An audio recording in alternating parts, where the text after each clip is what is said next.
On Hidden Star, Guo Chunfeng and Lu Zue were confronting each other in silence. Invisible electric arcs were spluttering between the supervisor of the First Division of the Secret Sword Bureau and the director of the Secret Sword Bureau. Even the air was uttering crackling noises. For cultivators in crystal suits, their blades unsheathed and their firearms locked and loaded, were standing next to Lu Zue, aiming at every joint on Guo Chunfeng's body. Guo Chunfeng glanced over each and every one of them and smiled. Doom Sword Gu Feizhou, Bloody Shadow Gao Cheng, Lei Po, an elder of the Green Cloud sect known as the best expert in the Southwest, and Xiaolong Yin, the chief tutor of the Slang Steel Exo training camp. I did not know that the 4 top core formation stage cultivators were actually all working for the Secret Sword Bureau as Dark Sword agents who are directly under Director's command. What a surprise! He was bleeding hard because of his heavy wounds, like a tiger that had fallen into a trap and was confined without being able to move. But Gu Feizhou, Gao Cheng, Lei Po, and Xiaolong Yin, for core formation stage cultivators who had gained their fame through countless bloody battles, did not dare ease their alert at all. Their intimidating auras locked him up like invisible chains. "Ah Feng, you seem to be leaving a moment ago," Lu Zue said. "You just executed Blood Devil Liao.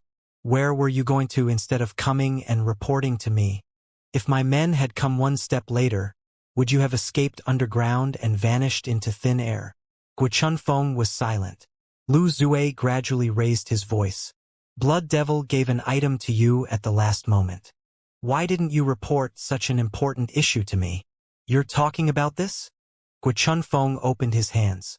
A small bag, in which a cubic object was stored, suddenly appeared in his palm. Lu Zue's eyes shone.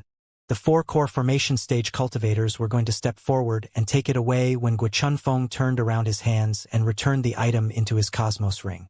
Taking a step back, he roared like a tiger, "Who dares come?" Lu Zue narrowed his eyes and said coldly, "Ah Feng, what's the meaning of this?" "This is critical proof concerning the explosion case in the Federal Square. As the director of the Secret Sword Bureau, I now command you to submit it. Is there a problem?" "There is." Guo Chunfeng stared at him. "After Liao snuck into the headquarters, he came to me and told me that it was you who planned the explosions in the Federal Square, and that his evidence was kept in this very jade crystal disc. And you believed such a lousy lie?" Lu Zue sneered. "I didn't at that time," Guo Chunfeng replied, one word after another. "Therefore, I pretended that I was convinced and went to the prison cell where Professor Emotian was caged together with him. Then I slew him when he was the least prepared. However, his eyes and his countenance the moment before his death were too weird. I could tell that he had a chance to kill me together with himself, but he didn't do it. Instead, he blew me out of the prison cell and snapped the jade crystal disc into my pocket. What was the meaning of that? If he were the real Blood Devil, why was he determined to deliver the jade crystal disc to me even at the cost of his own death? Is there such a Blood Devil? What kind of secrets have been hidden inside the jade crystal disc? Or rather, what is the evidence inside that he and you both attached great importance to? Director, this is my question. If you can give me a plausible answer, I will hand over the jade crystal disc immediately." This time it was Lu Zue who fell silent. Guo Chunfeng gnashed his teeth. "Director, there's another approach. We can look for a crystal processor specialist right now and have the jade crystal disc cracked here and now. After the information inside is retrieved, the whole incident will be resolved, and your innocence will be proved."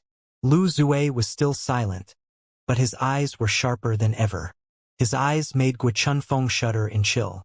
Guo Chunfeng exclaimed, "Or, was Blood Devil Liao speaking the truth? No, he wasn't the Blood Devil at all. He was Liao. Vulture Liao. There is indeed evidence that is of paramount importance inside." "Ah Feng." Lu Zue stood up slowly, as if he were suddenly 30 years older. He groped for a piece of egg-shaped magical equipment from the drawer and tossed it into the air.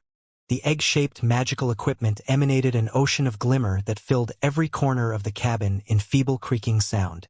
"All right, the cabin has been jammed. All the eavesdropping chips are now blocked," Lu Zue said. "Now we can confide in each other." Holding his desk, he sighed softly. Ah Feng, you are a talent. Over the past decades, I've been educating you carefully and watching you grow up step by step. I have high hopes for your potential and your future. You know that I am already more than 200 years old. However hard I try to maintain myself, my head is still getting more and more rusted.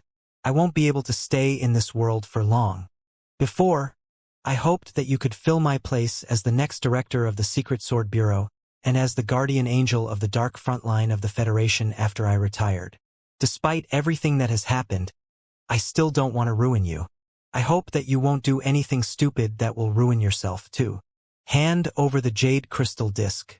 I'll arrange a place for you where you can treat your wounds without being disturbed. After 10 days, you will be able to come back and reunite with your family.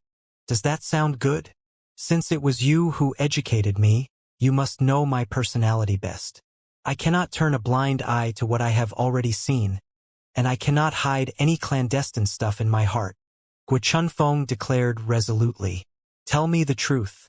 What is inside the jade crystal disc? Perhaps I'll take director's side after deliberation, but otherwise, just attack. The atmosphere in the cabin was suddenly tense.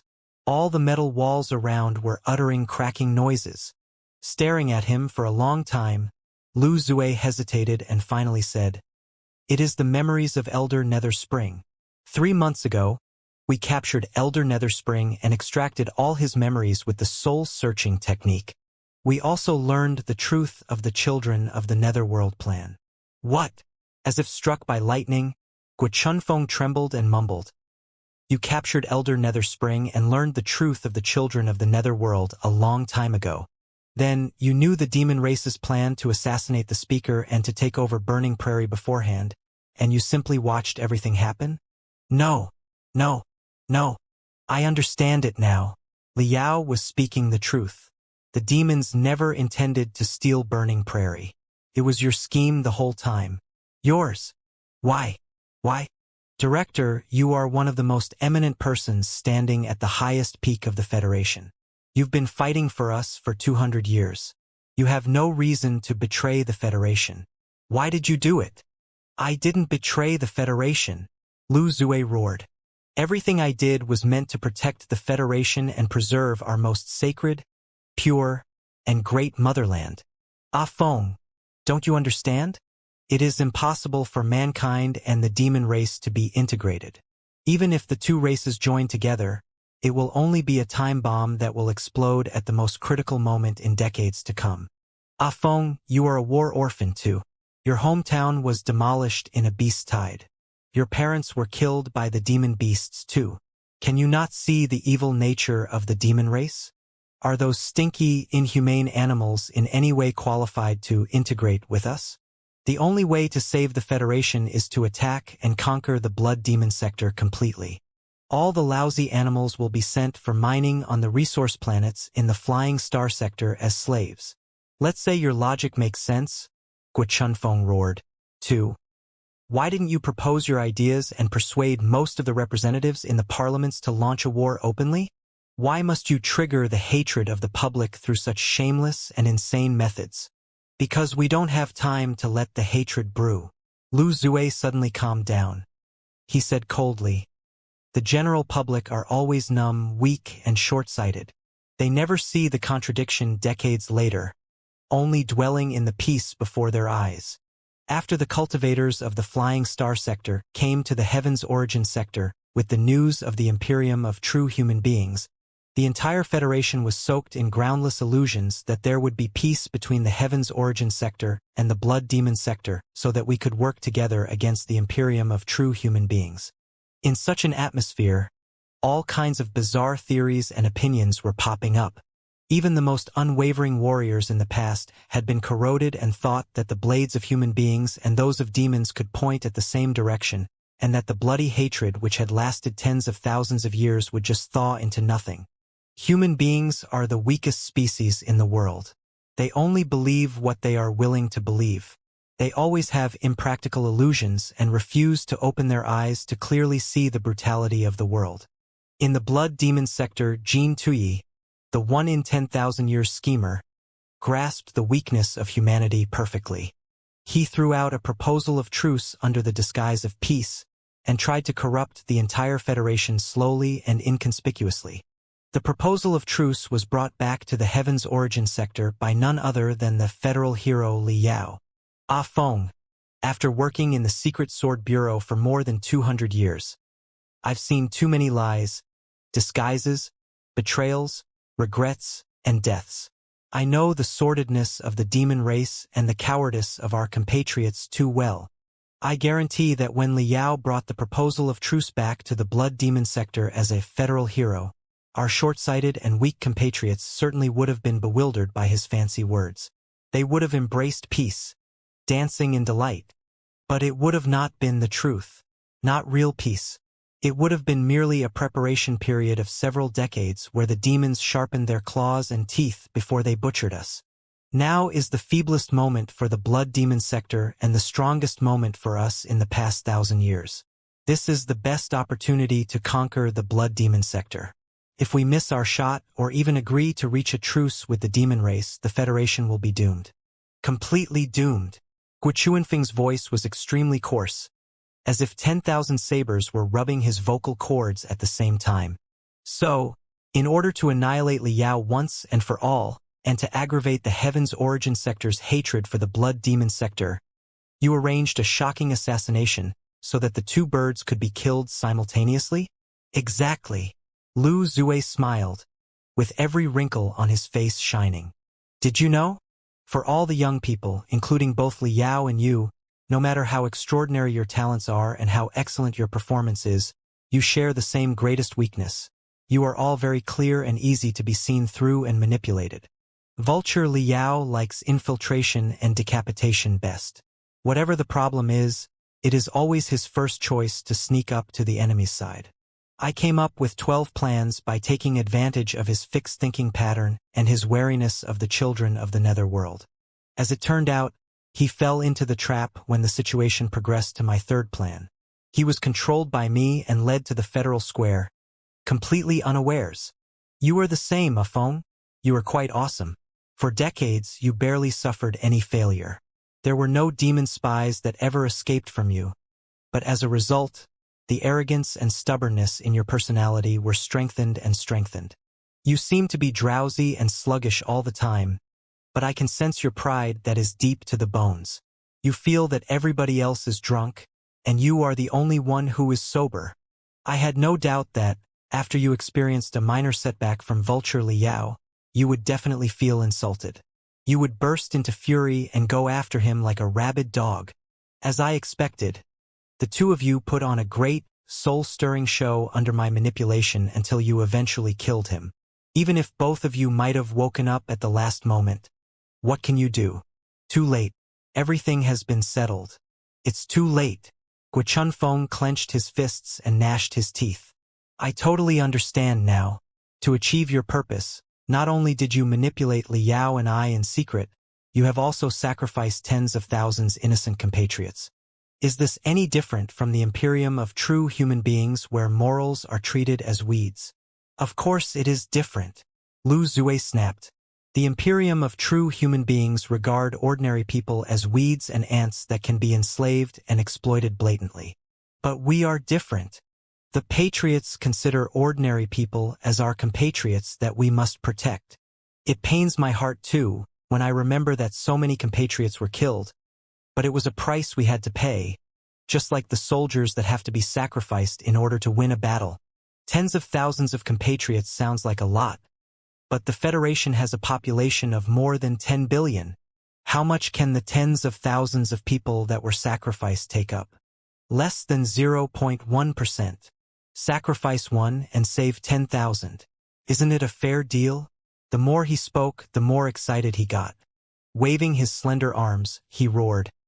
Compared to cultivators, who are quick-minded enough to infer the changes in the future decades with our amazing computational ability, ordinary people are like the idiotic lambs. They do not know how to think. They have no vision. They cannot decide. And they will also slide into the abyss step by step, pushed by their own weakness, timidity, and greed. As cultivators, and as their protectors, It is our responsibility to educate, awaken, and modify them and set them on the correct path with all the endeavors possible. It is for their own good. It is for the sake of their posterity. Lost for words, Gu Chunfeng was dazed for a long time. He asked in disbelief, killing innocent people was actually for their own good? Lu Zue opened his arms and said sincerely, Ah Feng, I know that everything must be too much of a shock to you. Maybe in your eyes, I am an unpardonable fiend right now.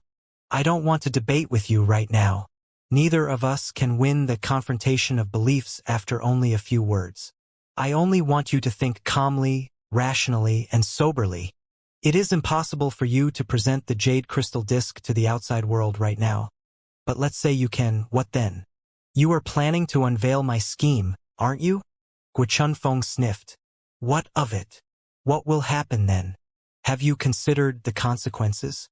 Once the scheme is revealed, it will be the greatest scandal in the history of the Federation. Unprecedented chaos will be raised in the leadership of the Federation and among the general public. The entire Federation might collapse. When the Flying Star sector learns the causes and consequences of the whole matter, they will certainly be scared of us, too. Our future cooperation will be under a thick, dark shadow. There's no need to mention the Blood Demon sector. After Jin Tui learns that his special envoy Li Yao, whom he sent to propose a truce and discuss the surrender issues after all the internal conflicts in his world were resolved, has been killed by us, the Blood Demon sector will never trust us again, either. The final outcome will be that the integration of the three sectors fails. We will be three lone islands again, and there will be no way to resist the expedition army of the Imperium of true human beings in 100 years. Is this the outcome you look forward to? Gu Chunfeng was silent. Lu Zue's eyes were glittering. His voice was deeper and deeper, full of enchanting charisma. I wasn't lying to you. Through Elder Nether Spring, we have successfully grasped tremendous intelligence about the Blood Demon sector and controlled the fatal demon god virus. As long as we spread the disease in the Blood Demon sector on a large scale, it is possible that we can conquer the Blood Demon sector without drawing our weapons. By paying barely any price, the wish of our ancestors for 100 years will be accomplished in our hands. The Federation will either sink to doom or rise unstoppably. Is this really so hard to decide? Come on, join us and be a real patriot. Avenge your parents and all our other compatriots who have been killed in the beast tides. Gu Chunfeng seemed to be debating with himself hard. Veins were bulging out of his temples and bouncing quickly. He struggled. What if I say no? You won't stand a chance. Lu Zue sighed and said, although you are praised as the strongest core formation stage cultivator of the Heaven's Origin sector, everybody knows that it refers to your quadruple talents. You are almost an omnipotent cultivator. However, having quadruple talents also means that you have to dedicate your time to 4 different types of training. Therefore, you might not necessarily be the best one in any given aspect. The 4 of them are now all wearing crystal suits and prepared to attack. You don't stand any chance of winning even if you are fighting any one of them with your heavy wounds. Not to mention that there are 4 of them here. Gu Chunfeng sneered. You are going to destroy me? Lu Zue extended one of his fingers and waved it softly. Don't ever think that wiping you out physically equals to destroying you. You are the supervisor of the First Division of the Secret Sword Bureau after all. There will be bad influences if you are executed without a good reason. So, I've prepared a brand new identity for you. Here, take a look at the jade chip. He tossed over a jade chip. Gu Chunfeng glanced at it with his telepathic thoughts, and his expression dropped. Abyss. Correct. Lu Zue smiled. Did you know? In fact, there is no such thing as abyss. It was just a smoke grenade that Elder Nether Spring threw out as a disguise for the children of the Netherworld. However, such a non-existent abyss proves to be of great use for me. Your parents died young. You were a war orphan. You rose to fame miraculously after only several decades. You are among the few most powerful cultivators below the age of 100. You couldn't fit the description of abyss better. What do you have to say for yourself? Gu Chunfeng gnashed his teeth. I am not abyss. I believe you are not. Lu Zue smiled. But so what? Who else will? His eyes bloodshot, Guo Feng was panting like a bull. Ah Feng, I know that you are not scared of death, but we are not talking about your own life. You have a wife and a daughter, too. Lu Zue tapped the desk and said slowly, try to consider them. Guo Chuanfeng's anger seemed to turn into thousands of invisible blades that penetrated through the 4 core formation stage cultivators and stabbed into Lu Zue's chest. You dare touch my wife and my daughter? Make no mistake. I will never do such a foul thing, Lu Zue said peacefully. What I meant is that, if you die as Abyss, there will certainly be no more worries for you anymore, but what about them? Think about it. In your wife's eyes, you have always been the trump card of the Secret Sword Bureau and a great hero of the Federation, and she was a hero's wife. How much has she sacrificed after decades of devotion to the role? If, one day, she suddenly learns that her husband is not a hero at all but a spy from the demon race, and she has in fact slept on the same bed as a stinky monster for decades, what will she think? And your daughter, her name is Xiaohe, right? As I recall, the little girl is the most standard hot-blooded juvenile. She has always been proud to be a human being of the Heaven's Origin sector.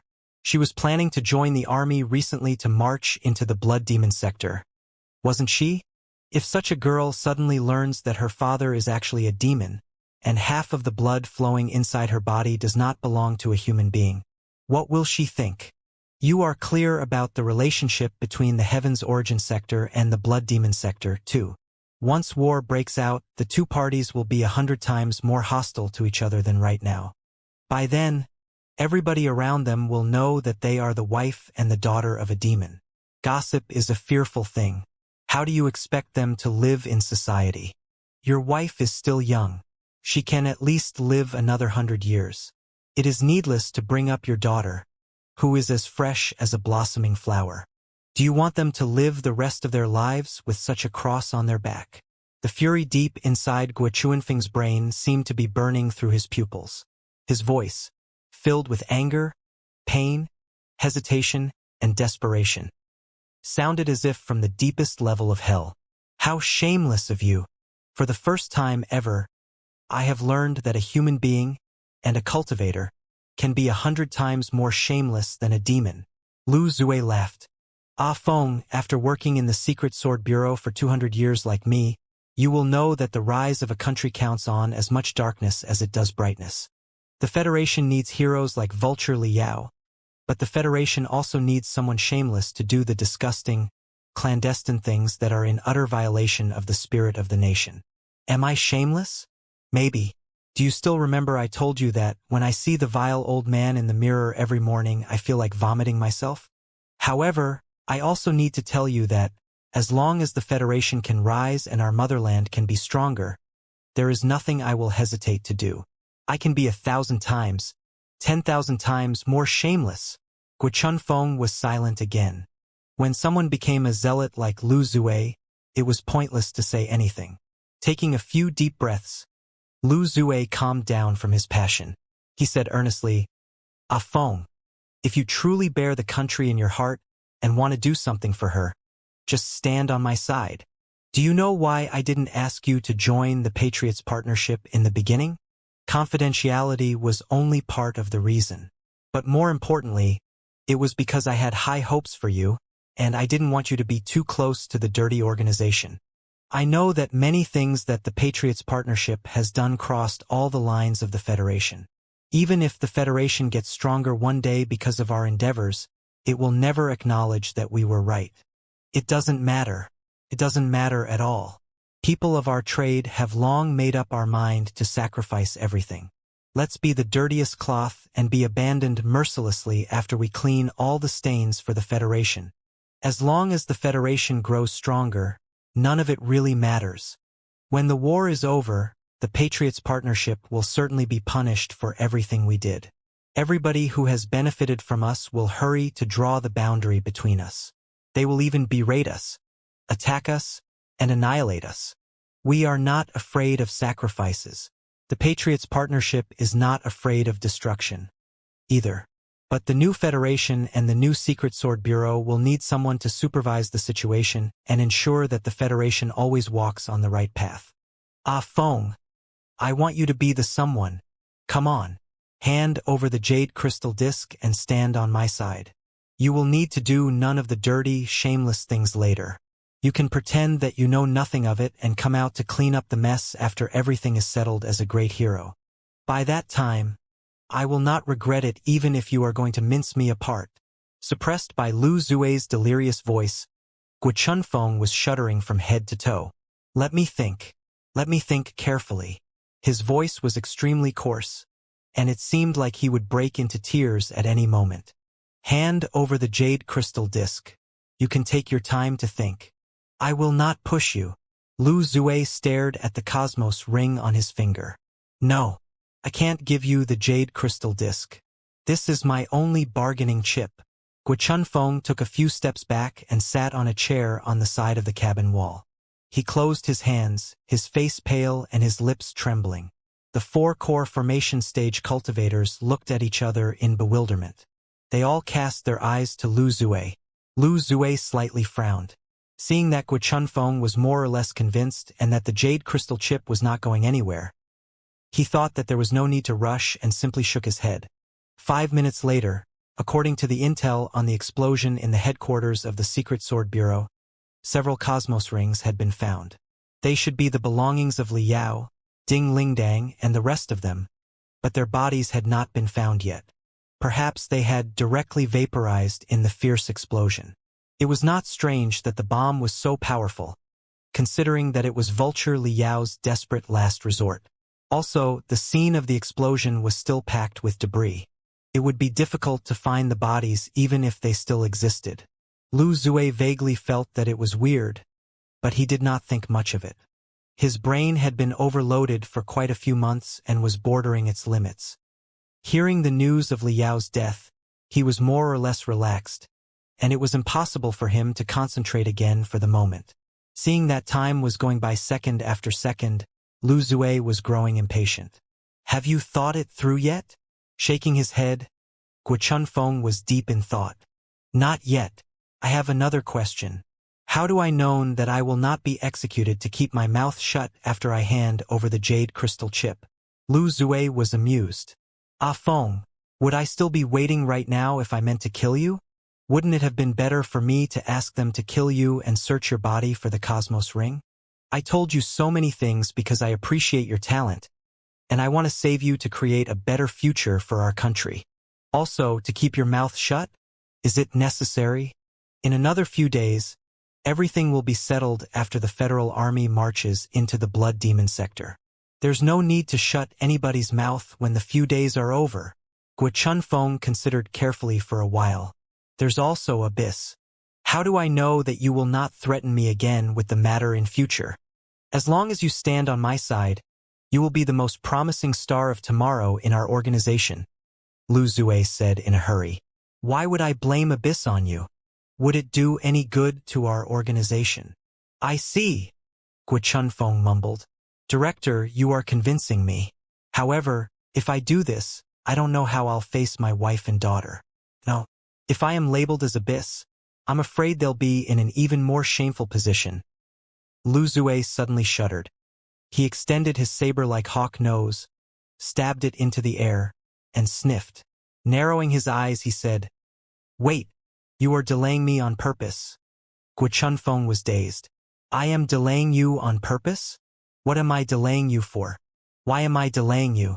What benefits can I get by delaying you? Is there any reason why I should? Shut up! Lu Zue slapped the desk hard and almost ground his teeth to dust.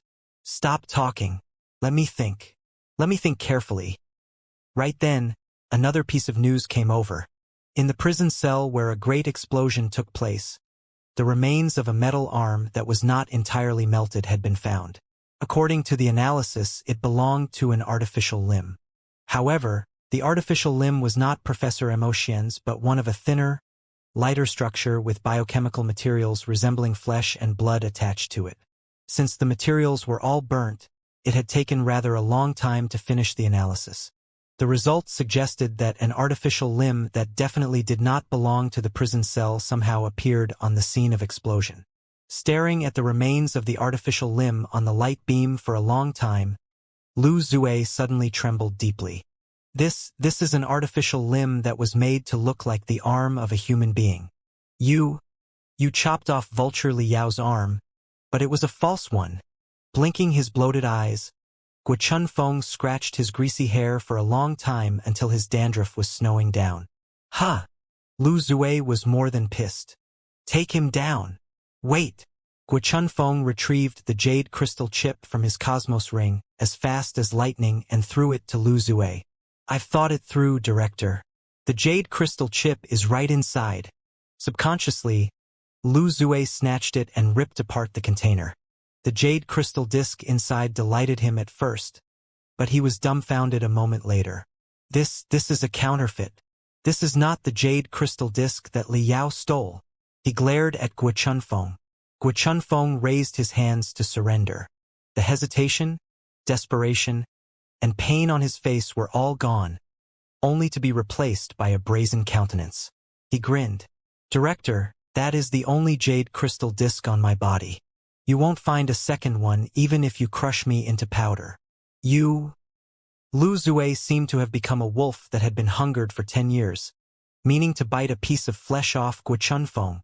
It had never occurred to him that everything would change in 1 second. Guo Chunfeng blinked and said, Director, do you want to know what has happened? Simple. After I captured Professor Mo Xian and Ding Lingdang, I talked to them while we were still on the shuttle and won their trust. Professor Mo Xian and Li Yao have discussed dozens of methods of contact other than point-to-point communication via cables. Also, after all the years I've been working in the Secret Sword Bureau, it is perfectly normal that I've hidden several crystal processors that are absolutely clean, right? Therefore, I reached out to Li Yao a long time ago and exchanged some critical information. Everything was easier after that.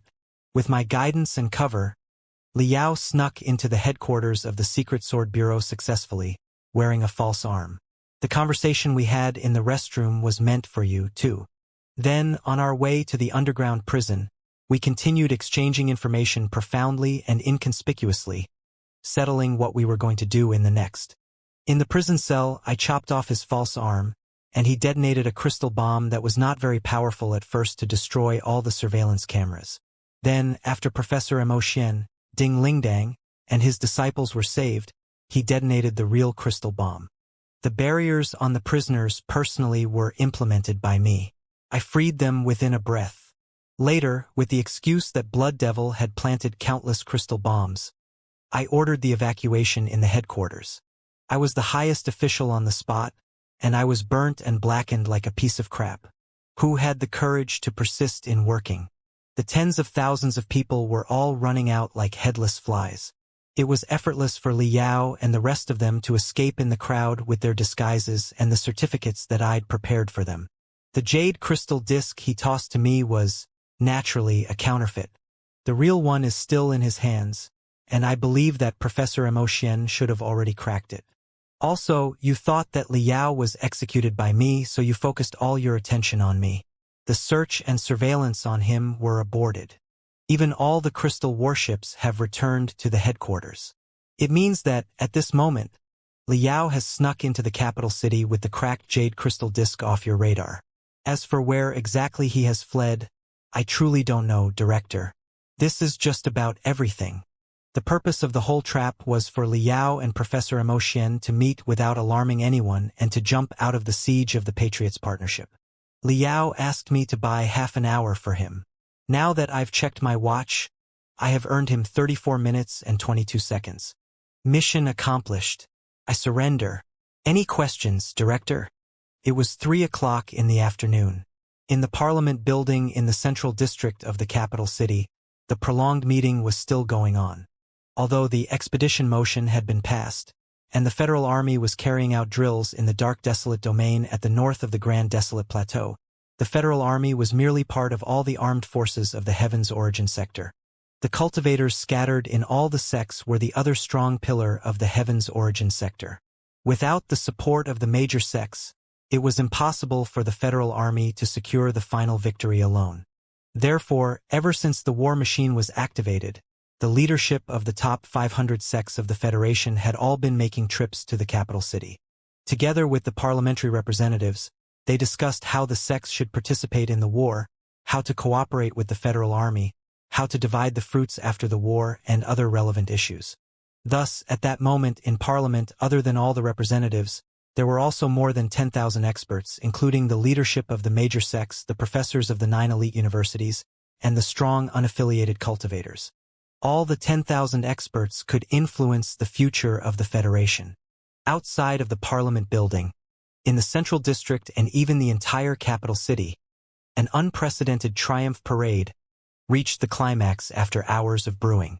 The representatives of the veterans from thousands of cities nationwide, together with students from all over the capital city and the citizens of all trades, gathered first in the Federal Square to mourn for the compatriots who had unfortunately been killed in the explosion here a few days ago.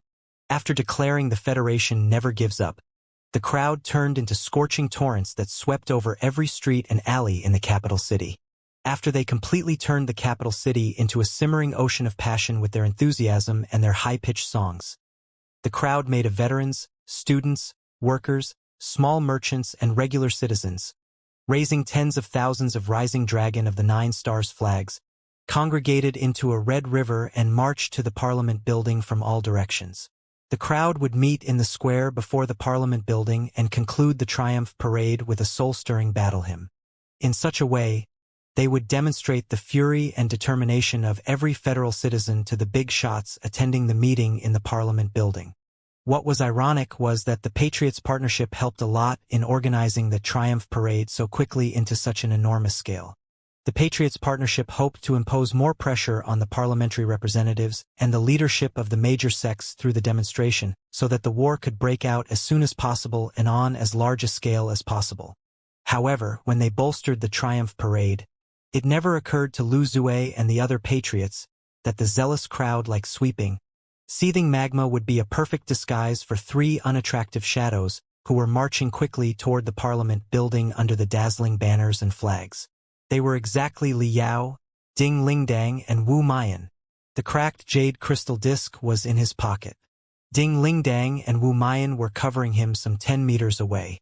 The 3 of them contacted each other through short-distance point-to-point communicators and would launch the critical strike on the Patriots Partnership together. Professor Mo Xian and Xiaonan were both pure refiners and did not boast a high combat ability. After cracking the jade chip crystal, they lurked in the darkness and tried to reach out to the influential persons of both sectors. However, the decryption of the jade crystal disk was much more complicated than they had imagined. Without the help of the super-large mainframe crystal processor, it took Professor Mo Xian almost 20 minutes to finish the work despite his astonishing computational ability. Subtracting the time that they spent on the way to sneak in, there was not much time left for them. The cracked jade crystal disk contained Elder Nether Springs memories, which were as boundless as an ocean and extremely complex. It was impossible to upload all of them to the spiritual nexus in 10 minutes. Besides, the Patriots Partnership must be monitoring the spiritual nexus in the area and set up certain keywords. Once the data related to Elder Nether Spring popped up on the spiritual nexus, they would certainly find out and cut off the connection immediately. Also, they might be able to trace the signal back to the jade crystal disk. Li Yao was well clear that, even if Guo Chunfeng sacrificed himself to buy him more time, the search on the scene of the explosion would still be completed very soon. Given Lu Zue's intellect, he would not be delayed by Guo Chunfeng for long. Damn it, the spiritual nexus is being seriously jammed. The interference is not targeting me but all the wireless signals in the area. The virtual channels of the spiritual nexus have been blocked, and the net speed has hit rock bottom. At such a low speed, it is difficult to even upload pictures and videos to the spiritual nexus, not to mention large files that contain millions of telepathic thoughts. Lu Zue has finally realized what is going on. He guessed that our destination would be the Parliament building. Therefore, he simply blocked the spiritual nexus in the entire area. He has truly gone mad. This place is right next to the Parliament building. Is he not scared that somebody will notice something wrong? Or maybe he has no other options except to turn to this last resort. As long as he can capture me and get the jade crystal chip, the short-time blockage of the spiritual nexus will be explainable. Can I run away? Maybe I can. The capital city is too large, and it is very chaotic right now. It won't be difficult to run away. I can figure out a way and send out the evidence of Lu Zue's crimes slowly after I escape out of the capital city. No, that will waste too much time. Lu Zue will not be dealt with cleanly and neatly. With the profound connections of the Patriots partnership, it definitely won't be a problem for them to delay it 10 to 15 days. Right now, the war is being prepared busily on the Grand Desolate Plateau. 10 to 15 days are more than enough for the Federal Army to march into the Blood Demon sector on a large scale. Should a bloody battle between the Federal Army and the Coalition Army of Demons break out, everything will be doomed. Therefore, we are left with no alternatives except to fight a final battle with Lu Zue here and now. Liao was surrounded by crowds as fervent as an erupting volcano, but his eyes were as cold and firm as the ice that was dug out from the deepest part of the South Pole. The rising dragon of the Nine Stars flag and the emblem of the Federation could already be vaguely seen flapping on the top of the Parliament building. Liao accelerated and strode toward the flag and the emblem, barely having any time to care about his identity now. Guo Chunfeng has fulfilled his promise and really bought half an hour for me. The most important half an hour. I'm only 3 kilometers away from Parliament. I must live up to my promises. Even if I have to die, I must die inside the Parliament building, after I deliver the jade crystal chip to all the representatives and the experts. Swoosh, swoosh, swoosh. Above the crowd, in the middle of the skyscrapers, more than 10 swirls of wind were rushing close. Liao, Ding Lingdang, and Wu Mayan had the feeling that they were locked onto at the same time. Master, it is the hunting team. They are planning to shoot you. You go first. I'll take them down. Wu Mayan roared in the communication channel and dashed to a building next to him on the street, quickly running toward the commanding height. Ah Yan! Liao bellowed. He was well aware of the capability of the hunting team. Despite the loss of Death Rei Chongkong, they were still terrifying assassins. Don't worry, Master, Wu Mayan shouted. On Iron Plateau, everybody believed that my foster father Xiong Wuji was a murderer, but you trusted him and proved that he was innocent in the end. Today, I will help you to prove your innocence. 2. Believe me, I was the #1 training genius on Iron Plateau. I rank top in the 10 most distinguished adolescents of the Flying Star sector, and I am your first disciple. But more importantly, I've been tortured brutally by Masteress for more than half a year. Can those bastards be more brutal than Masteress? I highly doubt it. Move forward, Master. Believe me. Scumbags, come on. Open your eyes and observe. This is the legendary 150th level of the refinement stage. Wu Mayan's shrieks were eclipsed by the surging spiritual waves. The intimidating auras from the skyscrapers were suddenly disordered. Liao's nose suddenly flapped. There was no telling whether he was crying or laughing. Moving faster, he mumbled to himself. I believe you, Ayen. I absolutely believe you. He and Ding Lingdang were getting closer and closer to the Parliament building. There were only the last 2 kilometers. In the sky, several crystal warships of the Secret Sword Bureau were rushing close from afar like shooting stars, for streaks of brilliance dashed out of the largest crystal warship of them that looked like a shark.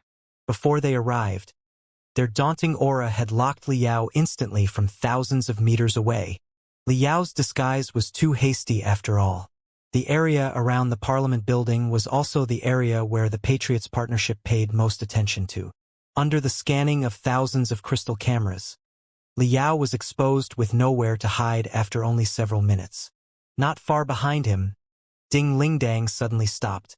Dozens of meters in between, the two of them looked at each other despite the blockage of the crowd. They are 4 experts at the peak of the core formation stage, Liao said. Believe me, Ding Lingdang replied. All right, I believe you. I believe every one of you. His eyes were filled by something clear and watery, to the extent that the road ahead of him was suddenly blurred. However, he did not slow down at all. Even when he sensed that dozens of flying swords were charging at his critical parts on his back from various angles, he did not change his direction or speed. As he expected, a moment later, he sensed that all the flying swords were consumed by a burning flame. Deafening roars were echoing in the communication channel. "Who dares touch my husband? Get in line and die." Liao laughed to his heart's content. At this moment, there was only the last kilometer between him and the Parliament building. 900 meters, 800 meters, 700 meters. Liao was closer and closer to the victory. There was no time for Lu Zue's crystal warships to lock onto him. Right when he was about to pass the last avenue and march into the small square before the Parliament building, two passionate crowds crashed into each other heavily and blocked the entire avenue. They were the two teams with the most people who had met each other in front of the Parliament building. Flags were intertwining with flags, and roars were colliding with roars. All the people, men and women, young and old, friends and strangers, were all hugging each other in excitement, leaving absolutely no room to pass by. Of course, Liao could jump above everyone's head and simply fly over. But the price was that he would be exposed to the cannons of the 10 or so crystal warships. With his wounds right now, it would be extremely difficult for him to dodge.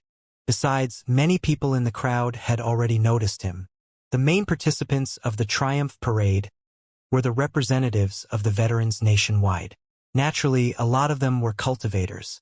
They might not be very strong themselves. Most of them were merely at the middle level or the low level of the refinement stage, the bottom for all cultivators. However, since they had all survived decades of years of bloody battles in the battlefield, they definitely had abundant combat experience and boasted the keenest sense about danger. The cultivators among the veterans immediately noticed the fierce fight between Wu Mayan, Ding Lingdang, and the patriots among the skyscrapers. They also noticed that Liao was squeezing in the crowd anxiously. "What are you doing here?" A few days ago, an explosion just took place in the Federal Square. The veterans were all highly alert. They surrounded Liao and unleashed their auras that were not strong but definitely tenacious enough. Liao gritted his teeth, with fire popping out of his eyes. If it were the patriots under Lu Zue's command that were stopping him, he would certainly have drawn his Blood Moon dragon hunting saber and slashed all of them. But the veterans who were blocking him were all ignorant and innocent. He could neither jump into the air and escape nor kill them. How could he free himself from the siege? Right then, somebody in the crow shrieked, "He is an escaped criminal. Capture him now." Hearing the words, the veterans were even more daunting than before. Even the old men whose hair were white and who were short of an arm or a leg were also clenching their fists so hard that they seemed to be back to the battlefield decades ago. Liao cursed loudly in his heart and immediately realized what was happening. The Triumph Parade today had certainly been instigated by the Patriots Partnership. Then, it was perfectly normal that several patriots had blended into the demonstrating crowd to control the pace and the rhythm. Lu Zue must have passed on his will to the patriots who were lurking in the crowd. Now, they had let out fatal cries at the critical moment. Liao glared in the direction of that cry, only to find nothing but heads and flags. There was no telling who the patriot was at all. The veterans who knew nothing, on the other hand, pushed closer and closer. The muscular man in the lead, with an iron plate and almost 10 rivets on his head, yelled gravely, "Who are you exactly? Listen to my explanation." Liao opened his hands, indicating that he absolutely meant no harm. "You must believe." Before he finished me, every muscle on his back was shrinking violently, and his spine was leaping up like a shocked snake. When he turned around and looked, Liao was greatly surprised. In the sky not far away from him, a crystal warship in the half-stealth state was peeking around the corner of the skyscrapers. 3 pointy magnetic rails extended from its head. A ball of lightning in which hundreds of electric arcs were entangled was crazily expanding, jumping and shining between the 3 rails. In the few seconds while Liao was blocked by the parade, Lu Zue's hidden star had finally caught up to him. The powerful 3 stars slant moon cannon on board had completely locked onto him. When Liao turned around, What he saw was merely the residues of the attack. The real explosion energy of the attack had already burnt through thousands of meters, coming right at his face. For a moment, Liao's mind seemed to freeze. The entire world came to a halt.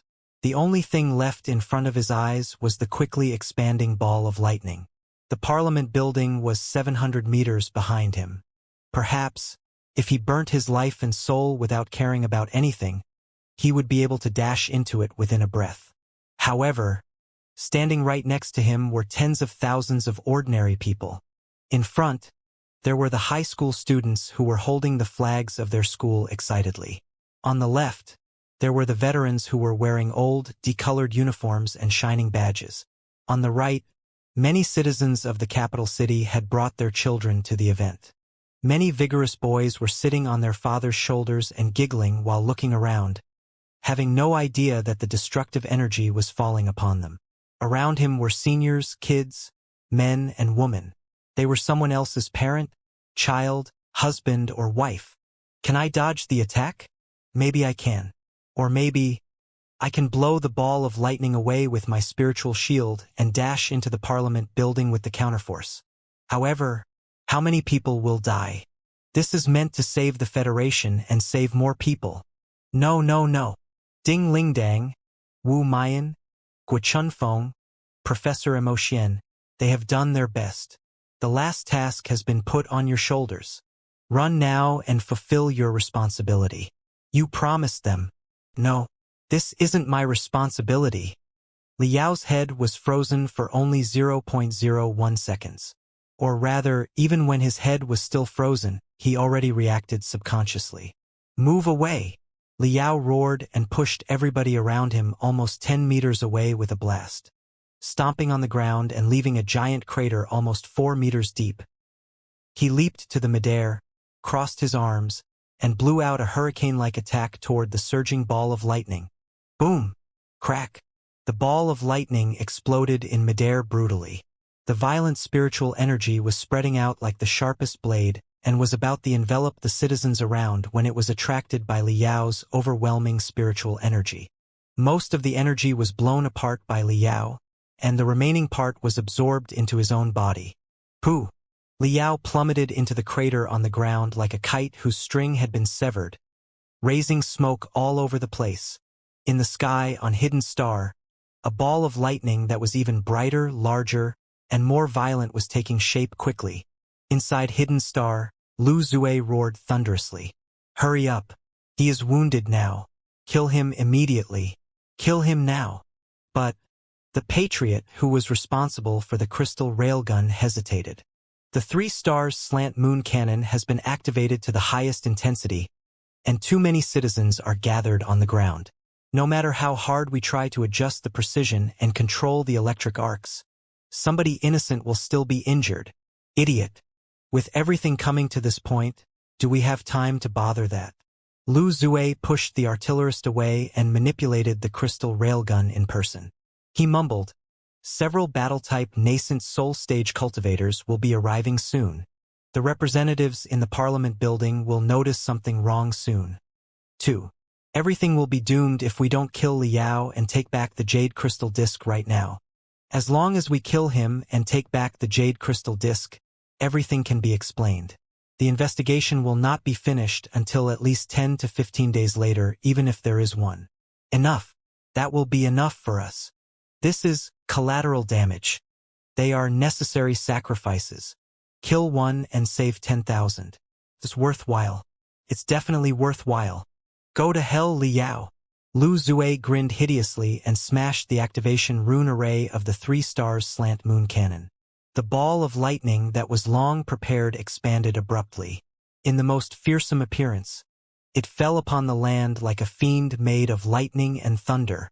There was only a gap of several seconds between the first attack and the second. Most of the ordinary people did not realize what was going on. Even the bottom-level cultivators among the veterans only vaguely felt that a cluster of violent energy exploded brutally above their heads, only to disperse into nothing in the next moment. Having no time to do anything, they watched the second destructive sun getting brighter and brighter above their heads in bewilderment. Right then, Demonic energy was soaring to the sky from the crater on the ground. Bloody flames were rising up uncontrollably. In the bloody flames, Liao opened his arms. His left eye was bloodshot, and bone spurs and scales were growing out of his body. The blood demon form of the mystic skeleton battlesuit was completely activated. In such a dreadful appearance, he stood in midair in between the ball of lightning and the crowd. Crack! Liao stabbed his hands into the breastplate and opened it brutally. Overwhelming demonic energy was unleashed from the magnificent demon core, embedded to the center of the chest of the mystic skeleton battlesuit, as if a demon emperor had arrived in person. While he was burning his life and soul and blowing out the strength in the deepest part of his every cell, the Hellish River Cannon, an upgraded version of the Cell Obliteration Cannon, expanded to the limits of the limits instantly. Liao felt as if his internal organs had all been turned into flames, and the flames seemed to have evolved into a burning swirl. The swirl of fire was melting and absorbing his internal organs, his veins and nerves, his soul, and his vitality. When the absorption reached the threshold, it was completely detonated with the unstoppable fury as fuse, like a spring that had been compressed to the minimum. "I will not allow you to hurt any innocent person." Burst out. 1,000,000,000,000 times. Super Crystal. Hellish River Cannon. Boom! The attack from the 3 stars slant moon cannon crashed brutally in midair with the Hellish River Cannon, like a ferocious beast that had encountered a deadly beast that was even more ferocious. After half a second's impasse, the ball of lightning was directly swallowed by the infinite flame of demonic energy from the Hellish River Cannon. The power of the Hellish River Cannon even pushed forward and hit the spiritual shield of Hidden Star, forcing the crystal warship out of the stealth state. It was shaking violently in midair. What? Lu Zue's eyes were almost bulging out of his face. He could not understand at all why Liao could still blow out such a powerful attack at such a moment. Almost half of the capital city had perceived the devastating attack. The invisible blast swept across the entire city. Interference appeared on countless light beams and crystal processors. Birds were flying up from every street and alley, fleeing in panic. All the nascent soul stage cultivators and core formation stage cultivators in the city were shocked and looked at the direction. The few cultivators who had been moving to the place further accelerated their speed.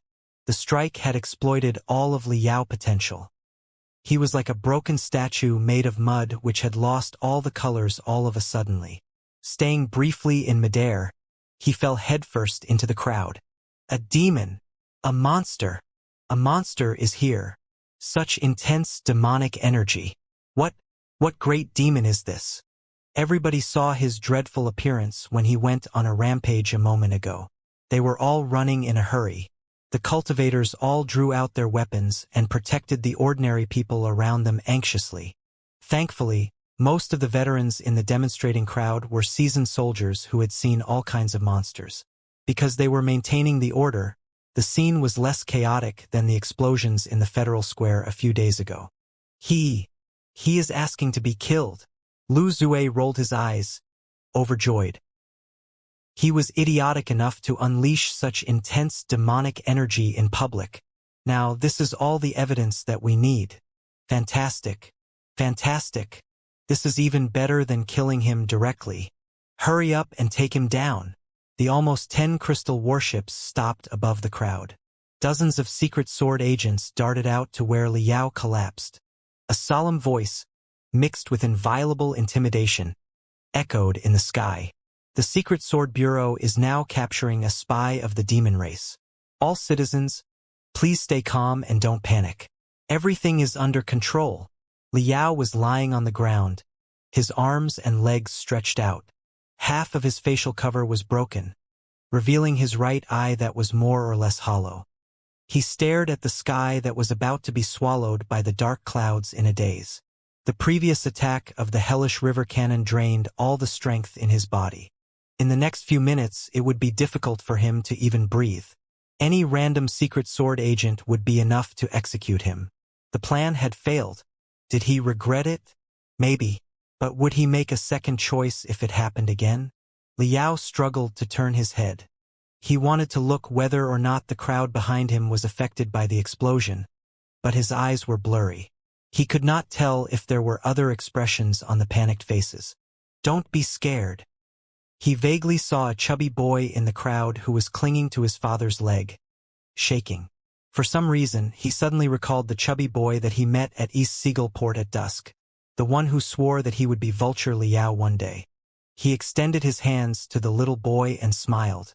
"Don't be scared. I'm not. We are here to capture the spy of the demon race." Almost 10 aggressive secret sword agents interrupted him. Pointing at the critical parts all over his body with their chains words, they pushed close to him. Liao closed his eyes and took a long breath before he struggled to his feet. He was a cultivator, and he did not intend to die lying instead of standing. "I'm sorry, Supervisor Gua. I'm sorry, Professor Mo Xian. I'm sorry, Wu Mian. I'm sorry." Ding Ling Dang. On one of his knees, Liao gripped his saber fiercely, his blood spurting out of his body. The jade crystal disc was in his pocket right now. He was planning to throw it to as far away as possible in the last fight and try his luck. Just when the atmosphere was so intense that it might explode at any moment. "Wait!" A wrinkled giant hand suddenly extended in between Liao and the Patriots. On the back of the dry, slim hand was a tattoo that used to be the favorite of the bottom-level officers in the Federal Army. The tattoo had long been blurred and melted into his flesh after the corrosion of time. The owner of the tattoo was wearing an old-fashioned military uniform, which had become discolored because of repetitive washing and had no epaulets or armbands. His skull was made of shiny steel, with almost 10 firm rivets nailed to it. Below the rivets was a pair of eyes that were as sharp as those on an eagle. It was exactly the veteran who blocked Liao and questioned his identity in the beginning. More veterans, especially the cultivators among the veterans, all came close. It was not because they had noticed anything wrong, but simply because they perceived intense demonic energy and realized that there was a monster here. Although they were disabled, although their spiritual energy was minimal, and although they had retired from the Federal Army decades ago, they still considered themselves federal soldiers, cultivators, and warriors who would protect all the ordinary people and defend every inch of the territory of the Federation. Therefore, when the ordinary people dispersed, the veterans went against the current and charged close. Even if there was indeed a monster which was beyond their capability, they could at least buy a few more seconds with their broken body for the ordinary people to evacuate. The steel-skulled veteran glanced at Liao with his eagle-like eyes. Then, he glimpsed at the cannon on Hidden Star in the sky, which was still emitting spiritual waves. Like a chisel, he stabbed in between Liao and the Patriots unreasonably, keeping Liao behind him. The steel-skulled veteran had a lot of comrades who had fought with each other for decades. Although they did not understand what he was doing, they quickly followed him and established a wall of people next to him. All the veterans were a family.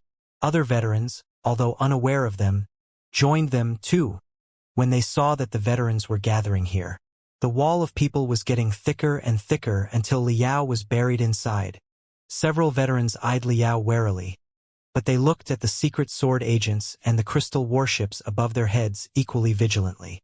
With a grave face, as if he were berating his son, the steel-skulled veteran demanded, "What's going on here?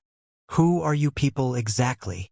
"The Secret Sword Bureau is here to capture the spy of the demon race. Thank you for your help, fellow citizens." One of the secret sword agents observed his face and quickly said with a smile, "The demon is very dangerous. Please hand him over to us immediately in case the innocent people are hurt." "You are scared that the innocent people might get hurt?"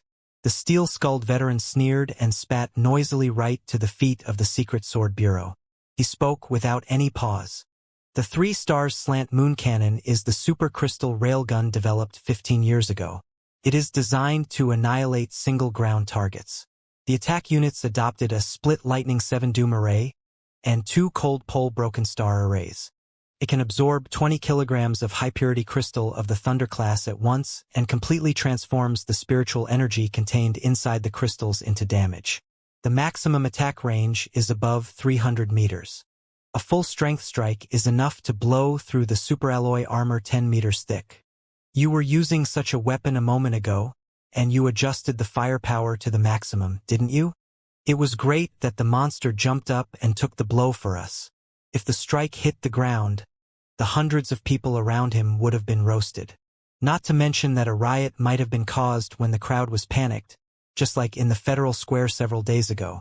Is this how the Secret Sword Bureau does your job? Are you here to capture a monster or to tear down buildings? Where's your boss? Bring him out and let's talk. The few Secret Sword agents looked at each other in bewilderment.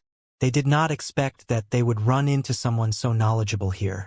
The Secret Sword agent in the lead cackled and said, "Sir, you must have seen it wrong. There's clearly a misunderstanding." "Misunderstanding my ass!" The steel-skulled veteran snapped back mercilessly. He rolled up his sleeves and unbuttoned his coat, revealing his chest that was as dry as the skin of an orange. On the chest, besides the battery for the man-made heart, there was a tattoo that was even larger and intimidating. It looked like a crystal cannon that had grown wings. "Brothers, tell those blind brats what we did for a living." Several veterans who were as old as him all burst into laughter. They all unbuttoned their coats and showed the same tattoo, shouting, "Observe, brats! We are the veterans of the Crystal Cannon Legion under the number 55 Regiment. When we were blowing up the balls of demons on the Grand Desolate Plateau with our crystal cannons, you were still being breastfed. This is Sergeant Zhang, the most famous Cannon King, from the number 55 Regiment 80 years ago. When he launched a crystal cannon from 50 kilometers away, the attack would never hit the demon beast's asshole if he said that he aimed at its cock. Let me tell you, even the most advanced crystal cannons would require an experienced artillerist such as Brother Zhang as an advisor during the development. Is there any crystal cannon in the entire Federation that Brother Zhang hasn't played with? Brother Zhang has seen it wrong? In your fucking dream. The few Secret Sword agents were truly dumbfounded and lost for words. Many veterans had heard the name Cannon King Zhang Dineo before. They knew that the guy was a great troublemaker. Although he was merely in the 5th level of the refinement stage, he was quite a big shot among the veterans. Hearing that Zhang Dineo was making trouble again, more veterans and citizens behind were coming. The crowd that had dispersed a moment ago was congregated again. Instead of bothering with the Secret Sword agents, the old artillerist Zhang Dineo turned around and eyed Liao. He observed for a long time and couldn't tell what it is. He asked curiously, "What about you? What is this bloody, sticky thing that you are wearing? Is it a crystal suit or a biochemical beast? Are you a human being or a demon? Or a new species?" Liao was too feeble to talk anymore. "Be careful. He is very dangerous." A Secret Sword agent shouted drily. "Get lost. I have killed more demon beasts than you've banged whores. What can such a half-dead thing do to me?" Zhang Dineo squatted next to Liao and observed him carefully. Scratching his steel skull, he asked in confusion, "Just now, you could have avoided it, couldn't you? Even if you couldn't dodge the first attack, you were definitely able to dodge the second. But instead of dodging, you flew to the midair and had a head-on clash with it. Why? If you had dodged, you would have been fine, but many people down here would have been killed, including myself. After fighting the demons for 60 years, I was not killed by the paws of demon beasts but nearly bombarded by the cannons of our own people. The Cannon King is killed by a crystal cannon? That's really interesting. You didn't dodge it. You saved me as well as the hundreds of people around and wounded yourself to such an extent. Why did you do that exactly?" A glimmer of hope surfaced in Liao's dry eyes again. He took a deep breath and planned to talk, only to cough loudly, feeling that thousands of arrows were piercing through his heart. Next to them, more Secret Sword agents were coming over. A lot of them had even put on their crystal suits, prepared to fight. Lu Zue's thunderous roar was echoing in every Secret Sword agent's communication channel. "What are you waiting for? Capture him now." The wall made of the veterans was easily crushed by the Secret Sword agents. However, they never realized, or rather, they did not have time to bother even if they did, how the fearless, disobedient old guys would react. "What's the meaning of this? You want a battle?" Fury bursting out of the old artillerist's eyes, Zhang Dineo simply took off his military uniform, revealing his slender body that was covered in saber and claw marks. He picked up a giant loudspeaker and shouted, "Something is definitely wrong with these sons of bitches. We cannot let them take away our captive. Brothers of the Crystal Cannon Legion of the number 55 Regiment, charge with me now." After Zhang Deneo's roar, the dozens of worn, old men, who were mostly wrinkled and short of a limb or two, seemed to be injected with 10 times more exhilarant and were back to their golden years decades ago.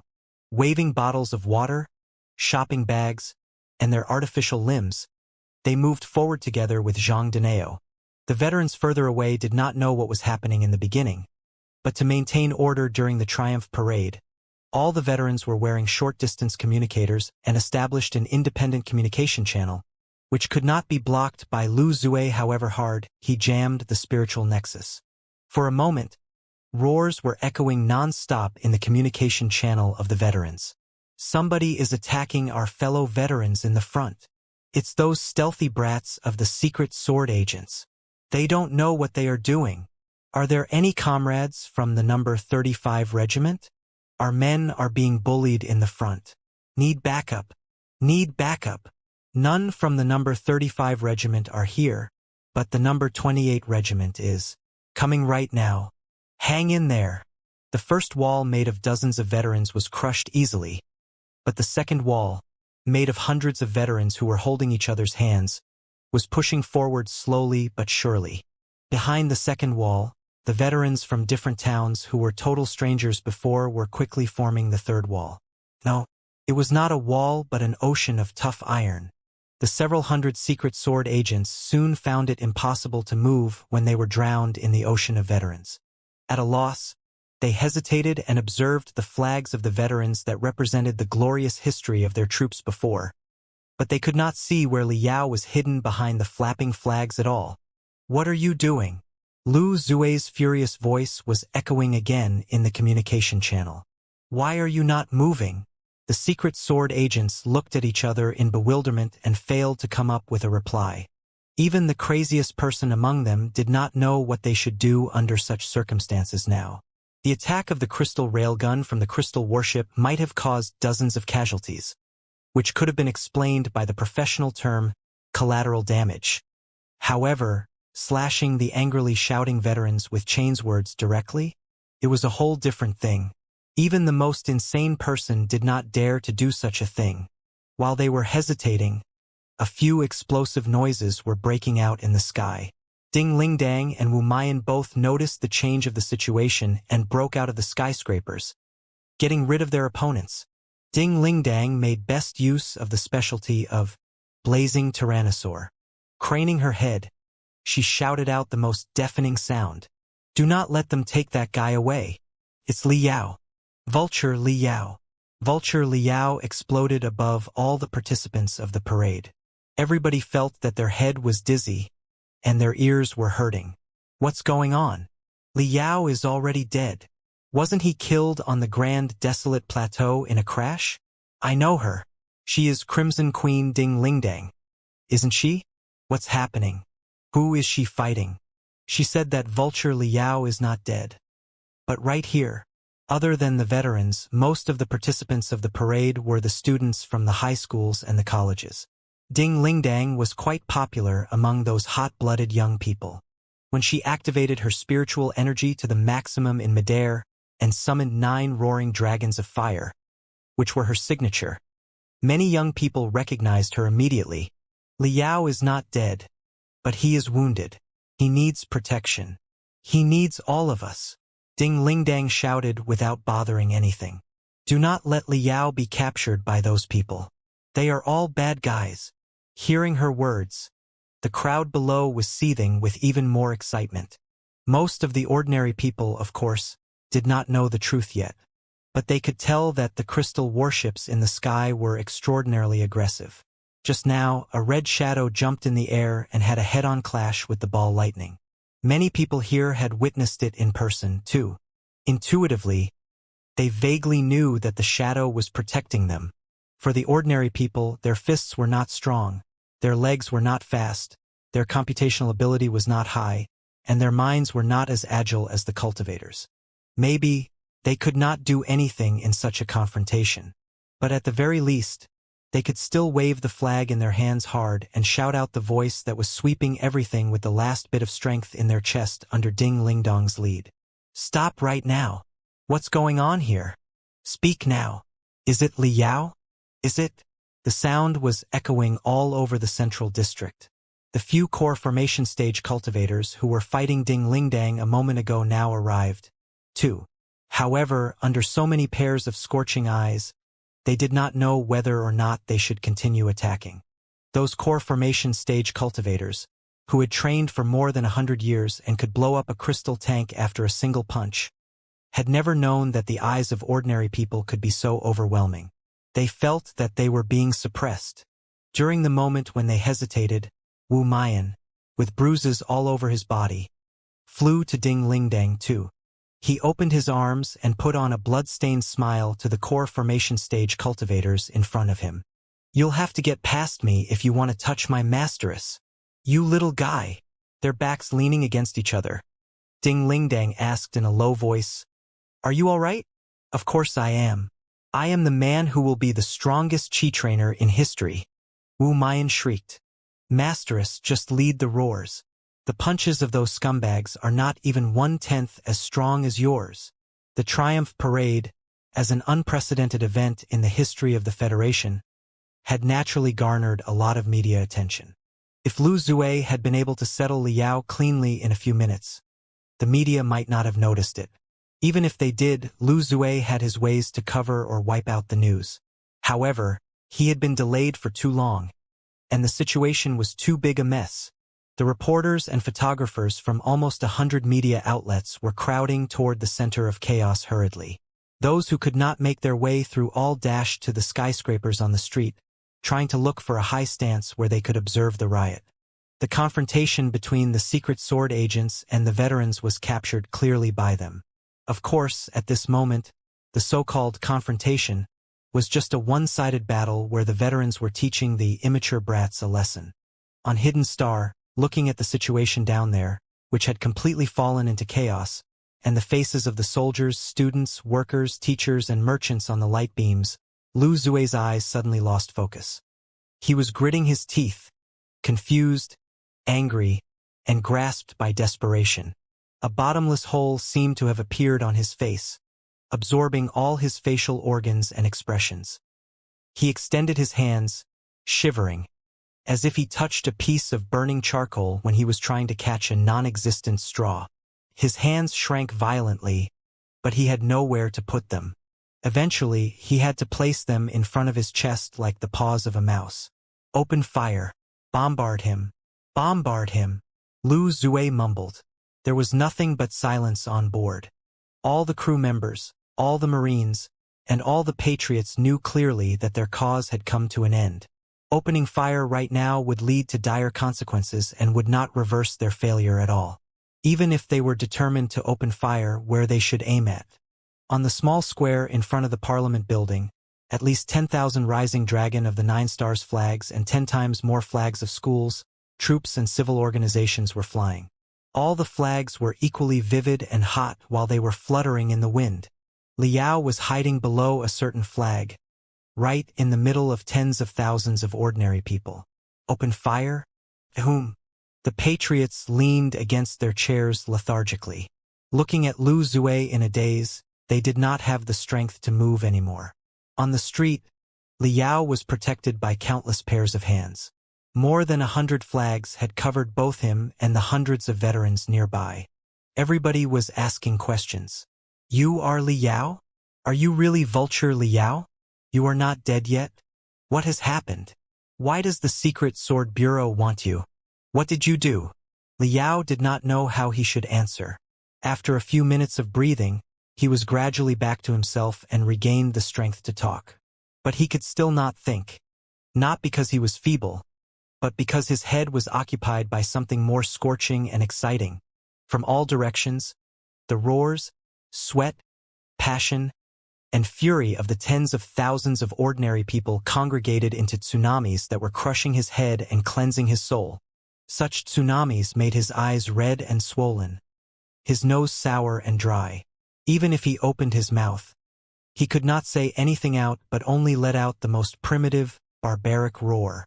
He had experienced the same feeling several times before on Iron Plateau in the Flying Star sector. The Iron Plateau natives called such a phenomenon resonation of the fighting will. Right now, Liao felt that his own soul was vibrating, melting, and rushing together with the souls of tens of thousands of ordinary people.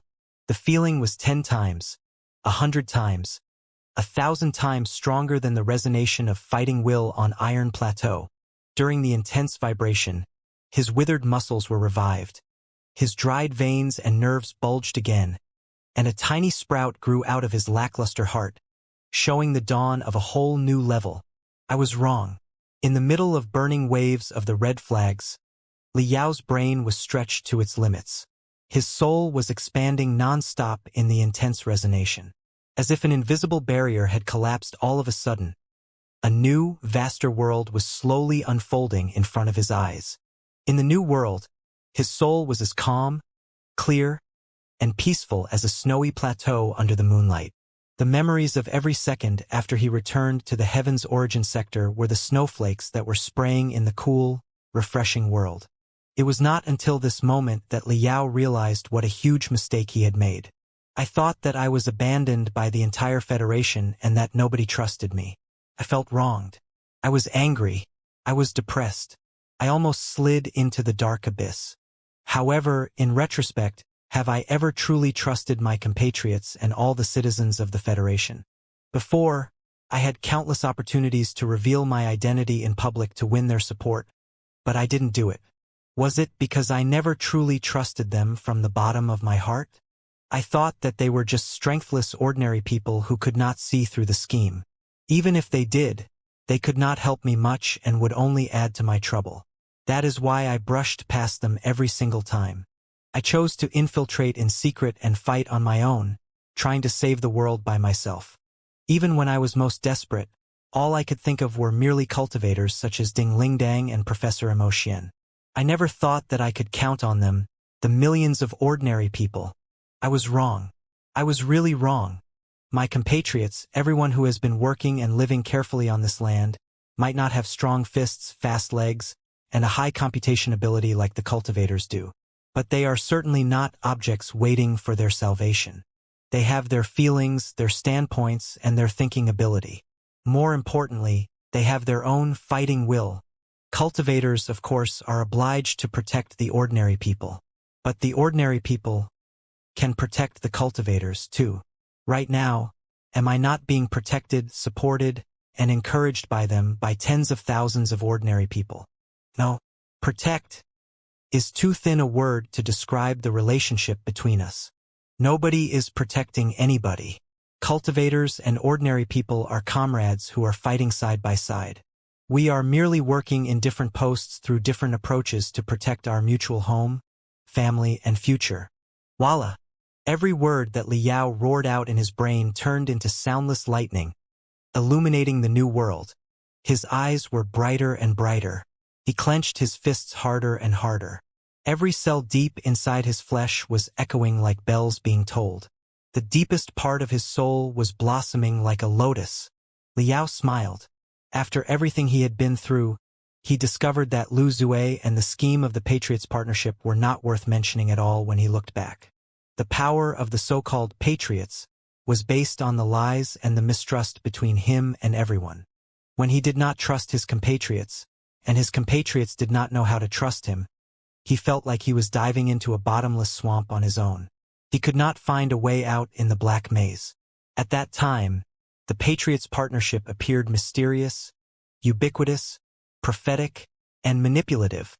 However, when he learned to trust Ding Lingdang, Professor Emotian, Guo Chunfeng, and everybody else, the seemingly powerful Patriots Partnership was like a sandcastle in the wind. No matter how high it was piled up, it would crumble when the wind was blowing. If he had realized the logic earlier, he might have been able to crack the scheme more straightforwardly. But thankfully, it was still not too late. Liao sensed that the snowflakes of his memories were falling into his soul before they were condensed into mysterious liquids that flowed slowly into his abdomen along his spine. Inside his abdomen, his core was shivering. Vaguely, He seemed to hear a yawn, like the first mumble of a baby after a prolonged sleep. Liao thought of something. He realized that after the last confrontation with the mental devil, and through all the tests that followed, his soul had been cleansed, and his belief had been firmed. He examined himself and even interrogated himself. Finally, in the resonation with the souls of tens of thousands of compatriots, he embraced the sprout of the nascent soul. It was perhaps not the real nascent soul stage yet, but it was enough to make him understand the differences between the nascent soul stage and the core formation stage. The difference between core formation stage and the nascent soul stage lay beyond the simple factors such as strength, speed, or computational ability. Most importantly, the nascent soul stage highlighted the unification of strength and consciousness. In the core formation stage, the body and the mind were separate. Maybe, after some fortuitous incidents, for example, accidentally getting marvelous medicines and techniques, one might be granted destructive brute strength if they were lucky enough, which could potentially upgrade them into the core formation stage. However, impressive as their brute strength might be, they did not know where their strength originated and how they should really apply it. Eventually, they would become the prisoners of their own strength and slaves of their natural instincts, living their whole life unaware. In the nascent soul stage, however, the strength and the consciousness would be highly combined. A cultivator would fully understand the source of their strength and its destination. They would really be able to carry out their own will and belief with their strength. In short, a cultivator could only see clearly what they were fighting for exactly after they advanced into the nascent soul stage. Below a ragged, blood-stained rising dragon of the 9 stars flag, Liao slowly opened his eyes. For a moment, millions of stars seemed to be shining inside his eyes, as if the fighting will of the tens of thousands of ordinary people had been concentrated in his eyes. The next moment, the millions of stars were all absorbed into his soul. Liao's eyes became pure black again. The only thing that remained was the dark golden brilliance in the deepest part of his pupils. Liao carried on shoulder the rising dragon of the 9 stars flag that had been scourged on countless battlefields. Surrounded by almost 100 veterans, he held his head high and glared at Hidden Star in the sky without disguising his new, burning aura at all. The spiritual shield around Hidden Star was rippling, as if it were under real attack. "Lu Zue, you are doomed," Liao declared resolutely. His every word was hitting the spiritual shield of Hidden Star like a bomb. Hidden Star was shaking violently in midair, struggling in vain under the fury of the public. In order to raise the war between the Heaven's Origin sector and the Blood Demon sector, you planned the assassination of the speaker in the Federal Square and killed more than 10,000 innocent victims. The undeniable evidence of your crimes is now in my hands. In order to destroy the evidence, you were trying to bombard me as well as so many compatriots here, when you knew clearly that tens of thousands of people had gathered in this place. Everything you did crossed the lines of not only the cultivators but also all human beings. Lu Zue, the evidence and the eyewitnesses are all here. What do you have to say for yourself? Lu Zue, director of the Secret Sword Bureau, I know you are in this very crystal warship. If you are innocent, just come on out and confront me in front of all our compatriots here. Liao's every word was delivered to the ears of the public clearly, making them understand everything that had happened quickly. Such a piece of appalling news naturally raised another round of whispers. They eyed the crystal warship in the sky with more confusion and anger. They did not know if Liao was telling the truth, but they did notice that Lu Zue never showed up. Liao was standing in public openly while Lu Zue was hiding himself in a warship. Naturally, the ordinary people made a judgment without any trouble. Surrounded by the veterans, the secret sword agents who were loyal to Lu Zue were so ashamed that they almost wished to turn into effluence so that they could flow into the sewer. On Hidden Star, Liao's words were sweeping across every cabin like hurricanes. The ears of every patriot were humming. All the patriots were lost for words, their faces pale. Lu Zue's hair was messy, his skin as yellow as dry wood. The speckles on his face were growing at a visible speed, but his vigor was jumping out of his body hurriedly like fleas. Right now, Liao was standing on the ground openly. He could easily lock onto Liao with the crystal railgun. But what was the point? Lu Zue struggled for a long time, shivering, his hands extended to the light beam, retreated, extended, and retreated again. Finally, after a long sigh, he collapsed into his chair in depression. He sensed that 3 intimidating auras had arrived. They were 3 battle-type cultivators who were worshipped as war gods in the Federation. The 3 nascent soul stage cultivators had been invited by the Secret Sword Bureau to help the execution of Blood Devil Liao. They were not members of the Patriots Partnership. He had been lying to them the whole time. Was there any point now that they had arrived? Moreover, Lu Zue observed through the surveillance light beam that the air platforms on the Parliament building were all opened. Hundreds of representatives and experts flew out. All the representatives and experts had been informed earlier that a triumph parade would be held outside today, which could be rather noisy. Also, some of the officials responsible for the guardian work of the Parliament building were members of the Patriots Partnership, too. It was not difficult to adjust the soundproof rune arrays and the blockage rune arrays on the Parliament building to a higher level so that most of the waves from the outside world would be blocked. Therefore, the representatives inside did not notice the chaos outside in the beginning. However, the blockage had its limits, too. Right now, Liao was practically holding his solo concert outside. The representatives and experts inside were not deaf. How could they still sense none of it at this moment? It's over now. Lu Zue smiled bitterly. He looked toward the north, his eyes unfocused. It was the direction of the dark desolate domain on the Grand Desolate Plateau. At the very least, his scheme had completely failed on his side. Such a magnificent aura. A fellow cultivator is condensing the nascent soul. In the sky, the 3 battle-type cultivators were all shocked when they perceived that Liao's spiritual energy, which was mixed with will and belief, was spreading out like unstoppable tides. A new nascent soul stage cultivator was about to be born. There were less than 100 nascent soul stage cultivators in the entire Heaven's Origin sector. The birth of a new nascent soul stage cultivator was a significant improvement on the comprehensive capability of the Federation. It was something worth celebrating for all the cultivators. According to the Constitution of Cultivators, to increase the capability of the civilization of mankind, it was the responsibility of a cultivator to protect their fellow cultivators who were advancing into the core formation stage or the nascent soul stage from evilness at the critical moment. Every cultivator was obliged to improve the overall capability of the world of cultivators. Moreover, protecting an expert who was advancing into the nascent soul stage was a gesture of friendliness, too. Even a nascent soul stage cultivator would not mind having a few more nascent soul stage friends. Therefore, when the 3 battle-type nascent soul stage cultivators sensed that a cultivator was condensing the nascent soul and that the few crystal warships in the sky seemed to be malicious, they immediately stopped in the middle without caring whether or not the crystal warships belonged to the Secret Sword Bureau. The sharp auras from the 3 battle-type nascent soul stage cultivators immediately locked onto all the crystal warships of the Secret Sword Bureau, forcing Lu Zue to abandon his crazy last resort. However, the next second, all 3 battle-type cultivators were dazed. They all heard the crowd below them echoing the same name. Liao! Liao! Liao! Liao! The 3 nascent soul stage cultivators looked at each other in bewilderment, not knowing exactly what was going on. Was it Liao who was condensing the nascent soul?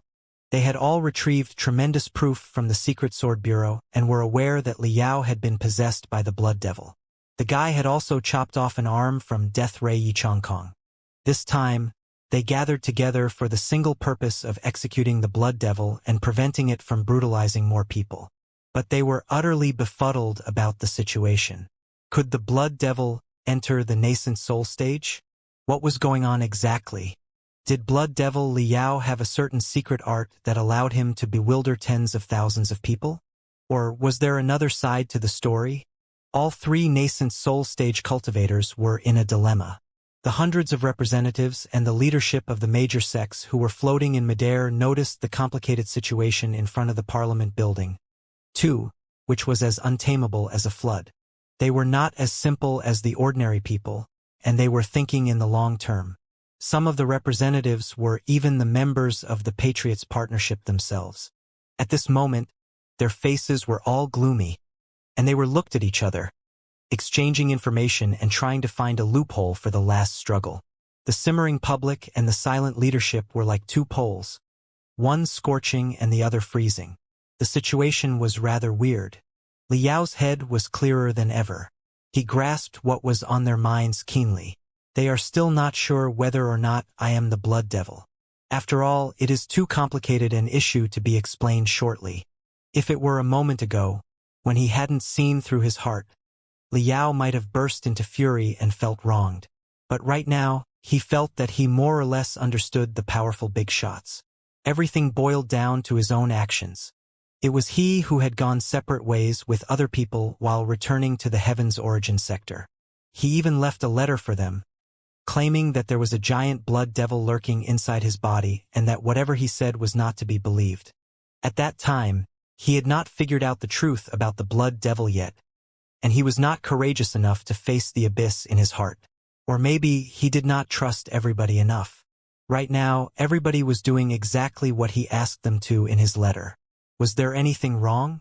There were no bugs in his stomach, and they did not know what he had done in the blood demon sector. Even if they did, they would not know his motivation and his attitude at all. How could they be 100% sure that he was not possessed by the blood devil? More importantly, to some extent, he was indeed possessed by the blood devil. On his way to the blood demon sector during the space jump, he had executed the previous bloodstripe virus. But the pieces of the bloodstripe virus, mixed with the dark side of his soul, turned into a mental devil. He who was harassed by the mental devil and Yen Shibei who was manipulated by the bloodstripe virus were fundamentally different. But how could anyone else know that? Liao tried to walk in their shoes. If he were one of the big shots who could influence the future of the Federation, it would have been difficult for him to trust such a suspect of the blood devil under today's circumstances. 2. Everything began because of me. Then, let me finish everything completely by myself today. Liao grinned. Today he was going to execute the blood devil in front of everybody. My compatriots, my friends, please calm down and listen to me. There was an uncanny, intimidating aura in Liao's voice, which pacified the tens of thousands of seething people in several minutes. All the citizens, veterans, representatives, and cultivators held their breath and pricked their ears, looking at him full of expectation. I want to tell you two things. Firstly, the criminal who caused the tragedy in the Federal Square a few days ago has been found. I have tremendous evidence on my hands to prove that he is guilty. Secondly, to answer the friends who are curious where I have been in the past year since I wasn't dead, I was in the blood demon sector. I reached out to the leadership of the demon race. Now, I'm back with the declaration of surrender from the pantheon of demons. The demons have surrendered. We have won. A thunder seemed to have broken out in the sky. His two statements, especially the second one, raised a riot both among the ordinary people and among the cultivators. Even the calmest nascent soul stage cultivators were greatly shocked and nearly fell from the sky. The demons have surrendered? We've won the war? How is it possible? The war hasn't been fought yet, has it? Seeing that the crowd was about to seethe again, Liao roared again to control the situation. He shouted, I know that everybody has a lot of suspicions. All the evidence is in my hands, but the evidence can only be displayed through the powerful mainframe crystal processor. Therefore, I am going to enter Parliament with all the representatives and show them the evidence. I understand your enthusiasm, everybody, but there are too many people here, and it is too chaotic. If some ill-intended guys are still lurking in the crowd waiting to raise another riot, everybody's safety will be threatened. There are a lot of seniors around you. Many citizens came here with their kids, too. For the safety of the old and the young, please calm down and evacuate slowly in an orderly fashion. Exactly. The representatives and the experts in the sky felt that the situation was tricky, too. A crowd of so many excited citizens was like a powder keg that was put under the scorching sun. One spark was enough to detonate it. In that moment, a lot of experts flew toward the crowd and helped to maintain the order. They were also looking around warily, in case someone jumped out in desperation. Li Yao. In the crowd, the old artillerist Zhang Dineo squeezed out. He was sweaty, and one of his eyes was swollen. His friends and him were supporting each other to walk forward, but his spirits were higher than ever as he shouted, "We'll go with you. We can prove that you saved us just now. You saved hundreds of people. Yes, Vulture Liao is a veteran too. We will not let them wrong you as long as we are here." Liao smiled from the bottom of his heart. To this moment, he still did not know the uncle's name. However, if it were not for him, the future of the entire Federation might have been vastly different. On second thought, fate was truly an incredible thing. More than 10 years ago, when he took part in the college entrance examination, it was the veterans of Floating Spear City who had brought justice to him. Now, 10 years later, it was still the lovely veterans who stood up at the most critical moment and showed him the strength that was far more powerful than the spiritual energy. "Thank you, Uncle." Liao bowed deeply to Zhang Denao and the other veterans. He said earnestly, "Thank you, everybody, for standing up and helping me.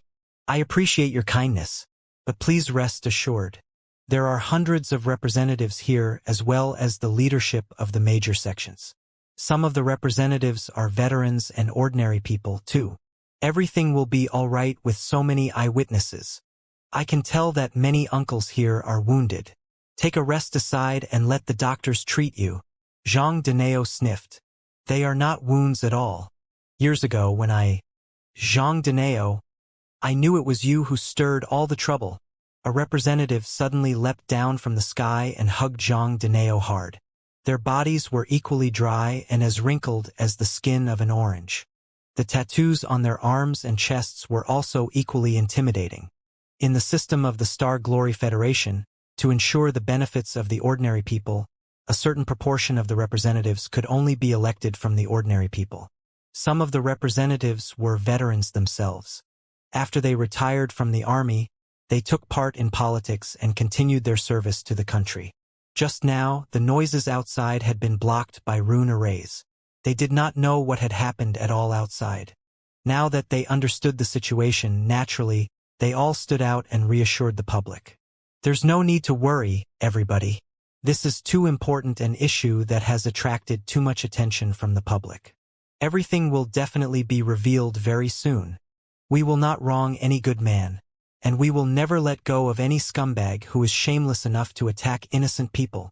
Countless pairs of sharp eyes were focused on Hidden Star, which was still docked in midair.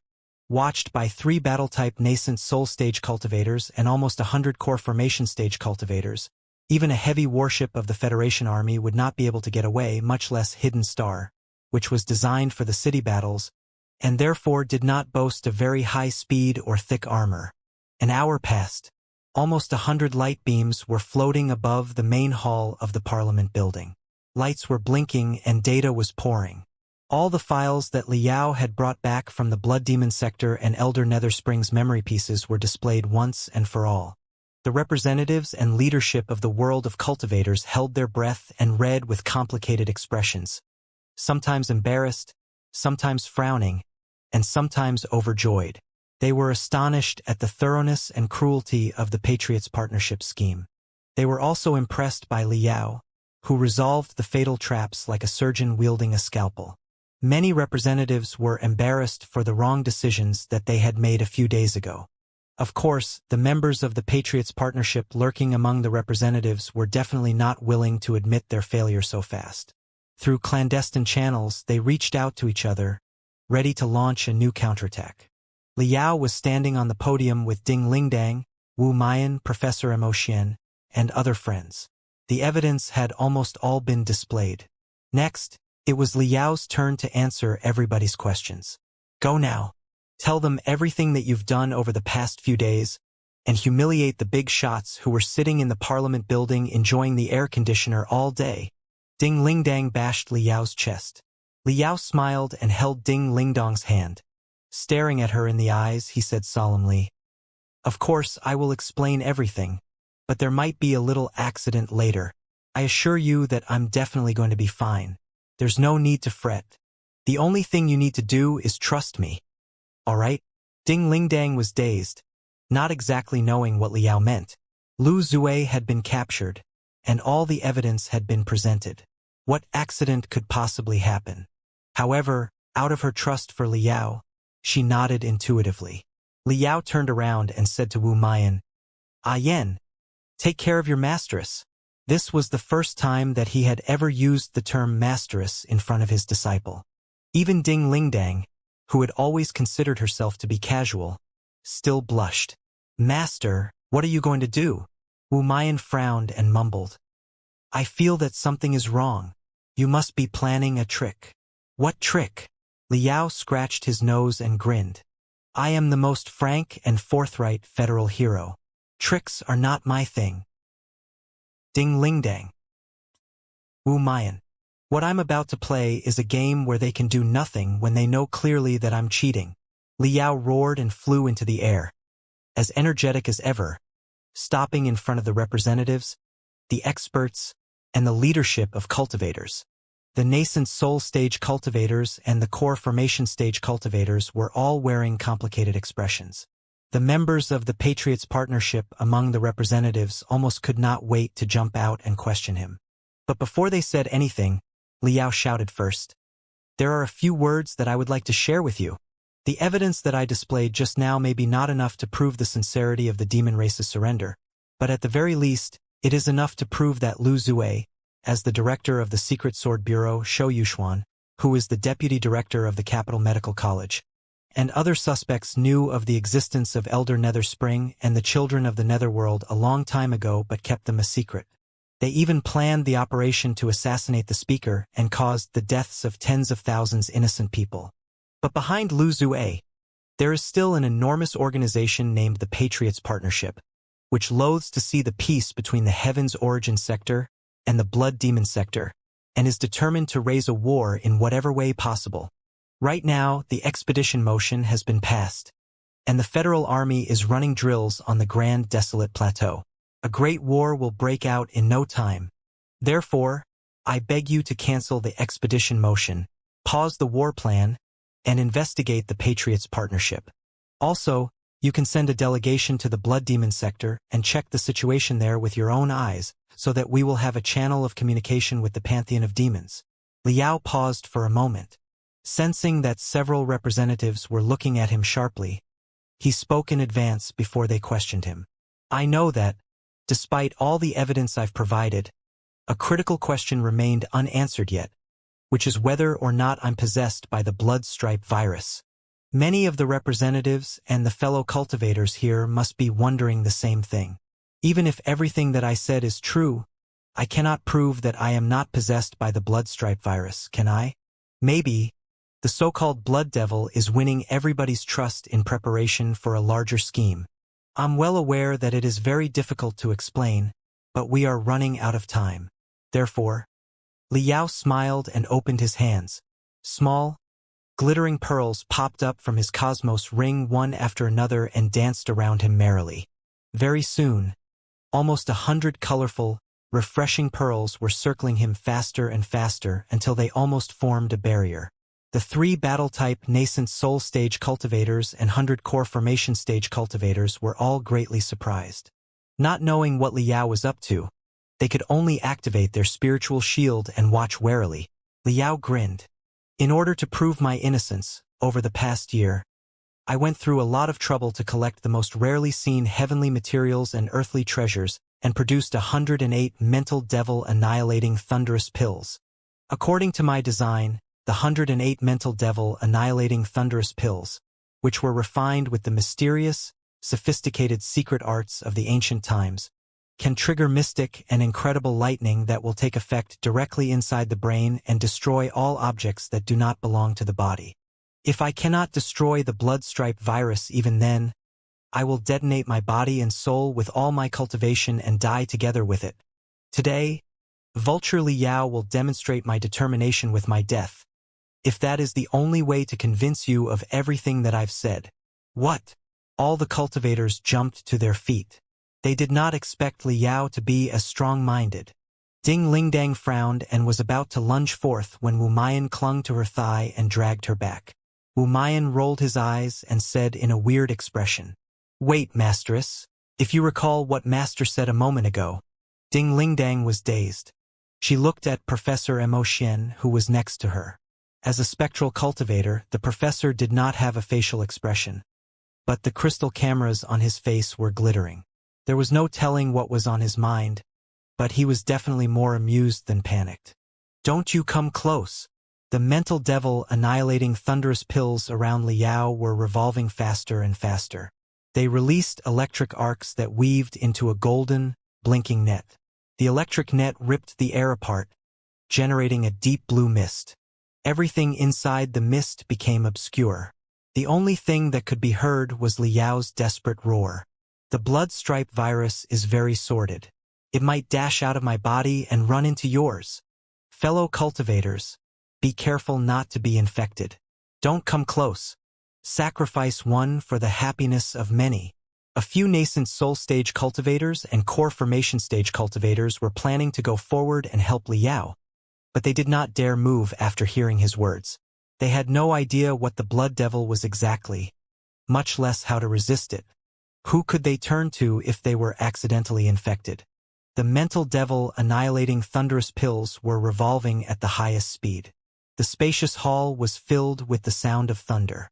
Covered by the deep blue mist, the spectators lost track of everything inside the array.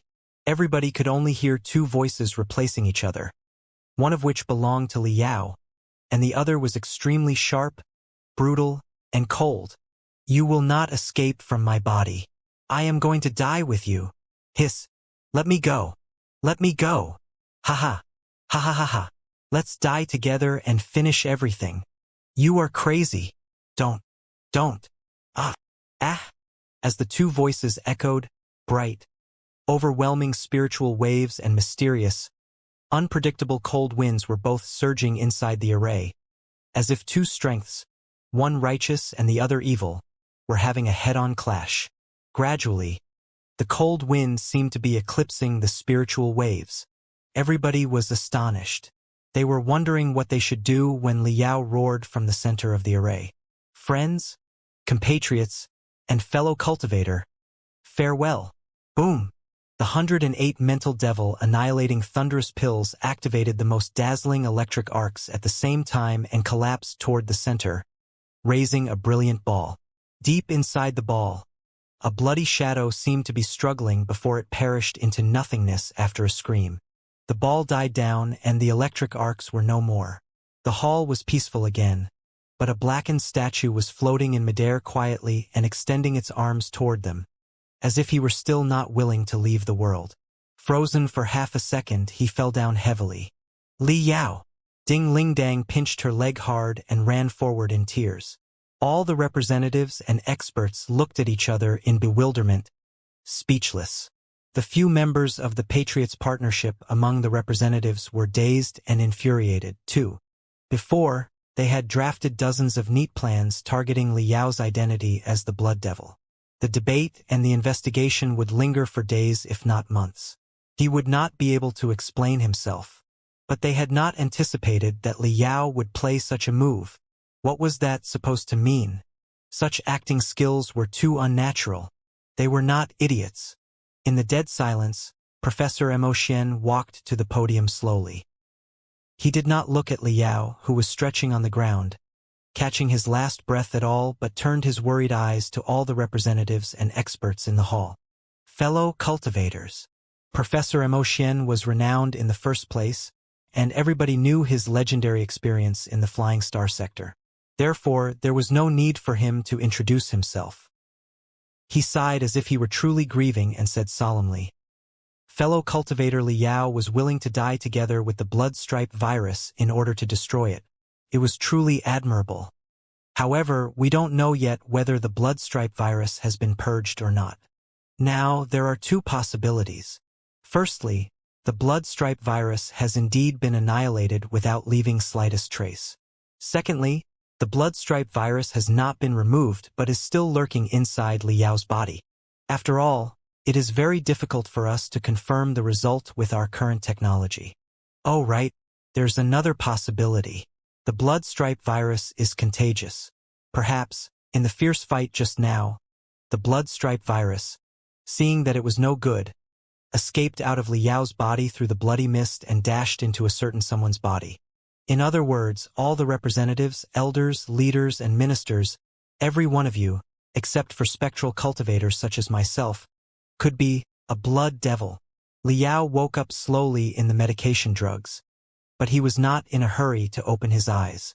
In the comfortable days, he perceived the brand new world slowly, like a butterfly that was about to break out of the cocoon or a sprout that was piercing out of the soil and smelling the warmth of sunlight. Liao knew that he was totally different from the past now and that he had embarked on a completely different path of cultivation. Qilu, Qilu, Qilu, Qilu. All the heavenly materials and earthly treasures in the tank of medication drugs were absorbed by him instantly, repairing his broken organs crazily. His every cell was like a vigorous bud that would blossom soon. The dark green medication drugs a moment ago turned as clear as water. All the ingredients had been swallowed by him. Liao leapt out of the medication drugs, not raising the slightest wave. Before his feet landed on the floor, the remaining liquid on his skin had been vaporized into mist because of the high-frequency vibrations of his muscles. Surrounded by the mist, he looked rather elegant and mysterious. Grinning, Liao looked at his hands in great satisfaction. He clenched his fists and felt the strength flowing among his finger like invisible dragons. I'm finally back to myself. The wounds previously, especially those from Diwu Jian's 5 disintegrations of heavens and human, have mostly recovered. In another few days, the radiation will be utterly purged from my body. Sensing that his every vein and nerve was as smooth and stoppable as a railway line, Liao felt so great that he roared. It was a pure white, high-level ward, filled with the most advanced medical magical equipment. But Wu Mayan was the only one taking a nap aside. Sensing the quickly surging spiritual energy, the young Qi trainer was suddenly woken up. He jumped to his feet. Master, you're awake. What's happened? Liao glanced at the clock on the wall.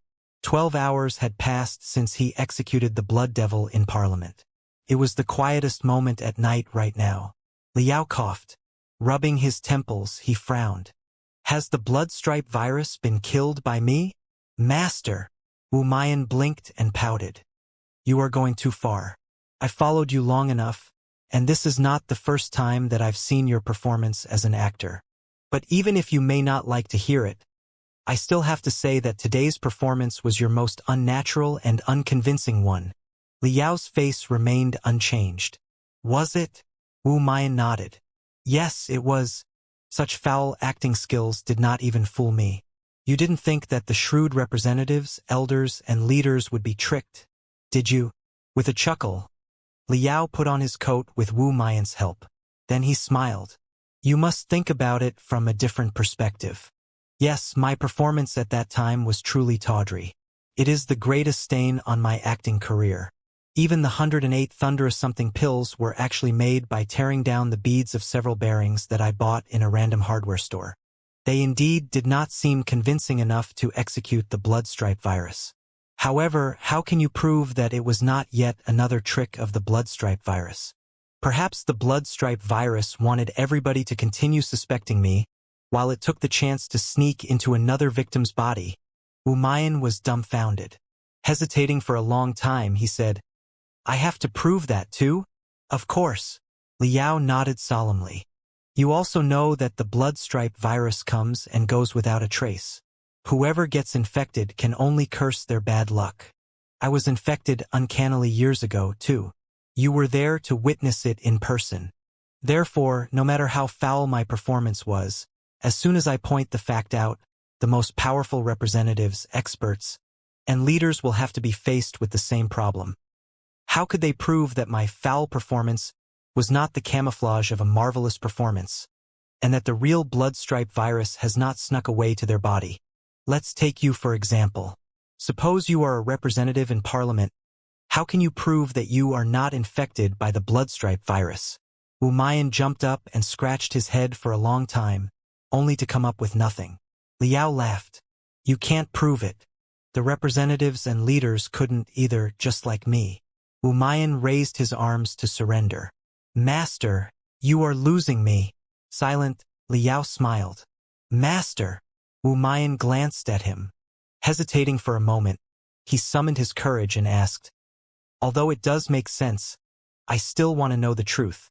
Has the blood stripe virus been eliminated by you, Master? Will it jump out and cause trouble again sometime in future? Does it really matter whether it is eliminated or not?" Soft redness was flowing deep inside Liao's left eye, as if it could be completely melted with the blackness in the depths of his right eye.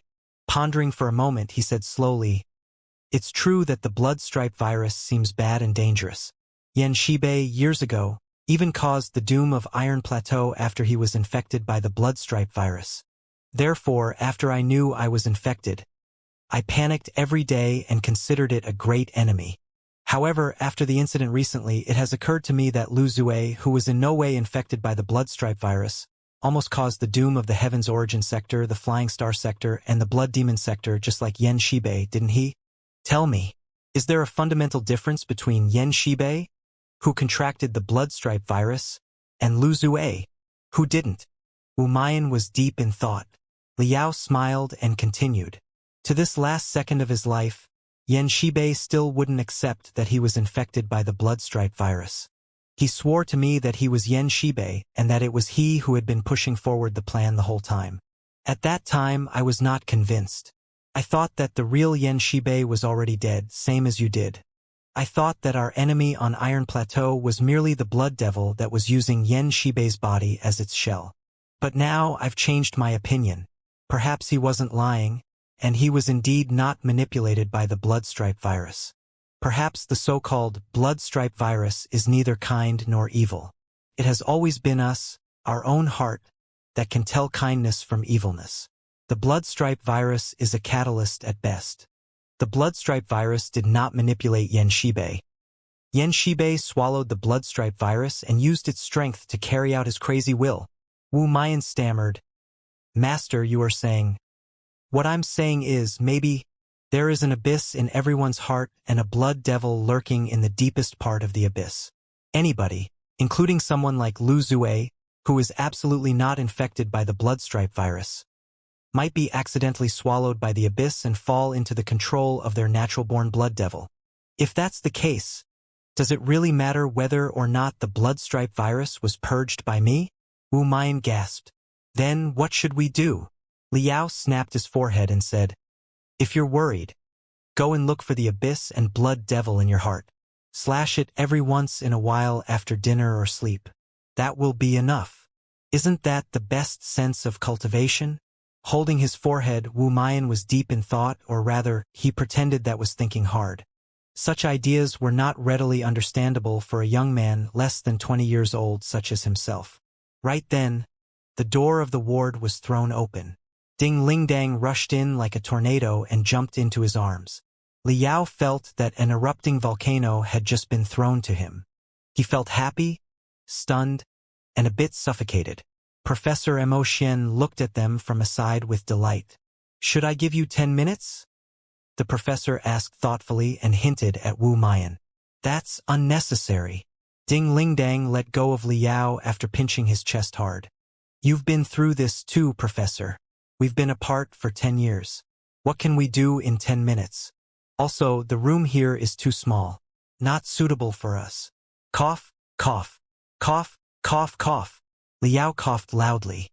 Rubbing his ribs, which were nearly broken by Ding Lingdang, he asked solemnly, "Professor, I've slept for half a day. What happened outside?" Professor Mo Xian smiled and brought 3 pieces of news. Firstly, after learning that the blood stripe virus was perhaps fleeing in the Parliament building and might even have infected a random representative, expert, or leader, the federal government immediately took action with the cooperation of the cultivators. In only a few hours, the best doctors, meditation healers, and refiners had worked out a standard procedure to identify the blood devil. The correction rate of the identification was 100%. All the representatives and experts who had been present, including Liao himself, passed the test. None of them were infected by the blood stripe virus. All of them agreed unanimously that the blood stripe virus had been completely purged by Liao and would cause no further trouble. It was truly a relief for everybody. "Did they?" Liao frowned. "Is the identification procedure reliable or not? Is there any error?" For safety reasons, we might as well quarantine all the representatives, leaders, and myself and observe the suspects for 10 years. Isn't that better? Rest assured. It is absolutely reliable, Professor Mo Xian replied solemnly. The identification procedure was approved by all the representatives, leaders, and specialists. It means that the authorities of the Heaven's Origin sector have guaranteed that anyone who passes the test is absolutely not infected by the bloodstripe virus. That's good. Liao was finally relieved. He asked again, then, if I run into any trouble in the future, nobody will accuse me of being the blood devil again, right? Definitely not, Professor Mo Xian answered quickly. Everybody in Parliament today could have been infected by the bloodstripe virus. If anybody suspects you, they will be suspecting everybody in the Parliament building, won't they? Therefore, after you executed the blood devil and fell into a coma, all the representatives, experts, and leaders agreed that the infection of the bloodstripe virus should be concluded now.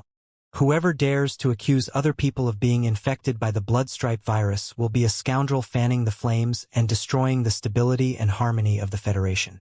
Such people can only be spies sent by the Imperium of true human beings. The greatest burden on Liao's heart was relieved. He felt much better and asked with a smile, "What about Lu Zue?" "That's the second great piece of news. Lu Zue is now under arrest.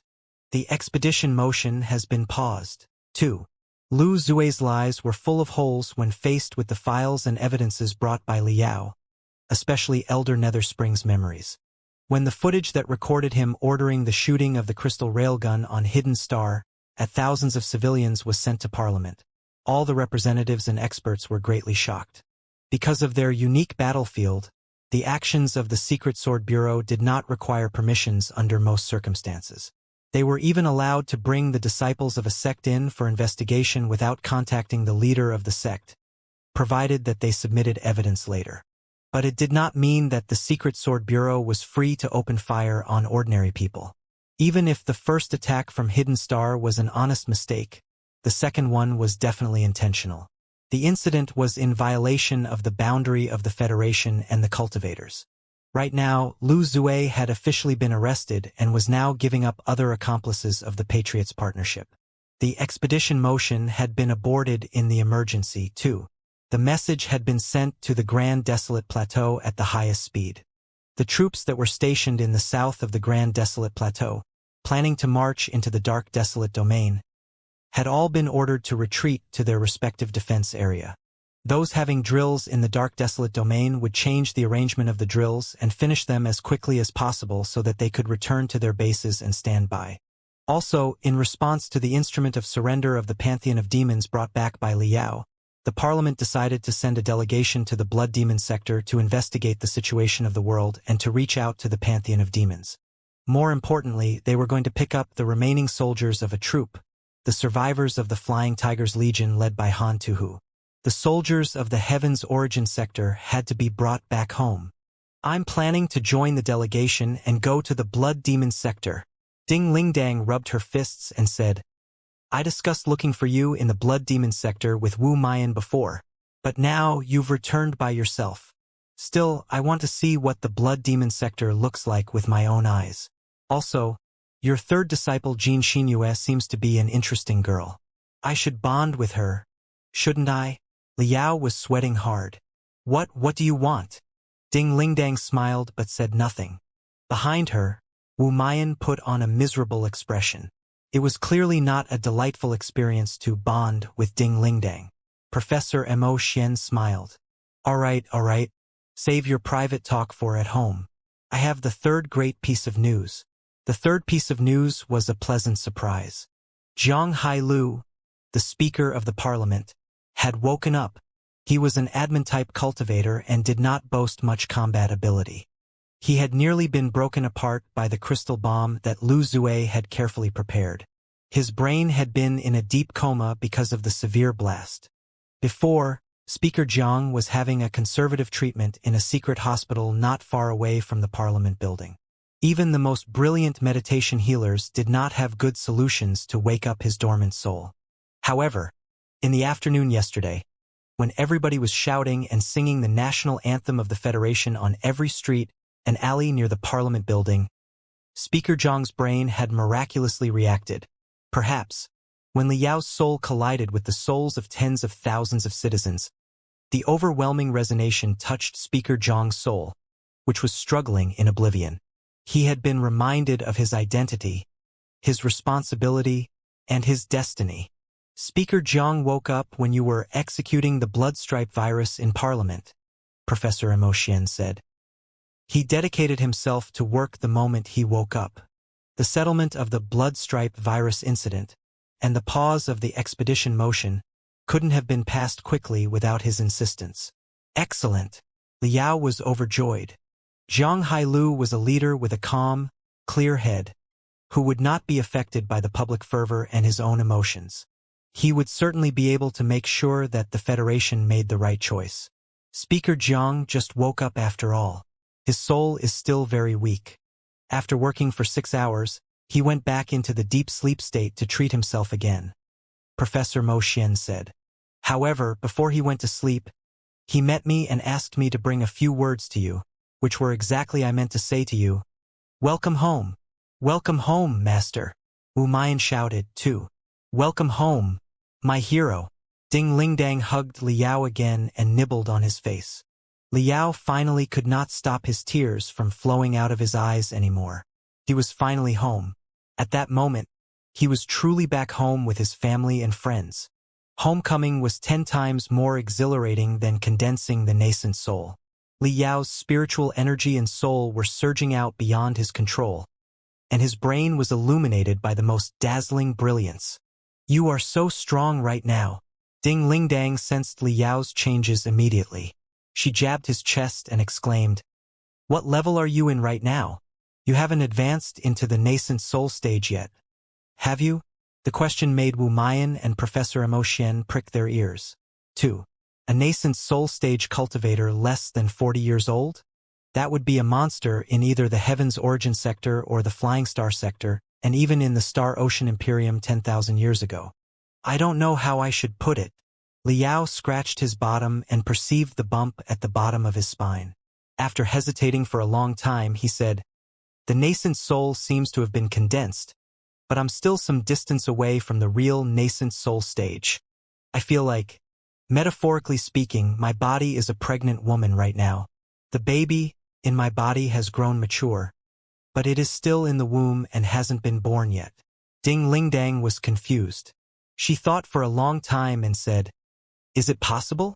I've never heard of such experiences from other nascent soul stage cultivators. Liao rubbed his stomach and observed, This is what I thought. For most of the cultivators who are about to enter the nascent soul stage from the peak of the core formation stage, they are at least 100 years old. Their life experience, outlook, and worldview are all very stable. It's like a grown-up woman giving birth to a baby. Everything will be very smooth when the time comes. But my situation is vastly different. I am too young after all. My strength may be enough, but I'm too short of life experience. My worldview is not mature and steady enough, either, considering how I often overrule my past opinions. It's still too early for me to condense the nascent soul right now, like a teenage girl who conceived by accident. Her body is not prepared yet. When the critical moment comes, she might go through dystocia. The three of them looked at each other in bewilderment. Although Liao's theory was rather unorthodox, it did make some sense on second thought. What do we do now? Ding Lingdang asked anxiously. Is it dangerous if the baby cannot be born after a long time? I know a lot of experts whose capability plunged after they failed to advance into the nascent soul stage. It was not a nascent soul that they formed, but an aggressive soul, broken soul, or fiendish soul, which would plague them for the rest of their lives. Liao scratched his bottom again. Hearing Ding Lingdang's words, he felt that his spine was swelling in pain, and that the nascent soul that he had condensed was not peaceful as it appeared to be. Thinking hard for a long time, Liao suddenly beamed with joy and said, I reflected on the situations before, and I wonder if this is this key point. I have dual talents in fighting and refining, but I'm more focused on fighting. Before, I made all the improvements of the major levels during fierce battles. Sometimes, I never had a breakthrough unless I was beaten until I was heavy wounded, catching my last breath. For example, on Iron Plateau, I didn't perceive the mysterious, superlative height of the building foundation stage until Yen Shibei almost killed me. But this time, my opponent was Lu Zue. He is sordid and shameless, but he is not a warrior. In the end, I only just condensed my nascent soul with the resonation of souls of the public. When he raised hands and surrendered, I didn't even move my fingers. How could I advance into the real nascent soul stage? Ding Lingdang was enlightened. I got it now. You are saying that, to advance into the nascent soul stage, you need a great fighter to beat you up brutally to the point that you cannot feed yourself. Liao nodded. That is not how I would put it. But that's the idea. That's so easy. Come on. Shall we do it here or outside? Ding Lingdang rolled up her sleeves and spat into her palms, eager to try. I'm best at beating up other people, and I like beating you best. Come on. Let me savage you brutally. Wu Mayan clenched his fists and waved them, declaring solemnly, although my limbs are thin, if you think that I can be of any help, master, I definitely will not hesitate to beat you up. How exciting it would be to beat his master up. Liao coughed and shook his head. It's not simple as that. Not just you, even other nascent soul stage cultivators won't be helpful either. It's not about your strength, but because I know that you do not really mean to kill me. How can the full potential of the nascent soul stage be triggered without a real life and death battle? The only result will be that I am beaten up by you while gaining nothing. It will not be helpful for the improvement of my level at all. Ding Lingdang and Wu Mayan looked at each other in bewilderment and realized that it did make sense. It was like the battles in the grand illusionary land and those in the real world. They were completely different. No real warriors could ever be trained in a virtual reality system. Then what do we do? Ding Lingdang frowned. It would be a time bomb if the issue was not addressed. We do nothing. Liao scratched his head. Everybody's path and opportunity to enter the nascent soul stage was different. Other nascent soul stage cultivator would not be able to offer much guidance to him. It all counted on himself. Right now, he did not have good solutions, but he knew that he must not rush into anything. The nascent soul was the purest crystallization of a cultivator's will, experience, and strength. If irrelevant thoughts were mixed into it, his future training would be seriously affected. Who knew whether or not Lu Zue had walked on the wrong path to this day because he had some extreme thoughts when he condensed the nascent soul. Thinking about Lu Zue, Liao was suddenly ill at ease for some reason. After the improvement of his level, his senses were even sharper than before. He could vaguely foresee something before it happened. Where is Lu Zue right now? I'd like to meet him. A lot of questions about the whole scheme remained unanswered. Liao was quite interested in talking to the leader of the Patriots Partnership. Lu Zue is now temporarily locked in the underground fortress in Parliament, Professor Xianxia said. Due to the recent events, the Secret Sword Bureau is now a mess. Parliament has passed Speaker Zhang's proposal that Supervisor Guo of the 1st Division of the Secret Sword Bureau be the acting director of the Secret Sword Bureau. Also, he was asked to establish a special investigation group to interrogate Lu Zue and find out the scheme of the Patriots Partnership. Liao beamed with joy and almost exclaimed, Supervisor Guo is still alive? Liao was very clear that, although it was himself and the veterans who had caused great trouble and revealed Lu Zue's real face in the end, the key to his endeavor had always been Guo Chunfeng. If Guo Chunfeng had not taken action in advance and protected Professor Xianxia and Ding Lingdang under the name of the arrest, they would have been taken away by the Patriots Partnership. Later, it was also Guo Chunfeng who had reached out to him. The two of them had been able to exchange tremendous information and set up their trap that even fooled the cunning Lu Zue. It was still Guo Chunfeng who had informed him of the basic structure and defense system of the headquarters of the Secret Sword Bureau and guided him to sneak in. Otherwise, how could Liao have broken through the defense network of the largest intelligence agency of the Federation in only a few hours, considering that he was a human being after all? Without Guo Chunfeng, it would not have been impossible for him to communication with Professor Xianxia and retrieve the evidence of paramount importance from the jade crystal disk. At the last moment, Guo Chunfeng even sacrificed himself resolutely and boarded Hidden Star, where he stalled his boss, Lu Zue, earning the previous half-hour for them. Without the half-hour, they definitely would not have been able to reach the central district, where the Parliament building was located. The Patriots' partnership would have stopped them halfway. At that time, Liao had still been under the adverse effects of the 5 disintegrations of heavens and human. His capability had plunged, and he was certainly no match for the assassins of the Patriots' partnership. Therefore, even though everybody considered him a great hero who saved the day at the most critical moment, Liao believed that Guo Chunfeng was the most important person for the war. Guo Chunfeng was definitely the well-deserved greatest contributor. "Where is Supervisor Guo?" Liao asked excitedly. "I would like to meet him." Professor Mo Xian's crystal cameras glittered. He smiled. "As it happens, Supervisor Guo wants to meet you too. He also asked whether or not you are willing to join the investigation group to look into the Patriots' partnership. He seems to have run into some trouble and would like to study it with you." Liao nodded quickly. Of course. Below the Parliament building was an underground fortress designed to resist the Beast Tide outbreak. The entire fortress consumed more than 5 million tons of superalloys. There was a sentry post every few steps. The attack and defense rune arrays were all of the highest level. Deep inside the underground fortress, Liao and Guo Chunfeng hugged each other warmly. "Fellow Cultivator Guo. Fellow Cultivator Li." Fellow Cultivator could mean a lot or nothing. When two cultivators who had not seen each other before met, they could address each other by fellow cultivator for politeness. However, for Liao and Guo Chunfeng, the meaning of fellow cultivator was much deeper, intense, and unchangeable. Even when there was still a misunderstanding between them and Liao regarded Guo Chunfeng as abyss, he had admired the keenness and resolution of the demon hunter. Many times, the traps and the false identities that Liao had made after all the trouble were seen through by Guo Chunfeng immediately. He had nearly been caught quite a number of times. Such a worthy opponent truly deserved his appreciation. Guo Chunfeng was a friend, not a foe.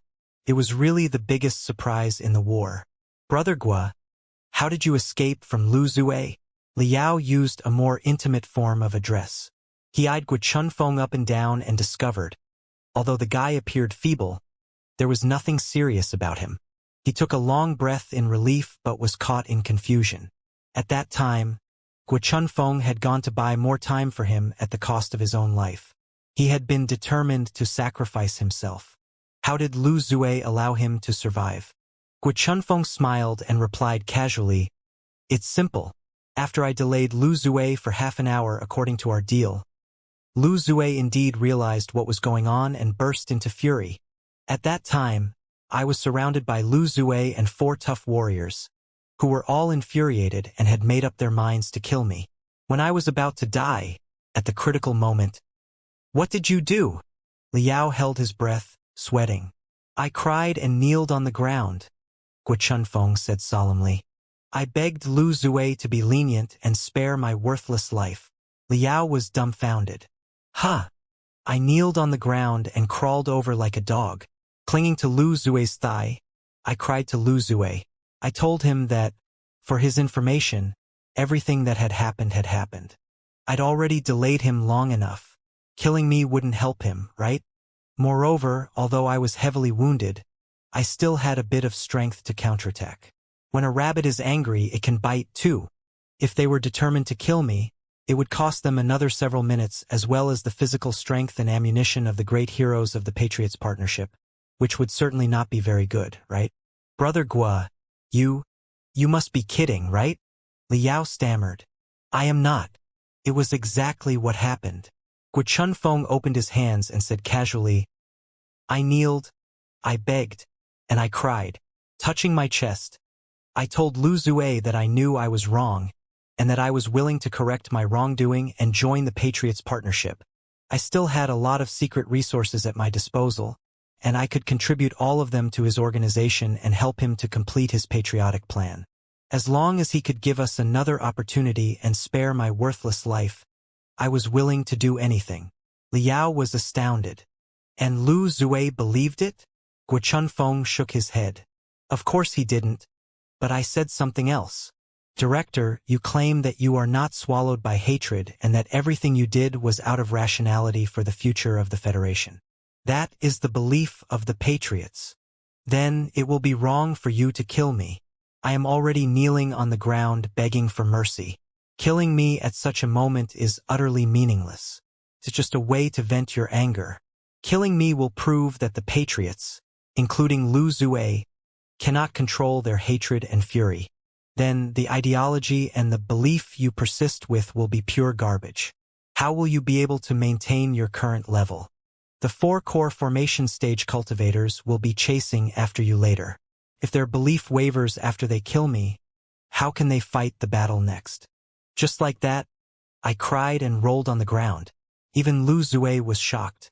Then the news that you'd been found came over. That was how I luckily survived. Liao was rendered speechless for a long time. Guo Chunfeng patted his shoulder. Young brother, are you very disappointed? Not exactly. Liao tried to adjust his facial muscles. I'm just a bit surprised. Brother Guo doesn't seem like someone who is scared of death. I was not scared of death. Guo Chunfeng's eyes pierced through the underground and landed somewhere far, far away. However, I was scared that I wouldn't see my wife and my daughter again. Very scared.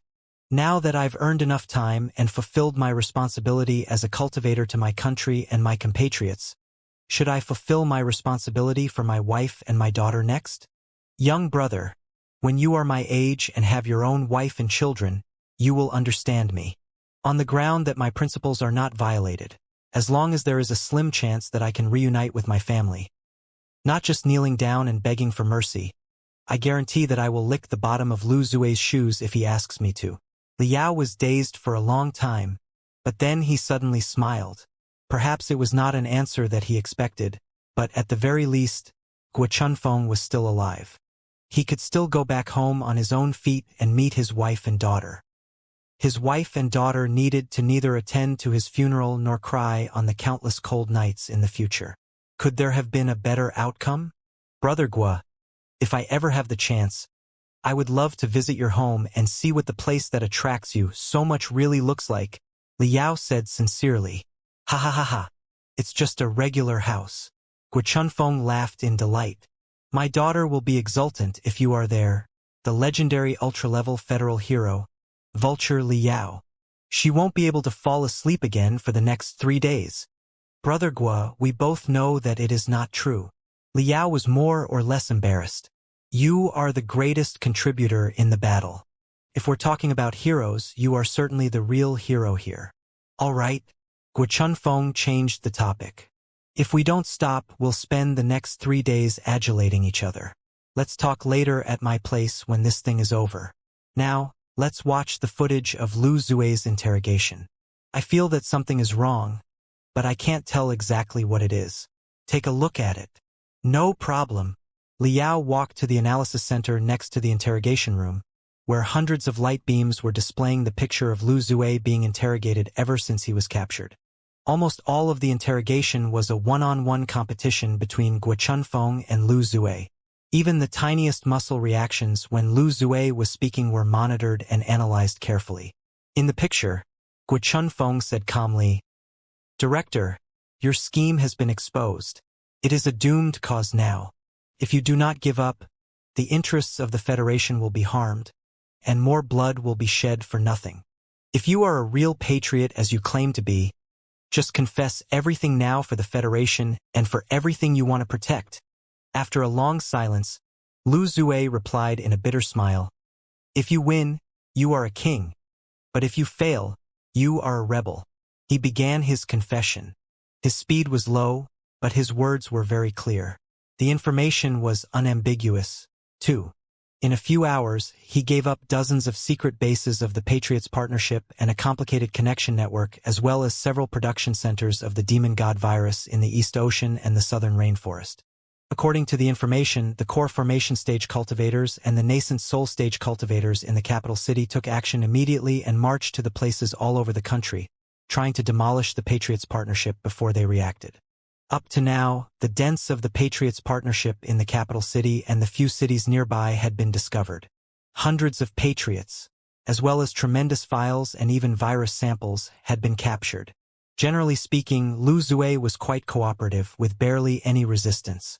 However, after watching the interrogation videos, Liao frowned as hard as Guo Chunfeng did.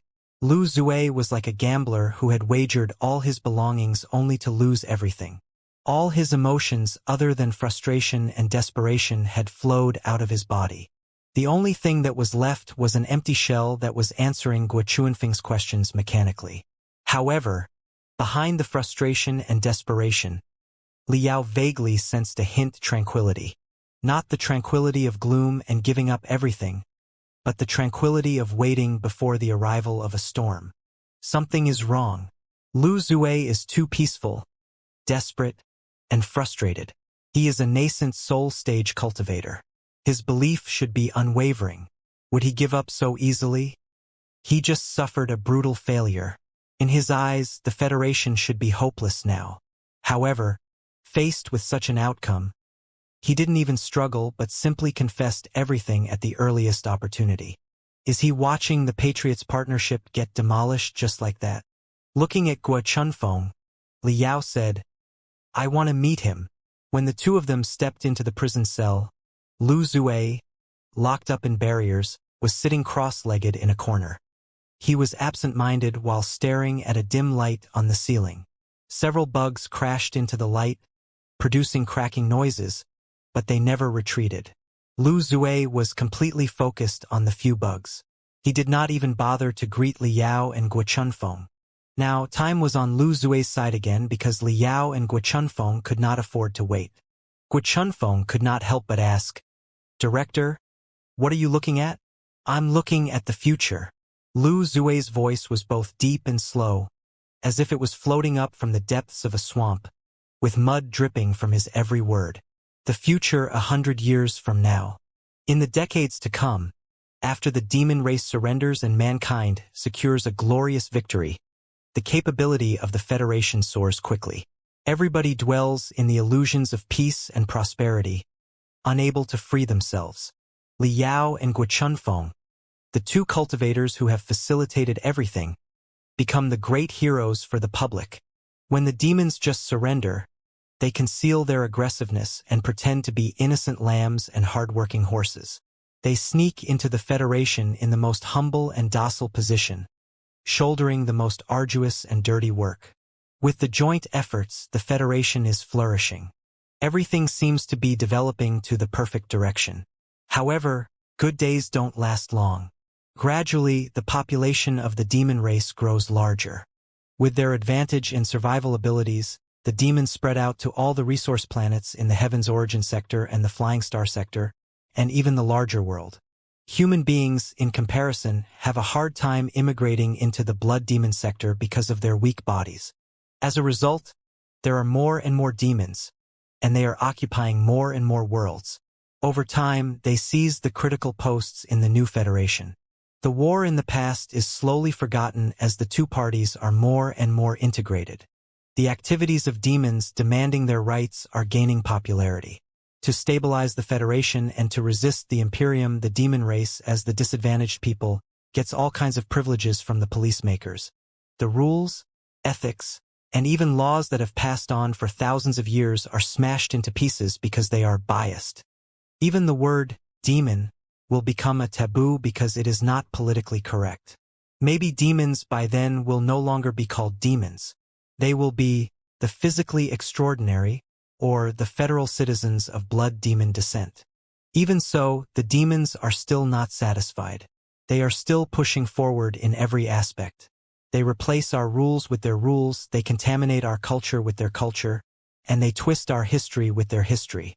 The heroes who sacrifice themselves on the battlefields to resist demons are no longer regarded as real heroes, and the dramas and movies with expert demons as protagonists will be aired blatantly.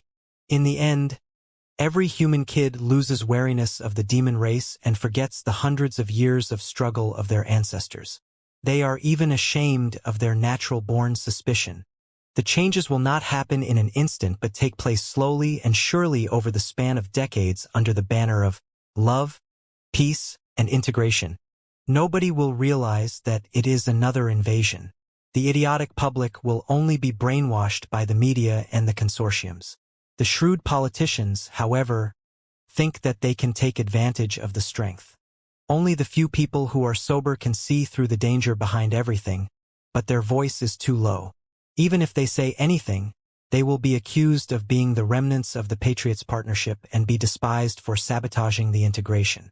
Eventually, when the stinky demons occupy our streets, steal our jobs, take away our women, and tarnish our flag, some of them will wake up in regrets. But it will be too late. The country will be like a patient whose cancer has proliferated to the entire body. There's no way to reverse the illness at all. Maybe, at that time, the patient will regret not following the doctor's advice in the beginning and cutting off all the cancerous organs with the sharp scalpel, no matter how important the organs appeared to be. This is everything I've seen, Supervisor Gua. No, that's not right. I should call you Director Gua. The new director of the Secret Sword Bureau. Are you interested in watching it together with me? Liao and Guchunfeng looked at each other and both felt tricky. Guchunfeng sighed. Director, do you know who he is? Of course, Lu Zue replied casually without even looking at Liao. A retard who thinks he is smart. A moron who thinks that he is not corrupted by the blood devil when he fell victim to the evilness a long time ago. Director, Guchunfeng raised his voice. With everything coming to this point, do you still not regret what you did at all? Liao saved the Federation time and time again. He is a well-deserved federal hero. But in order to achieve your goals, you vilified him in such shameless ways and even involved Ding Lingdang, Professor Mo Xian, and so many other people.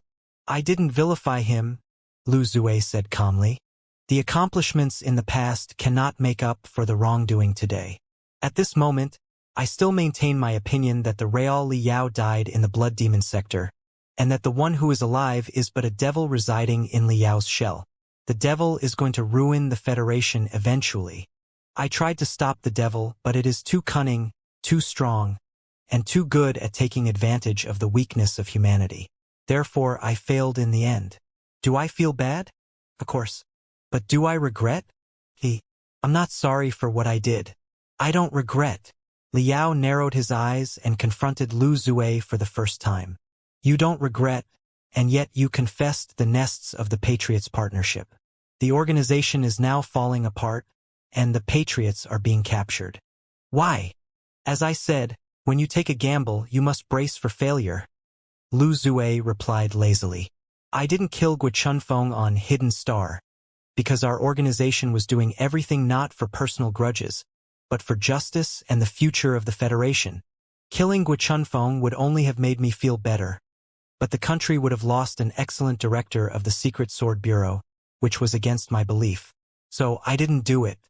By the same logic, now that we've failed with no possibility of a comeback, is there any necessity to struggle in vain and waste the Federation's resources? Now that I've failed, I might as well admit my failure quickly. Consider it the last bit of dignity I save for myself. Liao scratched his head. He was not an interrogation expert. Lu Zue's theory sounded rather self-consistent without many loopholes. But why was he feeling more and more puzzled? You are not admitting your failure. Liao suddenly bulged his eyes and stared at Lu Zue. You still have possibility of a comeback. Everything you are doing right now is the same as what Guchunfeng did on Hidden Star. You are buying time for someone else. Lu Zue's eyes were hollow, devoid of any feelings. He smiled and continued studying the moths that were darting toward the light.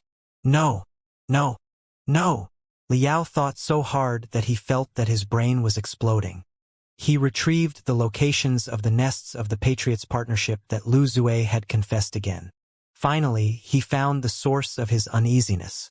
Lu Zue, in the past 12 hours, you've confessed 37 nests, but 31 of them are located in the south of the Federation or in the East Ocean.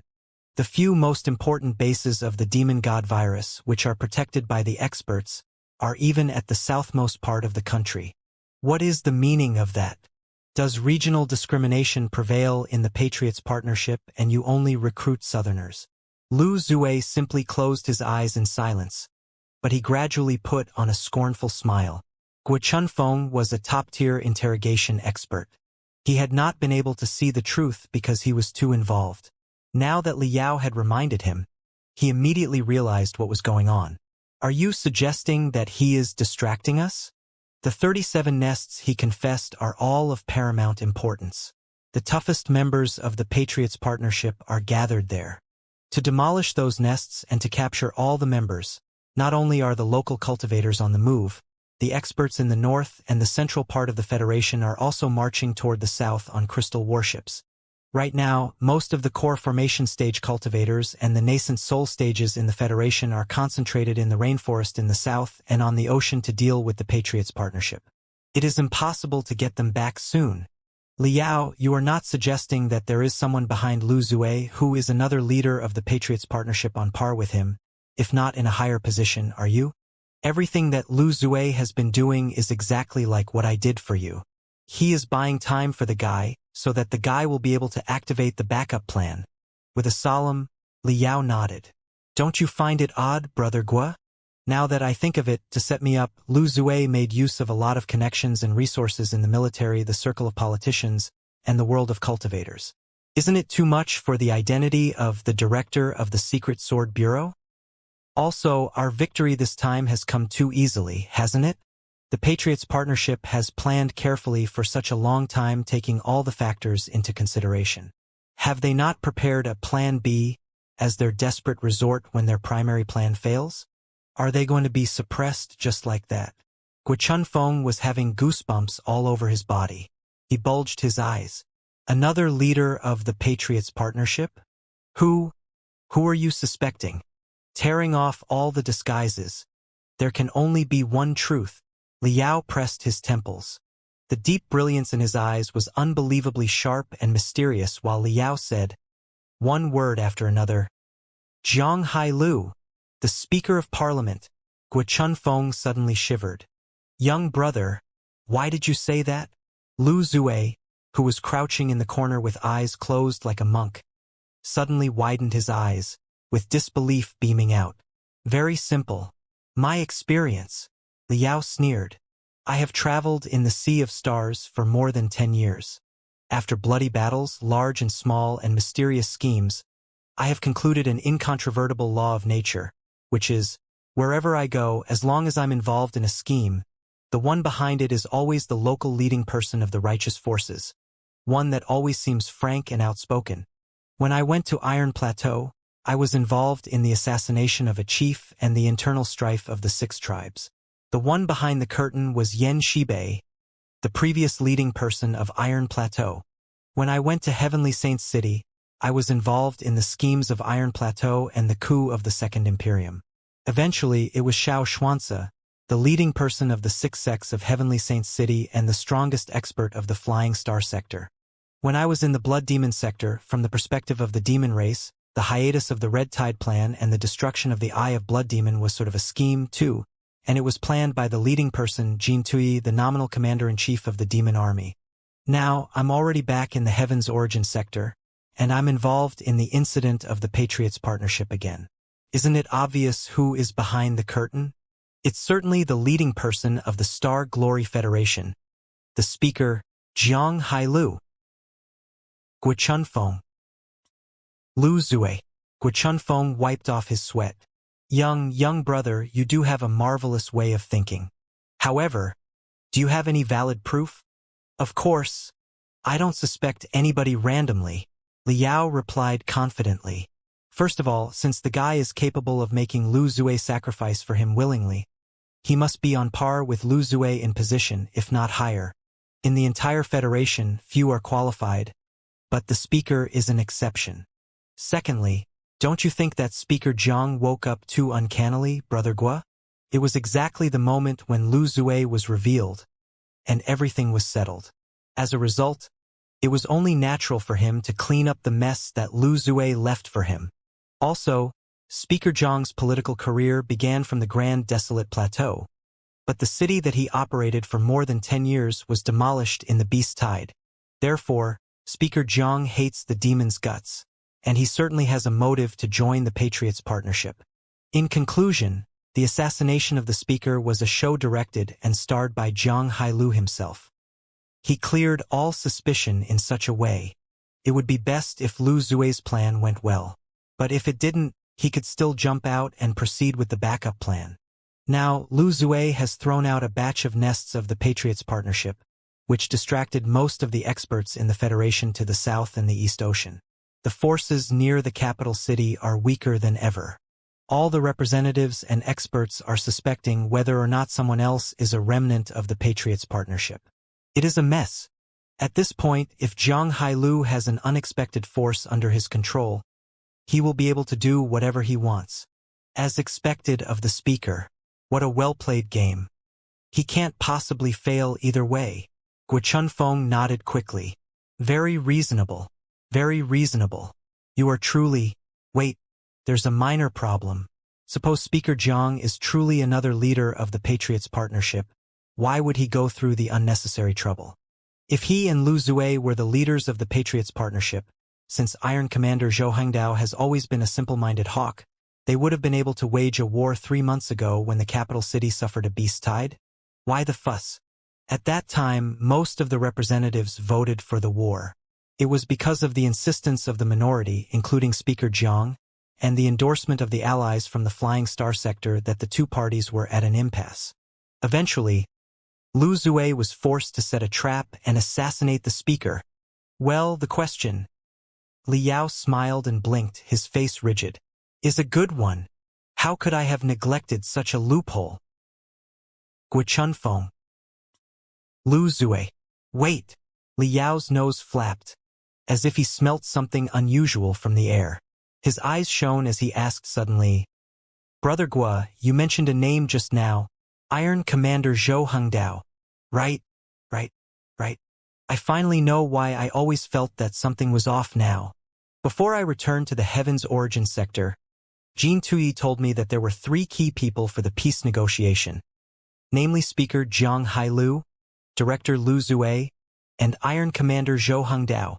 But during the incident, after Lu Zue and Jiang Hailu both played their roles, Lu Zue being the villain, and the speaker being blown up the moment he showed up, which was not his fault, where was Iron Commander Zhou Hengdao?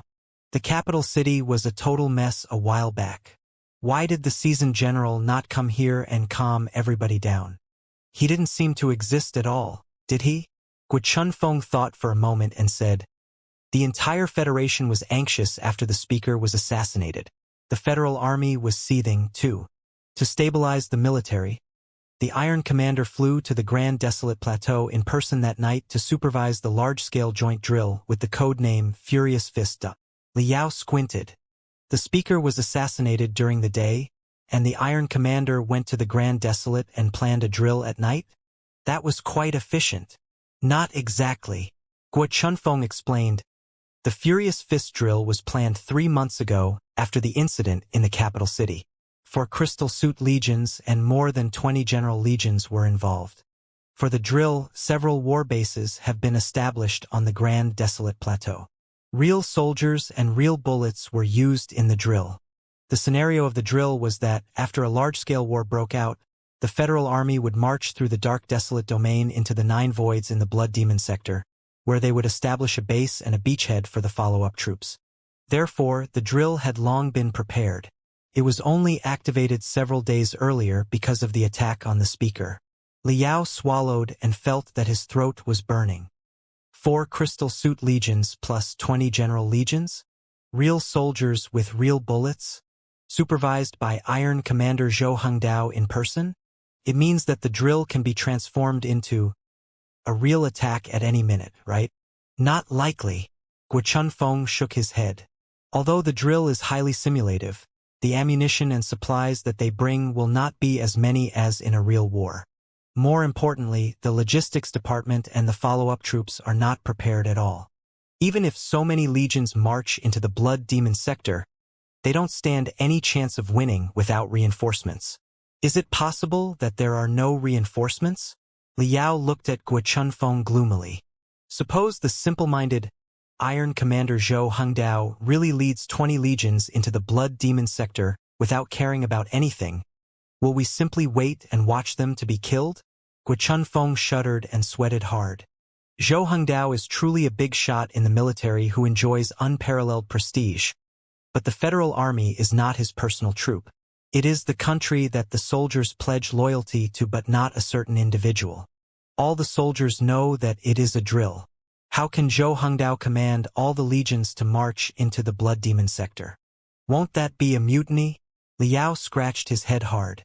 It does make sense, but I still feel that something is wrong, right? You mentioned that it is a joint drill. Who's joining the drill? Burning Prairie, the best warship of the 3 sectors. One of the purposes of the Furious Fist drill is to hone the teamwork between the warship of the Flying Star sector and the Army of the Heavens Origin sector, as well as to integrate the 200,000 Grand Illusionary soldiers into the Federal Army. Also, most of the Marines on Burning Prairie are rookies as well, and the performance of Burning Prairie is not very steady itself. Both the crew and the warship have to be polished in a live drill. Burning Prairie used to be Heavenly Phantom, a crystal warship co-produced by the 6 sects of Heavenly Saint City and the Star Fighters Alliance, only to be taken over by Xianxia, the leader of the immortal cultivators. Heavenly Phantom was Xianxia's biggest reliance in the insurgency. Naturally, he spared no efforts infiltrating Heavenly Phantom. When the insurgency broke out, most of the Marines on Heavenly Phantom had been immortal cultivators. The critical posts were almost exclusively controlled by them. More importantly, the Star Brain, which was the mainframe crystal processor of Heavenly Phantom, had been under the control of the Star Child from the Imperium of True Human Beings.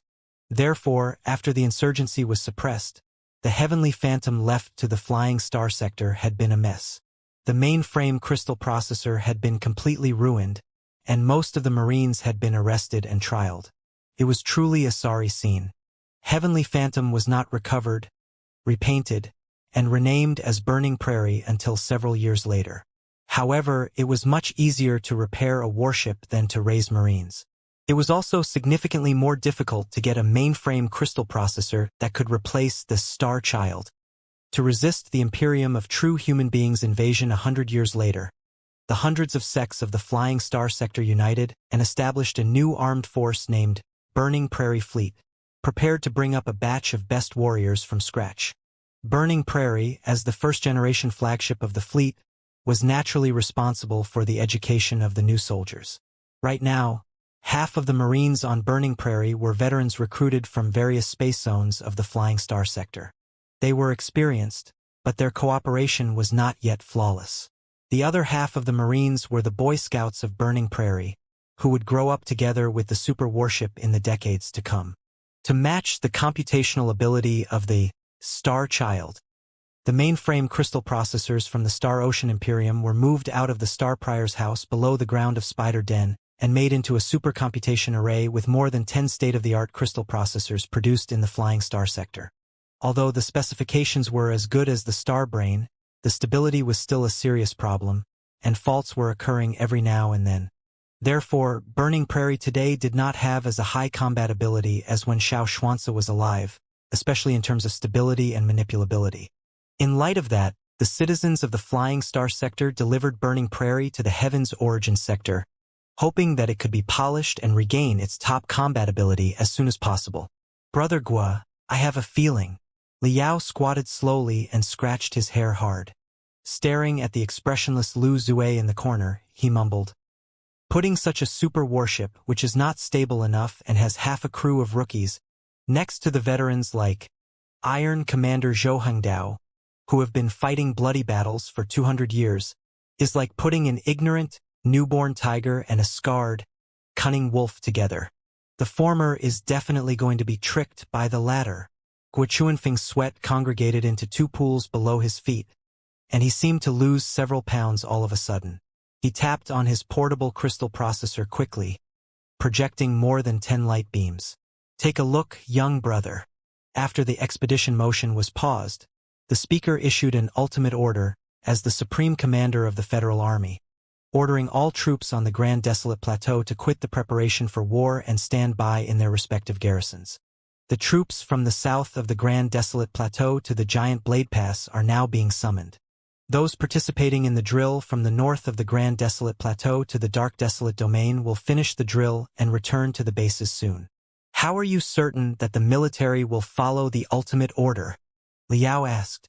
The ultimate order is directly sent to Iron Commander Zhou Hengdao and the commanders of every legion, Guo Chunfeng explained. The Iron Commander expressed his shock and replied that Duanmu Ming, the commander of the Dragon Horse Legion, who is also a child of the Netherworld, was already arrested. The commanders of the legions all indicated that they would obey the order and not attack easily. Powerful as the Patriots' partnership might be, and high as Iron Commander Zhou Hengdao's prestige is, they are not enough to make dozens of commanders disobey the ultimate order at the same time. Liao thought quickly and asked, how does the inland communicate with the Grand Desolate Plateau nowadays? As I recall, the spiritual nexus on the Grand Desolate Plateau has never been steady. Has it?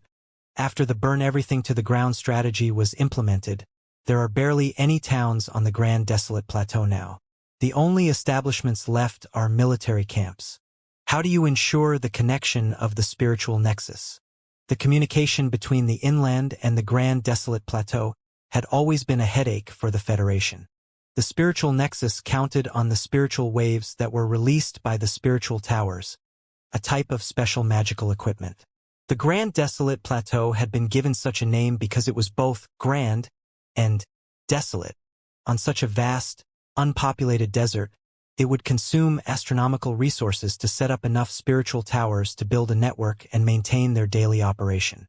To make matters worse, the Grand Desolate Plateau was also plagued by disasters, such as tornadoes, thunderstorms, earthquakes, and beast tides.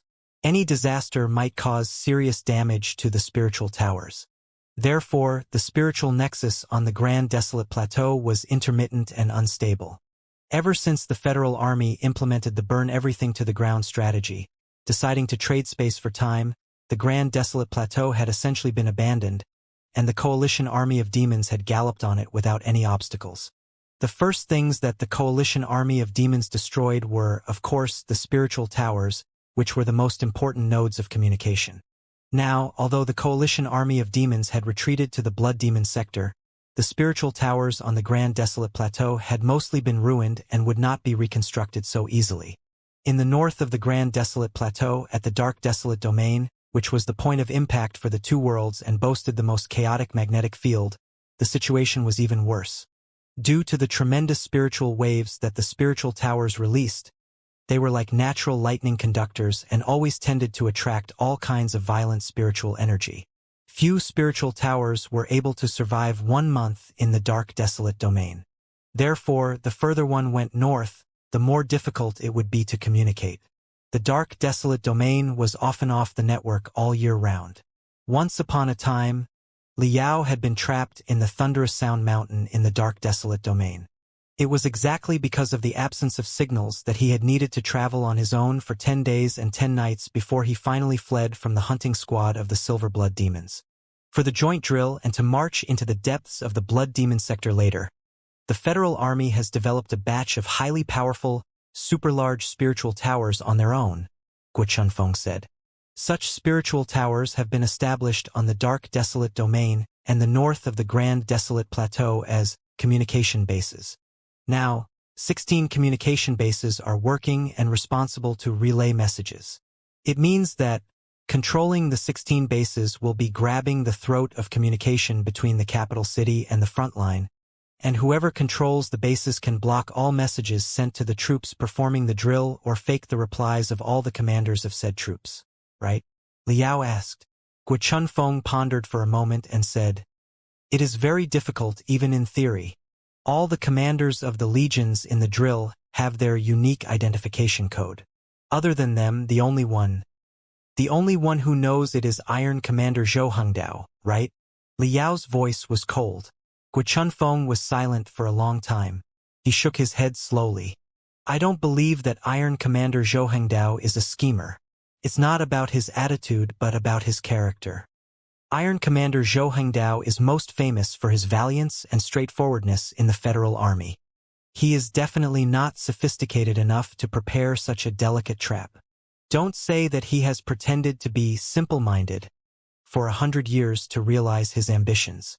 It must be noted that, until 1 year ago, he couldn't have foreseen that the Imperium of true human beings would arrive at all, or that a truce between mankind and the demon race would be struck.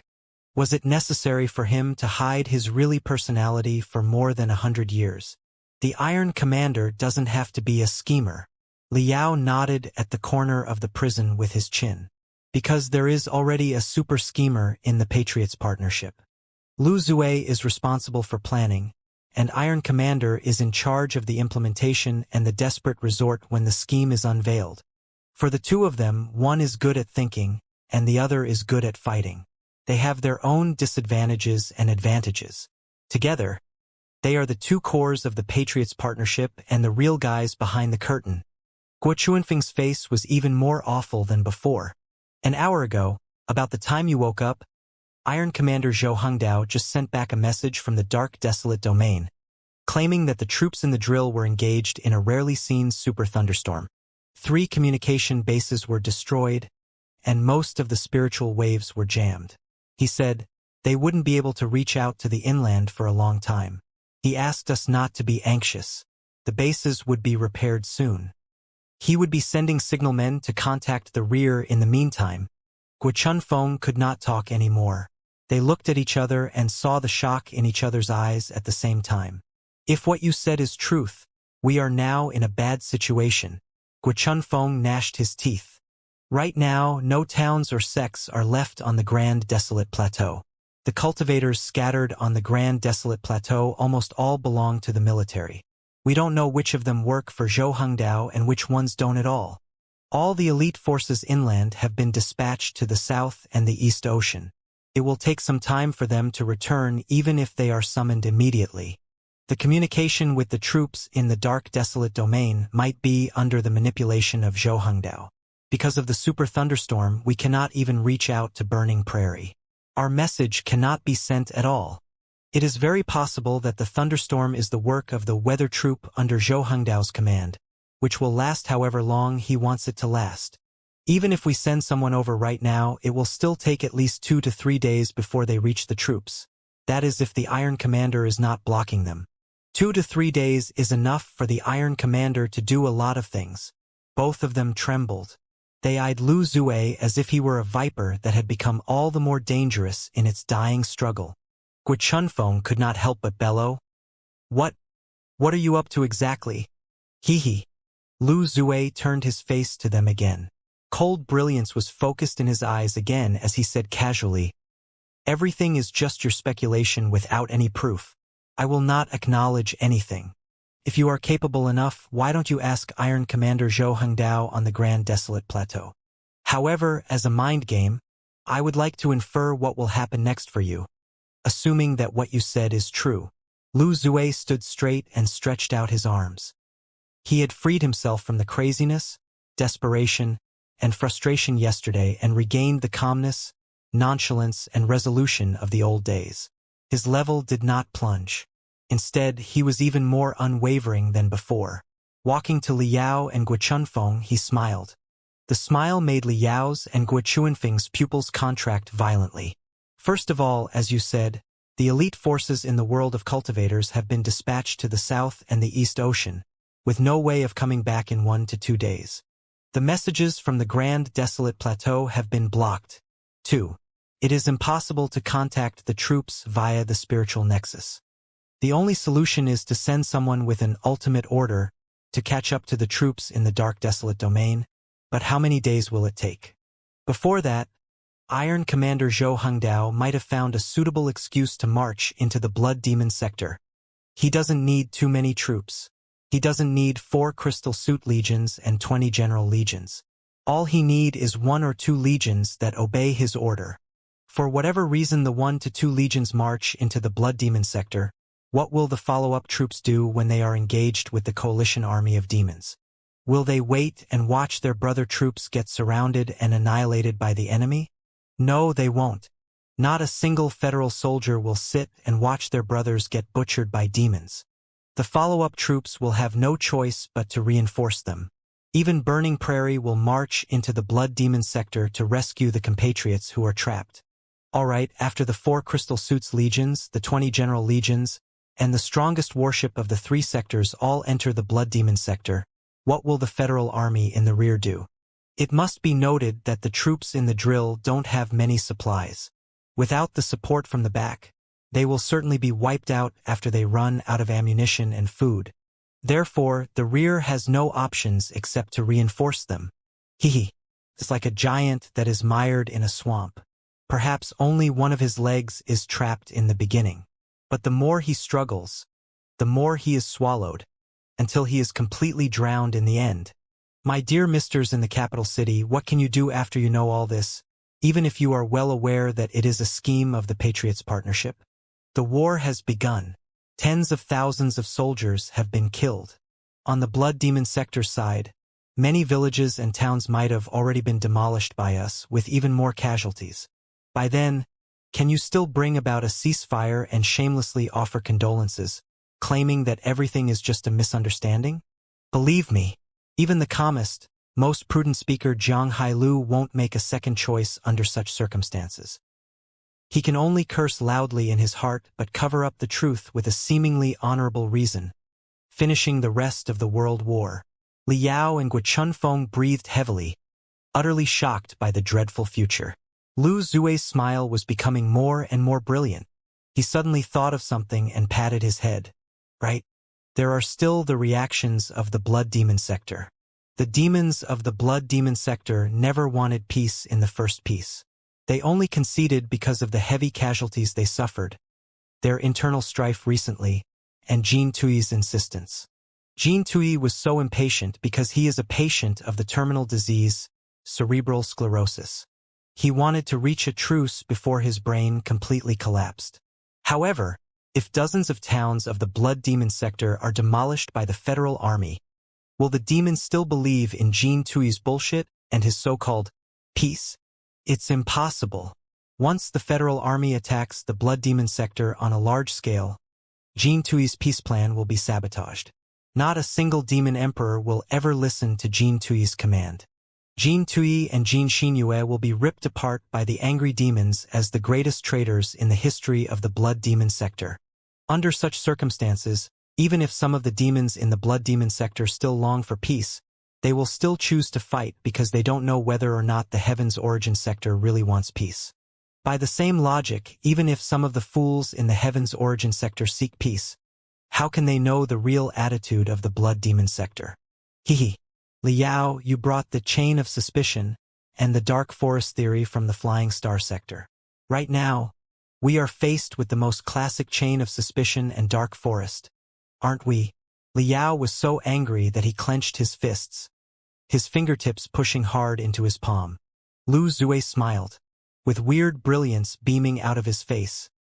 He extended his hawk nose over with an enticing voice. You have felt the strength of fury. It is magnificent, isn't it? Don't suppress it. Just let it out. Kill me. Come on. Kill me. Staring at his nose for a long time, Li Yao took a deep breath and loosened his hands one joint after another. Lu Zue, you've been possessed. You took advantage of the hatred and anger of your compatriots at first and the comradeship between the soldiers of the Federal Army later. To achieve your goals, you are stomping on the most precious feelings. I admitted nothing, Lu Zue replied casually. I can only say that, even if the Patriots partnership does have such a backup plan, we would never plan to use it in the beginning. Such a desperate attempt involves too many unexpected factors. At the very least, the first echelon of the troops to march into the Blood Demon sector is basically committing suicide, which is a huge loss for the Federation. Believe me, unless it is absolutely necessary, I would never want to see such a backup plan be implemented. We could have arranged everything more carefully and thoroughly. When the demon god virus is more mature, and when the army and the cultivators are all ready, we could have pushed forward openly and swept away all our foes. With the tiniest price, the Blood Demon sector would have been conquered. Now, the blood of more innocent people will be shed on the land of the Blood Demon sector for nothing. All because of the cleverness of you and Guo Chunfeng. Liao grabbed his neck and spurted saliva onto his face. Listen up, scumbag. Not a drop of blood that shouldn't be shed will be shed for nothing. Your plan will not work out. I will definitely stop Zhou Hengdao. Even if he jumps to the sky, I will still snatch his leg and drag him down. Lu Zui was picked up by Liao, but he did not struggle at all. Shaking like a puppet whose string was cut off, he was as calm as ever and continued smiling. Then you'd better hurry. If there is really such a desperate plan, Zhou Hengdao must have taken action already. You don't have much time, Liao. Good luck. Liao sniffed and threw him to the side. Then he turned around. Brother Gua, we have to wake up the speaker now. I have to bring the ultimate order to the Grand Desolate Plateau and call back the troops. Gua Chunfeng hesitated. Your crystal suit hasn't been repaired, and your wounds are not entirely healed yet. We have to gather more experts. There's no time. Liao gnashed his teeth. Zhou Hengdao will march into the Blood Demon sector at any moment. I'll go first and try to stall them. You can follow up later. You don't need to say anything. I'm the best candidate. Many people on Burning Prairie know me. Luo Xingzi, the leader of the Cultivators from the Flying Star sector, is an old friend of mine. Only I can stop them. In the north of the Grand Desolate Plateau, at the edge of the dark desolate domain, a rarely seen super thunderstorm was sweeping across the entire place. The sky was a battlefield of lightning, and the earth became a kingdom of swamps. The black rainwater contaminated the sky and the earth like ink. When the lightning struck, one could see that there was a pale white valley around.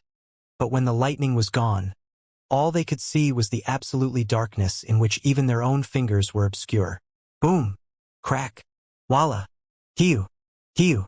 Hiu! Hiu!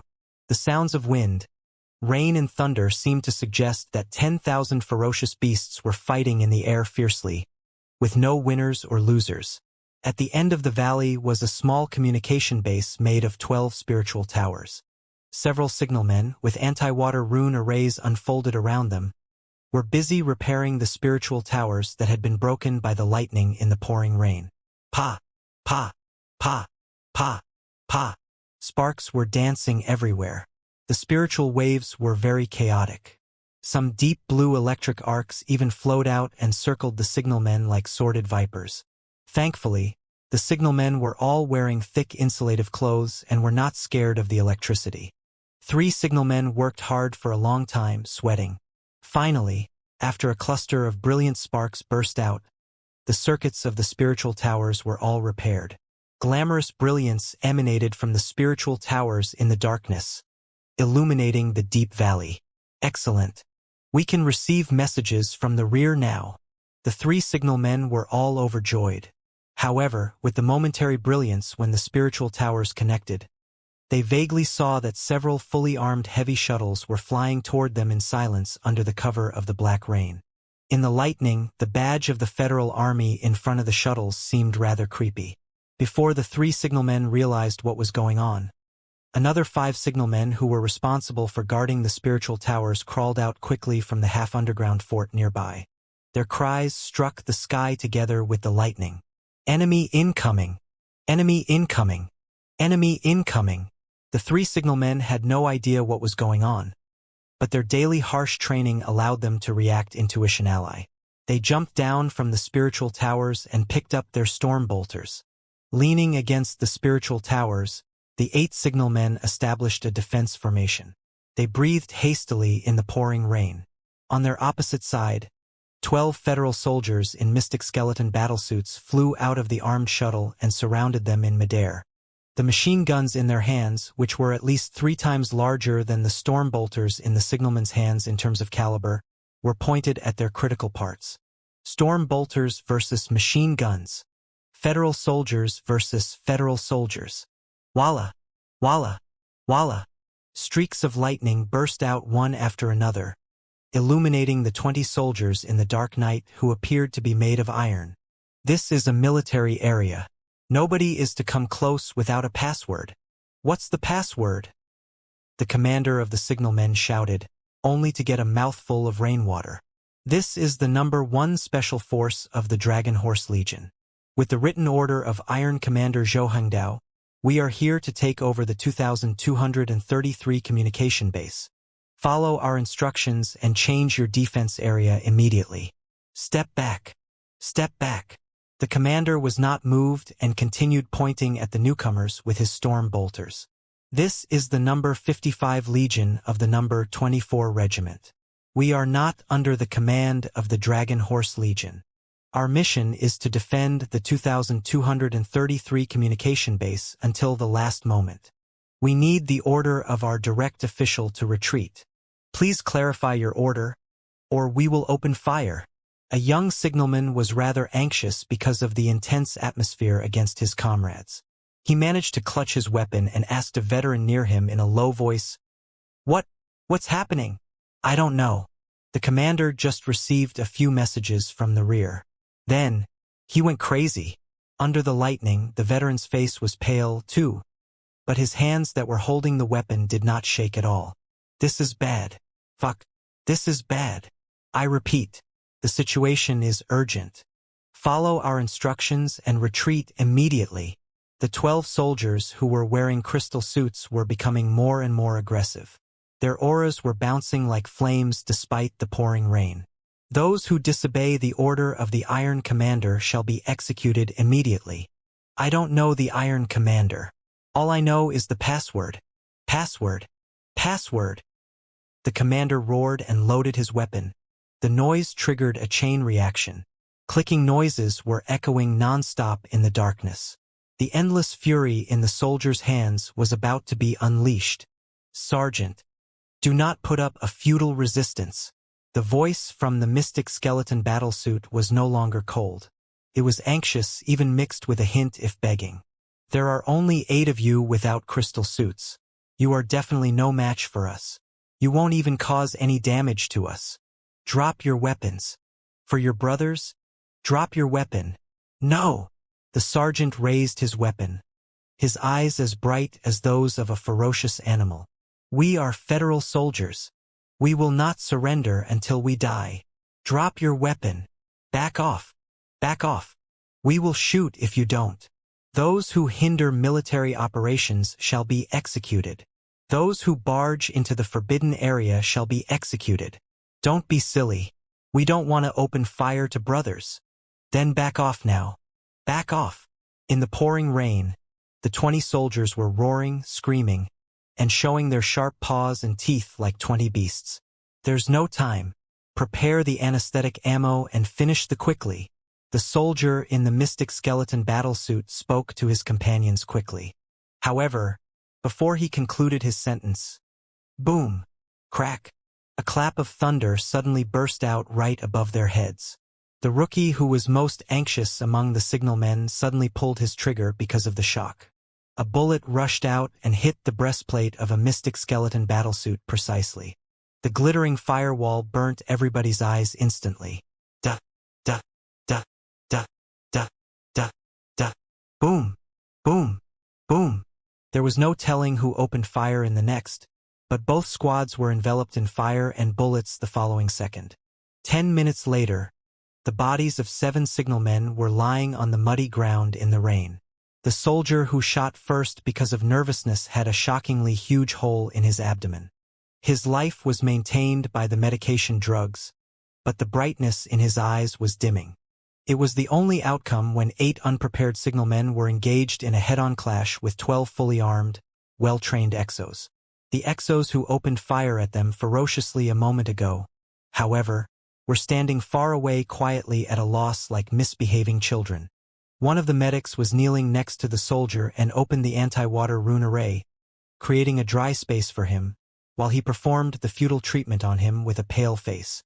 Suddenly, the few elite warriors were picked up along with their crystal suits and thrown afar. Several other exos were kicked right in the chest when they just turned around, only to be blown more than 100 meters away with their gear that weighed several tons, smashing the hard rocks into pieces. In the middle of the lightning and thunder, a shadow knocked down all 12 exos like a gale before kneeling on the ground and holding the dying soldier in his arms in the mud on that dark night. Sparks were bursting out of one of his eyes, but his other eye was filled with tears, which mixed with sweat and rainwater and flowed to the soldier's face in a dirty current. The soldier's brain was lacking oxygen because the loss of blood. In his dying moment, he had already forgotten the details of the battle just now, but he vaguely recognized the one who was holding him. Iron Commander? The soldier mumbled in a feeble voice. His pupils were enlarged all of a sudden, with disbelief popping up on his face. In the pouring rain, Iron Commander Zhou Hongdao kneeled down in the mud and blocked the rainwater for the soldier with his magnificent body. Dirty tears were uncontrollably flowing down his face like raging dragons. He looked at the soldier as if he were watching his favorite grandson dying slowly in his arms. "It's all right, son. I'm here," Zhou Hongdao mumbled to the soldier, sobbing. Intense brilliance suddenly beamed out of the soldier's dimming eyes. He turned his head from Zhou Hongdao's shoulder to the night sky that was as dark as ink. Smiling, he said, "It's really you, Iron Commander. The enemy was coming." I know. It's all right. The enemy has been beaten back." Zhou Hongdao tried to hold back his tears. "You are all very brave. Every one of you is the best soldier of the Federation. You have fulfilled your responsibility and persisted to the last moment.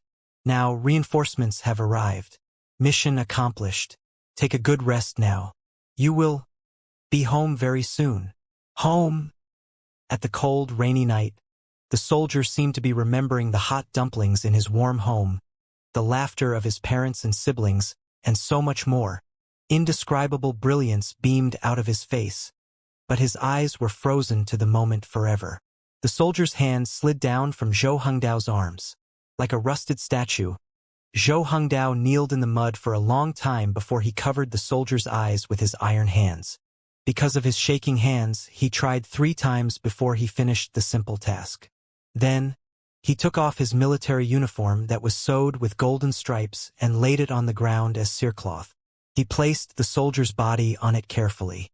With the rain hammering his iron body, Zhou Hongdao rose up one joint after another and glanced around with his eyes that were as cold as ice.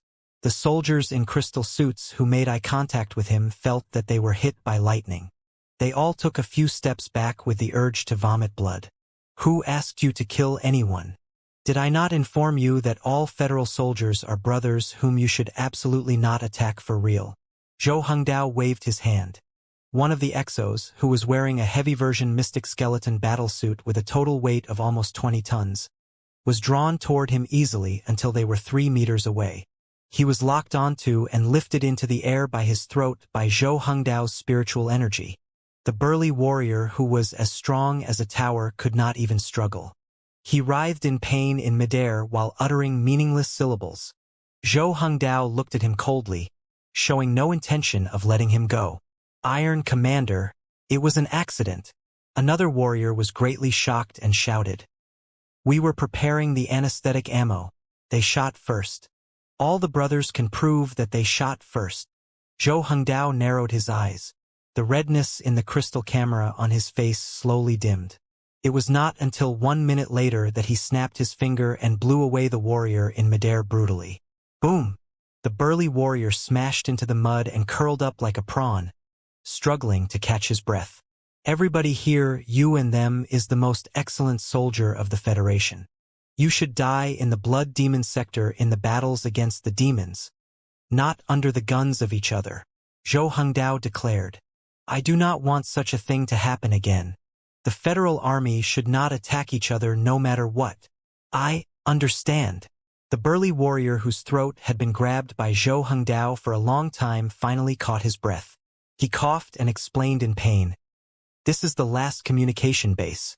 Now, from the Dark Desolate Domain to the north of the Grand Desolate Plateau, the 52 communication bases, including the 16 main ones, are all under our control.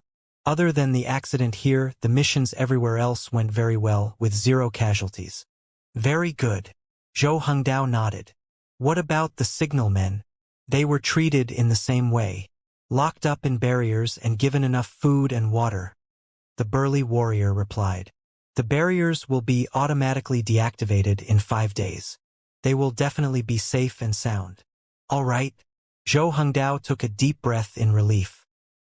He wiped the rainwater off his face, somewhat helplessly, and stared at the bodies on the ground. Keep the bodies of our comrades here carefully for now. Find a place and establish defense rune arrays. Do not let them rot in the rainwater or be gnawed by pests. Also, put a jade chip next to their bodies. Record thoroughly the process of their death. Point out that they held onto their posts and sacrificed themselves to resist us. I will sign the record. If our cause succeeds, we will find their bodies, destroy the jade chip, and hold a grand funeral for them as war heroes. Their family will have the corresponding compensation. If our cause fails, it will be the government who finds their bodies. They will still be great heroes who stood up against the Patriots' partnership. Everybody will remember their names. Their family will benefit from them too. Do you understand now? We do. In the darkness, the 12 exos stood at attention at the same time and saluted the comrades who had been killed by them in the most solemn way. After a moment of silence, Zhou Hongdao said, "All right, prepare to act. It is too much of a burden to create such a super thunderstorm to block all the spiritual energy connection. The Thunder Weather Troop will not be able to persist for long. We have to seize every second and finish our operation before anyone realizes what is going on. Let's check the time. It's 3:12 and 35 seconds a.m. At the moment, the fog plan will be officially activated at 3:15. At 3:15, deep inside the dark desolate domain, at the end of the thunderous sound mountain, a highly confidential weather troop slowly opened the waterproof cloth in the valley, revealing a weather rune array almost 100 meters in diameter.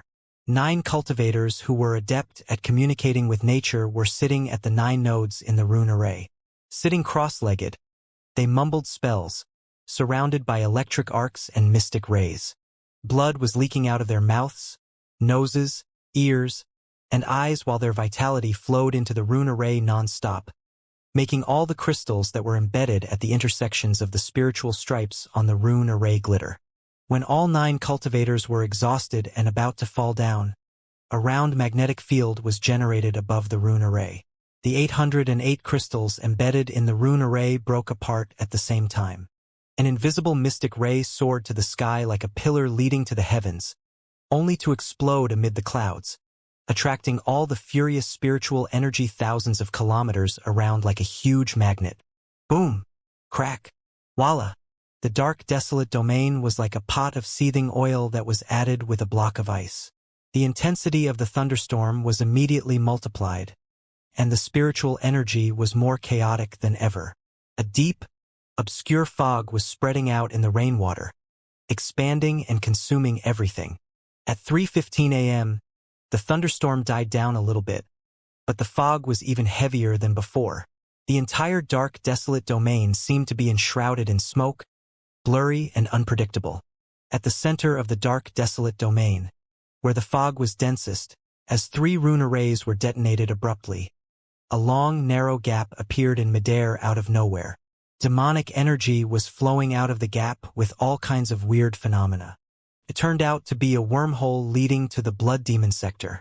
At 6:19 a.m., a soldier in a broken crystal suit and soaked in blood staggered to the defense area of another legion. He fell to the ground before he reached the sentinels. His crystal suit was covered in scars of the demon beast's venom, and the right side of his breastplate had been pierced through by a tusk brutally. At 6:33 a.m., every legion participating in the Furious Fist drill, including Burning Prairie, was informed of a piece of shocking news. At around 3 o'clock in the morning, when the thunderstorm was most intense, a natural wormhole leading to the Blood Demon sector was generated due to the collision of the magnetic fields deep inside the dark, desolate domain. In the dark, desolate domain, the appearance and disappearance of wormholes were the most common natural phenomena. In most cases, the beast tides from the Blood Demon sector flooded into the Heaven's Origin sector through the natural wormholes too. However, when the wormhole was generated, a rapid response troop happened to be marching nearby. Perhaps because the thunderstorm was too heavy, or maybe because the fog was too dense. The rapid response troop ended up entering the wormhole by accident and was teleported to the Blood Demon sector. They were under attack in the Blood Demon sector. When they planned to retreat, the wormhole already disappeared. As a result, only one of the soldiers managed to escape back and tell everybody the news. The remaining 3,113 federal soldiers were still trapped in the Blood Demon sector. In the dark, desolate domain on the other side of the thunderous Sound Mountain, the super warship Burning Prairie was struggling in the thunderstorm. The clouds and thunders were not terrifying, but the turbulence of spiritual energy and the space gaps that occasionally appeared among it were like the fatal reefs in the shallow sea that Burning Prairie must avoid carefully. If the warship crashed into a space gap by accident and part of it was teleported to the other world, it would be the most horrible disaster. Drowned in the endless night, Burning Prairie, which was dozens of kilometers long, was still nothing more than a canoe in the surging tides, unable to move fully at its own will. The lightning was hitting the spiritual shields and raising dazzling brilliance. It was partly because of the crew members' lack of experience and teamwork, and partly because the mainframe crystal processor was jumbled recently and not stabilized yet. But more importantly, Burning Prairie had never been a ground warship designed for the high-gravity environment within the atmosphere. In the Flying Star sector, other than Iron Plateau and Spider Den, everybody lived in the starships and world fragments. Heavenly Saints City, the largest city in the Flying Star sector, was almost a metropolis made of countless star fortresses. In the universe, gravity was not a problem. The only thing that needed to be considered was how to generate gravity stably from inside but not how to resist it. Burning Prairie was produced in outer space. It was a classical starship that was adapted to the environment of zero gravity and high radiation. The strong attraction of the Heaven's Origin planet and the complicated environment in the dark, desolate domain were unseen before for Burning Prairie. However, since a lot of resource planets would have to be developed on a large scale in the competition against the Imperium of true human beings, and many battles might be fought in the orbits of the major planets where the warships would be under the influence of gravity, and whether Burning Prairie, as the first-generation flagship of the Burning Prairie fleet, was determined to make up for the shortcoming and educate the crew members to fight in high-gravity environments. Therefore, the Flying Star sector had sent Burning Prairie to the Heaven's Origin sector and even deployed it in such a complicated environment as the dark, desolate domain for practical training. Such training was quite a challenge for the crew members of Burning Prairie. The warship that was as enormous as a mountain was fluctuating up and down in the thunderstorm. But it was quite a different view inside the warship. Since Burning Prairie was a warship designed to cross the universe, most of the crew members would spend their entire life on it. Inevitably, they would have to consider getting married and having children on the warship. The Flying Star sector was even planning to produce more super-large starships that could both support life and battles with Burning Prairie as a sample. Such starships were not just meant to resist the Imperium of true human beings.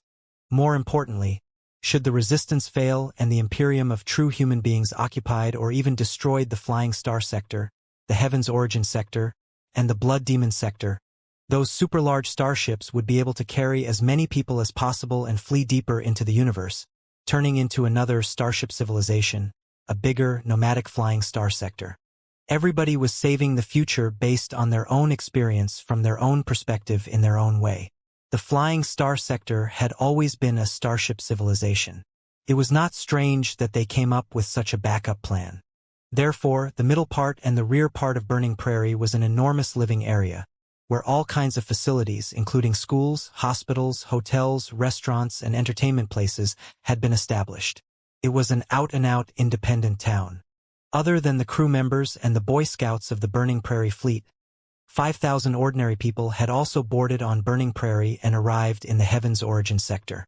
They were mostly the families of the crew members, volunteers, and sociologists. If possible, more natives of the Heaven's Origin sector would be invited to live on Burning Prairie to run the social experiment of starship refugees in order to create a more comfortable living environment. After reaching the Heaven's Origin sector, a lot of local entertainment facilities were moved to Burning Prairie, many of which were bizarre and new to the visitors from the Flying Star sector. Therefore, the crew members after work and the Boy Scouts on holiday all liked to enjoy themselves in the living area. Despite the thunderstorm outside, the living area was still peaceful under the control of the stabilization rune arrays. In the living area, in an alley that was full of tubes and steam, more than 10 teenagers were shouting even more passionately than the thunder outside. 6. 6, 6, 6. A transparent bubble was floating in midair, in which 20 dice, 10 black and 10 white, were flying, rolling, and crashing. Every once in a while, several dice would be blown away. Two young men wearing the uniform of the Boy Scouts stood next to the dice. One of them was tall and strong. His arms were as thick as others' thighs, and his thighs were as thick as other people's waists. He looked ferocious and intimidating. The other guy, however, was as slim as a skeleton. His hair was dry and yellow, his eyes were bloated, and he seemed to be dying of starvation. He was like a depilate mouse. The two of them were like a troll versus a gremlin. They both bulged their eyes and stared at the bubble. One of them was rubbing his temples, and the other was twisting fingers and making seals quickly. The dice in the bubble, under their manipulation, were fighting like 20 soldiers. "Give up!" the muscular teenager shouted. Another several white dice were blown away, but the bubble suddenly exploded. The remaining dice all fell to a tray below. All the bystanders craned their heads and observed.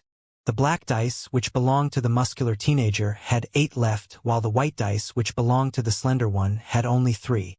In terms of numbers, the muscular teenager had fixed 6s. He was a winner either way. Ha ha ha ha! The muscular teenager burst into laughter and rubbed the slender guy's head hard. "Where does this one come from? You talked big. But your skills in the 10-square victory are too bad. A losing streak of 3. Come on. Do you still have any money? Do you want a comeback?"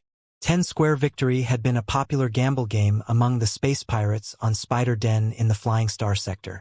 Both participants of the game would control 10 special dice and attack each other in midair. The dice that were blown out of the bubble were considered dead. When the time was up, the bubble would break, and the dice would fall. The numbers on the remaining dice would decide the final winner. It was a game where skill really mattered, not just luck. For the beginners who just touched spiritual energy and telepathic thoughts, it was a great exercise, too. Therefore, the game had been rather popular on Spider Denver. However, Burning Prairie was the place to raise the future stars of the Flying Star sector. Naturally, the gambling game among space pirates was strictly forbidden. But a certain someone brought the game to Burning Prairie. In only half a year, it spread like an unstoppable wildfire. Even the descendants of the noble families in the Burning Prairie fleet, who were top-tier training geniuses, found it difficult to resist the temptation and often came to gamble in the living area during their holiday. The muscular teenager was named He Xing. He was in the 4th level of the refinement stage despite his young age. He also had special skills to remotely control objects based on his family's secret arts. In only several months, he had become a top expert of the 10-square victory. His companions were too scared to gamble with him anymore. Therefore, he often came to the living area and looked for the other Boy Scouts who were not familiar with him. After all, more than 10,000 Boy Scouts were on Burning Prairie in different areas. Nobody could know everybody very well. As a disguise, he often pretended to have more brawn than brains to fool the fools. Today, an idiotic boy fell into his trap again. Everybody was shouting to let him continue the game.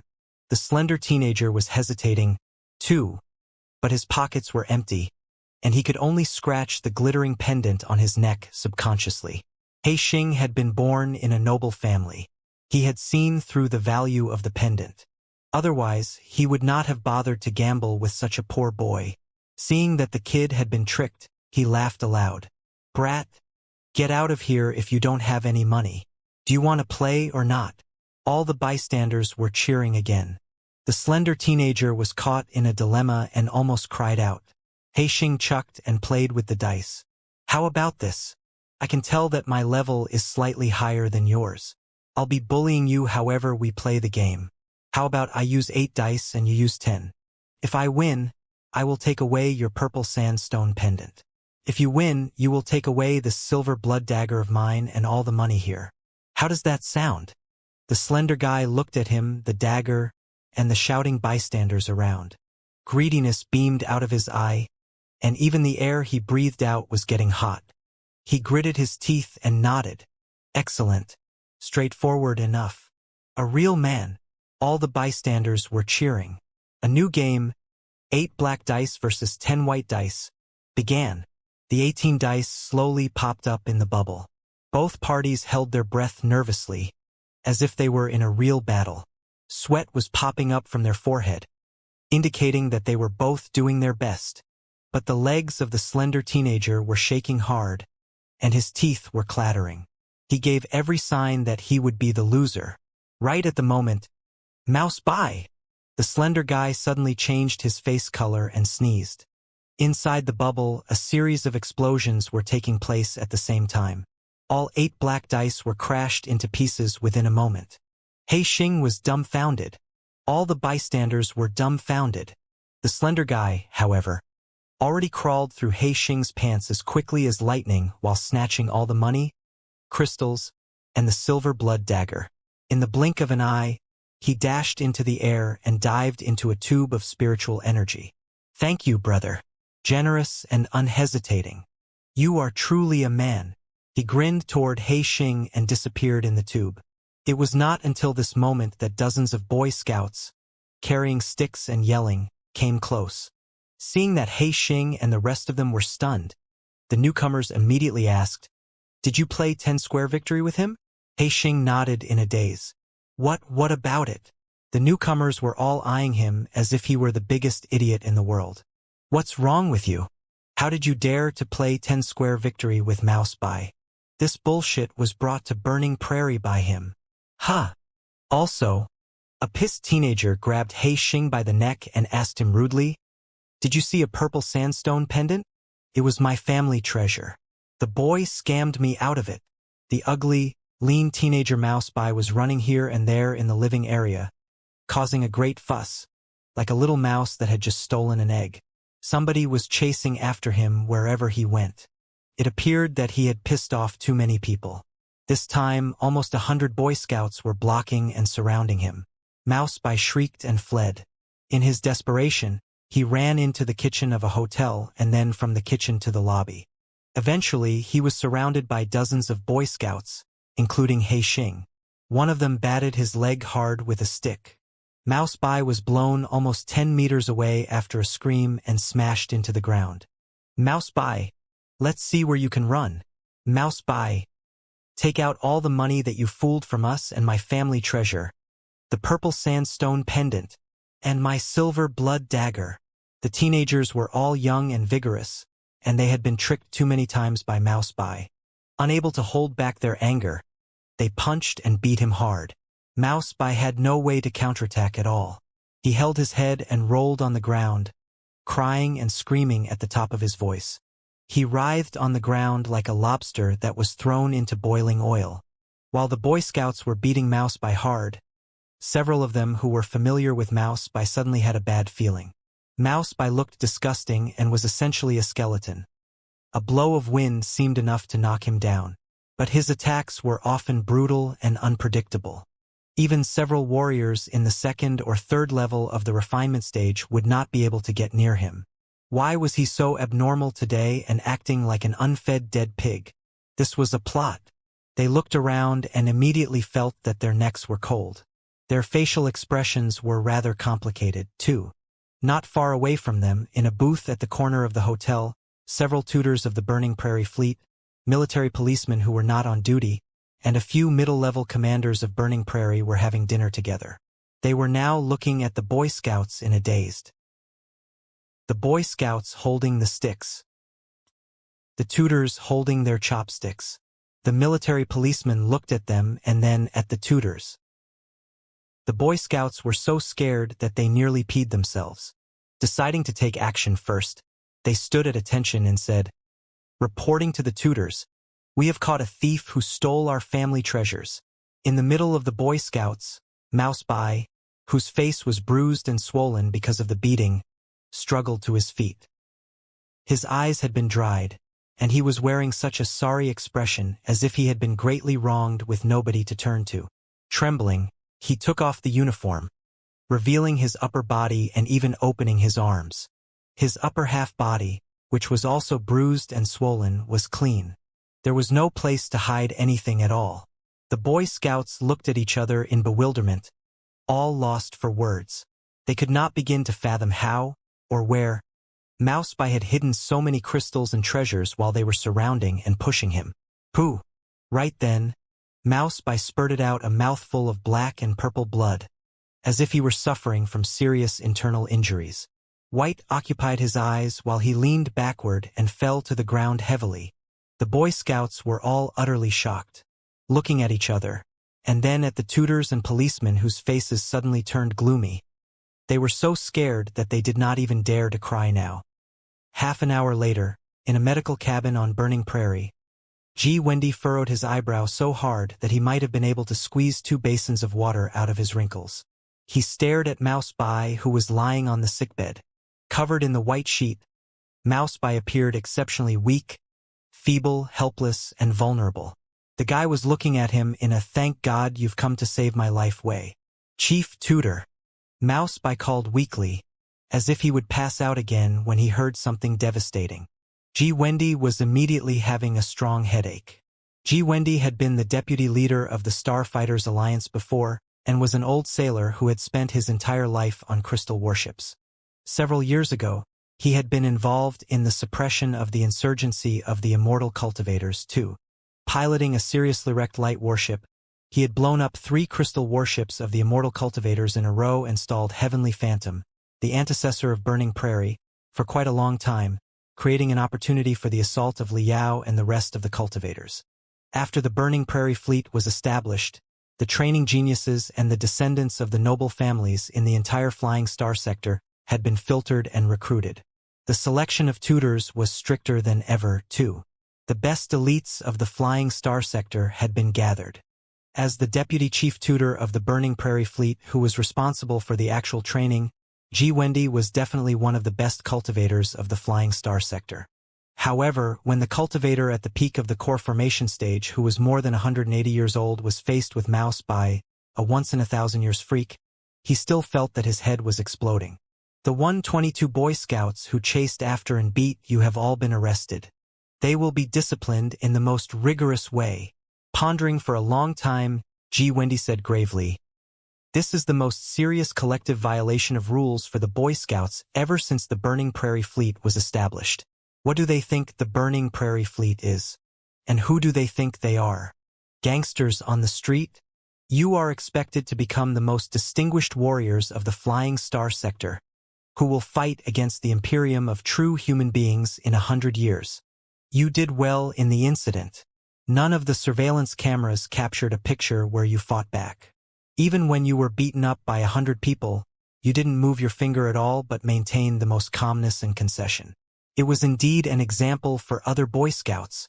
However, somebody reported that you were part of the 10-square victory game. Reporting to you, Chief Tutor." Mouseby struggled to sit straight on the sickbed. Sincerity was beaming out of his bloated face as he said, "Firstly, it is a groundless accusation. The descendants of the noble families always consider themselves to be elites. They loathe that someone with no background like me is stronger than them in all the training subjects. So, they gathered and taught me a lesson. When they failed to, they decided to set me up. Do they have any valid proof other than the eyewitnesses? Photos? Surveillance footage? My fingerprints on the dice?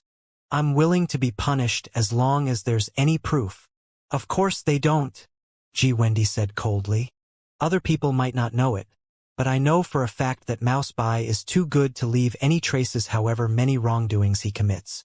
Mouseby grinned and pretended that he did not hear it.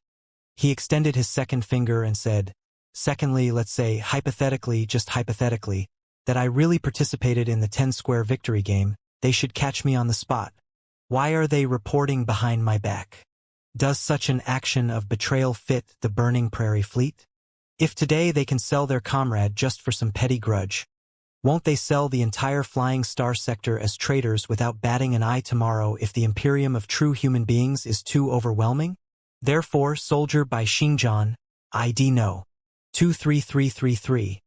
Hereby suggests to the chief tutor that such traitors who bite other people randomly must be kept under watch and not be promoted to key posts in the future." "Enough!" G. Wendy found it hilarious.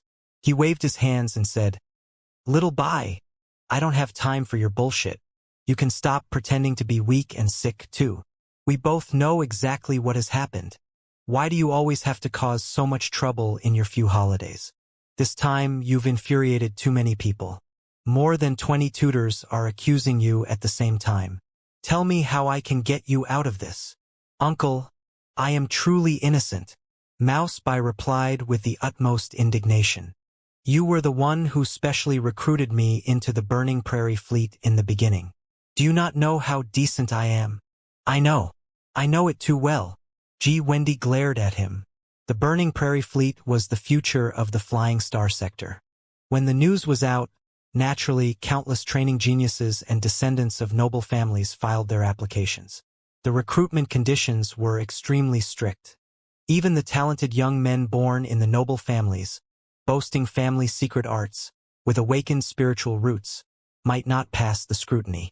An unattractive guy without any background such as Mouseby would not have stood a chance at all.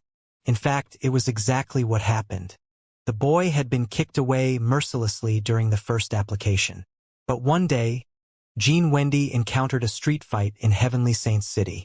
A slim, weak young man was being beaten up by several tough men because he stopped them from theft.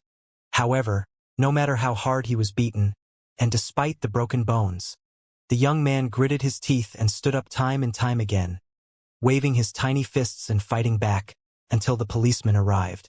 Jean Wendy, who witnessed the whole process in person, was greatly surprised. He escorted the young man to the hospital in person. After chit-chatting on the way, he learned that the young man applied for the Burning Prairie fleet but was rejected. Not willing to give up, the young man planned to work in Heavenly Saints City and study in a training school while waiting to apply again next year. Even if I have to die, I must die in the Burning Prairie fleet, the stubborn young man had declared. The rest of the story was quite simple. G. Wendy was patient enough to spend some of his time testing the young man.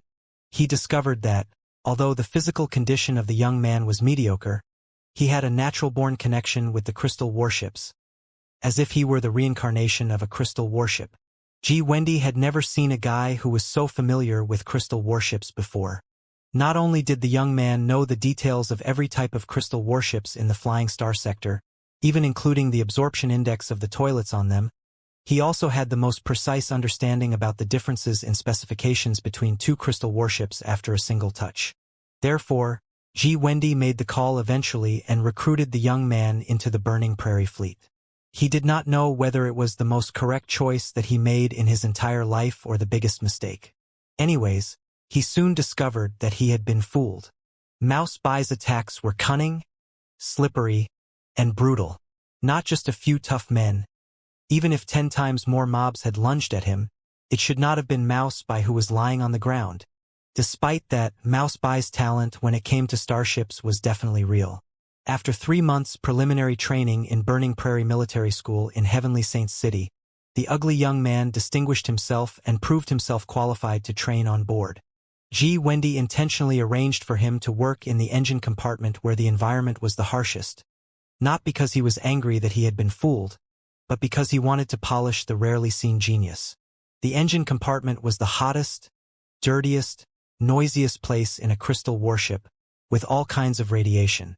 The regular descendants of the noble families were often reluctant to go to such a place. But Mouseby, who had been born on the street, was like fish in the water. He was soon approved by everybody in the engine compartment. G. Wendy clearly knew how difficult it was. For a super warship dozens of kilometers long to rush in the middle of the cosmic storms or to resist the enormous gravity of the heaven's origin planet, it had to be as agile as a snake to avoid the turbulence, thunder, and lightning. Therefore, the engine compartment of the warship itself was almost a piece of planetary-level magical equipment. Inside the engine compartment, which was as spacious as a palace, 18 groups of super impetus units had been established. There were also 8 anti-gravity units that were installed to adapt to the gravity of the planet. Every unit weighed tens of thousands of tons and was made of millions of components. They could absorb 100 tons at once and transform the energy into powerful thrust through thousands of rune arrays. It was not hard to imagine how difficult it was to maintain the normal functioning of the entire system. The captain on the bridge could move his finger and tap the runes on the light beams such as activate, improve the power, activate the protective cover, or prepare for a space jump to give out orders. But getting to the bottom of it, to make the orders of the commander to move to every capillary vessel of the colossal iron beast and keep it running at the highest efficiency required the arduous work of everybody in the engine compartment. In the Flying Star sector, the skilled workers in the engine compartment were also known as sea wolves. They were like wolves rushing in the sea of stars who boasted the keenest noses, the best knowledge, and the most resolute will. The experienced captains all knew that it was much easier to find an expert in fighting who could blow up a meteoroid than to find an old sea wolf who could exploit all the potentials in the engine units of a crystal warship while whispering a tune half-drunk. If possible, none of the captains would hesitate to trade 10 experts of fighting for such an old sea wolf. In precarious moments, such as when the warship was trapped in the center of a cosmic storm and scourged by billions of meteoroids, not just 10, even 100 fighting experts would still be useless. But an old sea wolf who could keep the engine units under control was likely to save the lives of everyone on board. Burning Prairie was the best warship of the Flying Star sector. Naturally, the most renowned sea wolves of the Flying Star sector had been gathered in the engine compartment. Those old men had spent almost their entire lives in the engine compartment. They could distinguish the slightest deformation of a tiny component in the depths of a certain engine unit from the faintest of noises. They could also make a crystal warship that was riddled with holes and running out of fuel perform another short-distance space jump in the middle of a cosmic storm. For those who did not know them, they were all unattractive, crappy grandpas. But for people of the trade, their names were all as resounding as thunder and legendary monsters. However, even those monsters were amazed by the young monster Mouse Bai.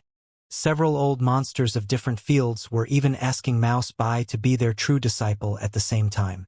I've traveled in the Sea of Stars for 200 years, but I've never seen a guy so talented in starship maintenance before. The boy is definitely born for the crystal warships. Damn it. He is like a black hole that is absorbing all my best skills. Today, Mouse Bai had created an astonishing miracle. After joining the Burning Prairie fleet for only 1 year, he was already able to take charge of all the work of a certain post in the engine compartment independently. It was still because he was just a Boy Scout. According to the old monsters in the engine compartment, the little monster was totally capable of organizing the work of 10 posts or mastering an engine unit on his own. Therefore, when the boy grinned and called himself Uncle G. Wendy, as the deputy chief tutor, hesitated but still accepted the form of address. The boy was too talented to be missed out after all. However, the boy was as much a talent in the crystal warships as a jackass in other regards, to the point that G. Wendy had gnashed his teeth and more than once was of a mind to grab his neck, kick him in the ass, and blow him out of Burning Prairie. Mr. Bai Xingjian. G. Wendy took a deep breath and managed to suppress his anger. He tried to reason with the young man. Look at you. You brought the gambling game 10-square victory to Burning Prairie at first. Then, you instigated internal strife between the Boy Scouts from the Horizontal Wind Space Zone and those from the Scooping Eagle Space Zone. Both sides thought that they'd found the wisest advisor who made up a flawless plan for them. It was not until they bled hard after fighting that they discovered that their advisor was the same person, which was you. Next, you pretended to be a seasoned officer who was in his 70s and swaggered around in the magical equipment warehouse, causing quite a fuss. Don't deny it. Although the truth hasn't been found yet, and perhaps never will be, I know that it was you. It could have been no one but you. Today, you trapped more than 100 Boy Scouts, who are all grounded because of you. Tell me about it. What's on your mind exactly? Do you not know that people will hate you for what you did? Mr. Bai Xingjian, you are truly gifted in the crystal warships. Why do you keep doing things like that and wasting your talents? The solemnness in the words put Mouse Bai on the sickbed into a dazed. Unseen brilliance popped up from the depths of his eyes that had always been covered by smile. He lay down again and rested his head on his hands before he said casually, because I was too bored. Bored. G. Wendy had never expected such an answer. Not knowing how he should respond, he said in amusement, You are now working as the acolyte for 7 masters in the engine compartment. Your training subjects are 10 times more than General Boy Scouts. If someone else is in your place, they will be so busy running here and there all day that their heels will hit the back of their head. And you said you were bored? What, you will feel bored until you become the captain of Burning Prairie. Is that what you want? Mouseby yawned and said slowly. The captain of Burning Prairie will still be boring. What? Wendy could not help but burst into fury. Young man, after the insignificant accomplishments you've achieved, you think that you are truly something now? Do tell me about it. How can you be not bored? Mouseby, what do you want to do exactly? I don't know. I've been considering it, too. Mouseby scratched his nose and smiled. Perhaps one day, our technology will be advanced enough to produce super warships the size of a planet. Then what? Wendy sneered. You will work as the captain? Not exactly. Mouseby shook his head. If there is fleet made of a dozen of such planetary warships, and I am appointed as the commander of the fleet, it will be interesting, although not entirely satisfactory. Wendy. Right then, sharp alarms echoed inside Burning Prairie. Ominous red lights were blinking even in the medical cabin. The warship is now on Level 1 alert.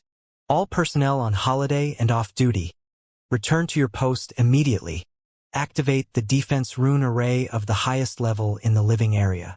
Deliver the single magical equipment and the life-saving magical equipment to everybody. Wendy and Mouseby both changed their face color greatly. I'm heading back to the bridge right now. You, stop pretending to be sick, and go back to the engine compartment immediately. Something must have happened. We may have run into a beast tide. Wendy put the military hat on his head and spoke in a hurry. Mouseby, however, narrowed his eyes and extended his nose, sniffing stealthily. As if he had caught a portentous smell, he tilted his head and asked, Uncle G, can we still not reach out to the rear? Wendy was dazed for a moment. Then he nodded and said, The surface of a planet is different from the vacuum in the space. There are all kinds of interference. It is especially so in the dark, desolate domain when a super thunderstorm is happening.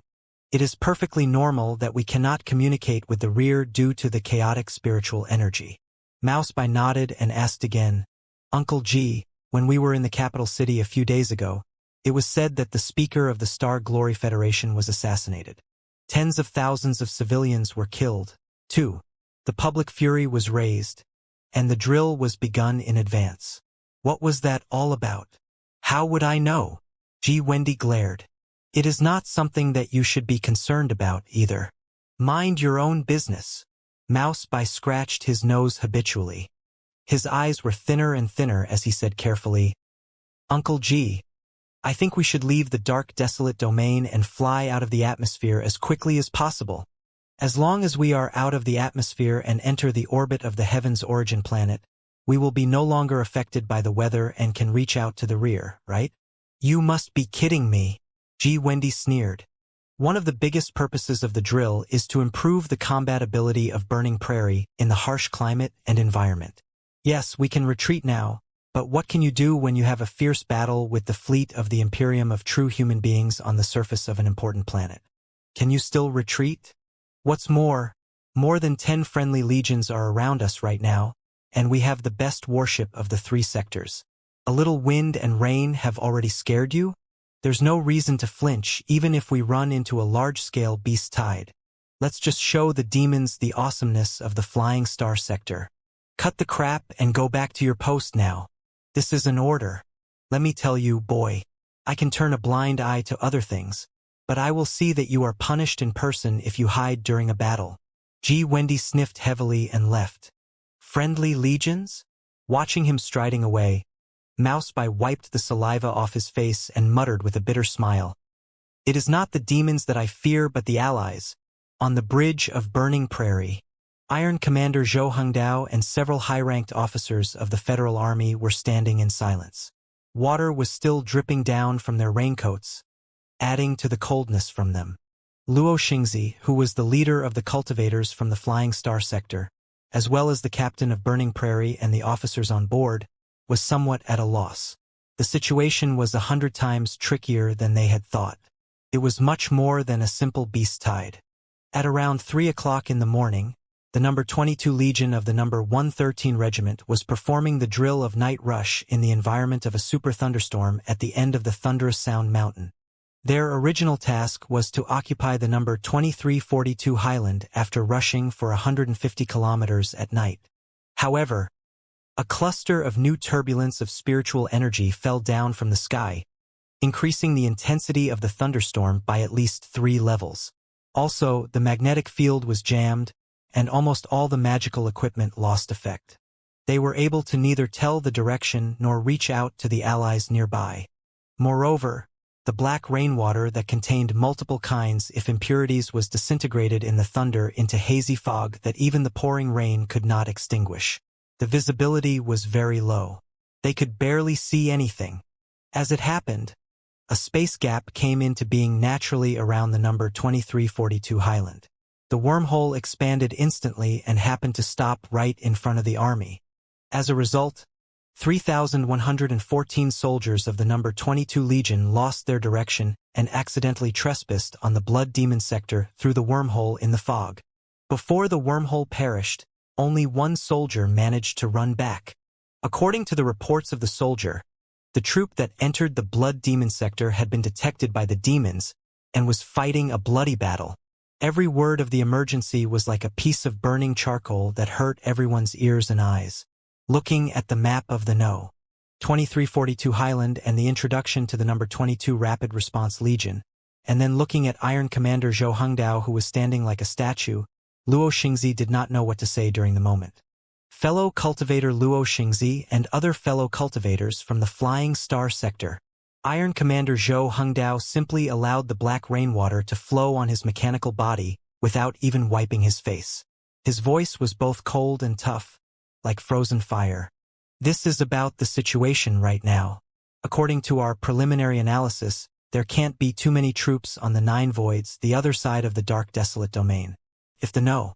22 Legion builds up bastions and waits for reinforcements, they should be able to persist for more than 12 hours.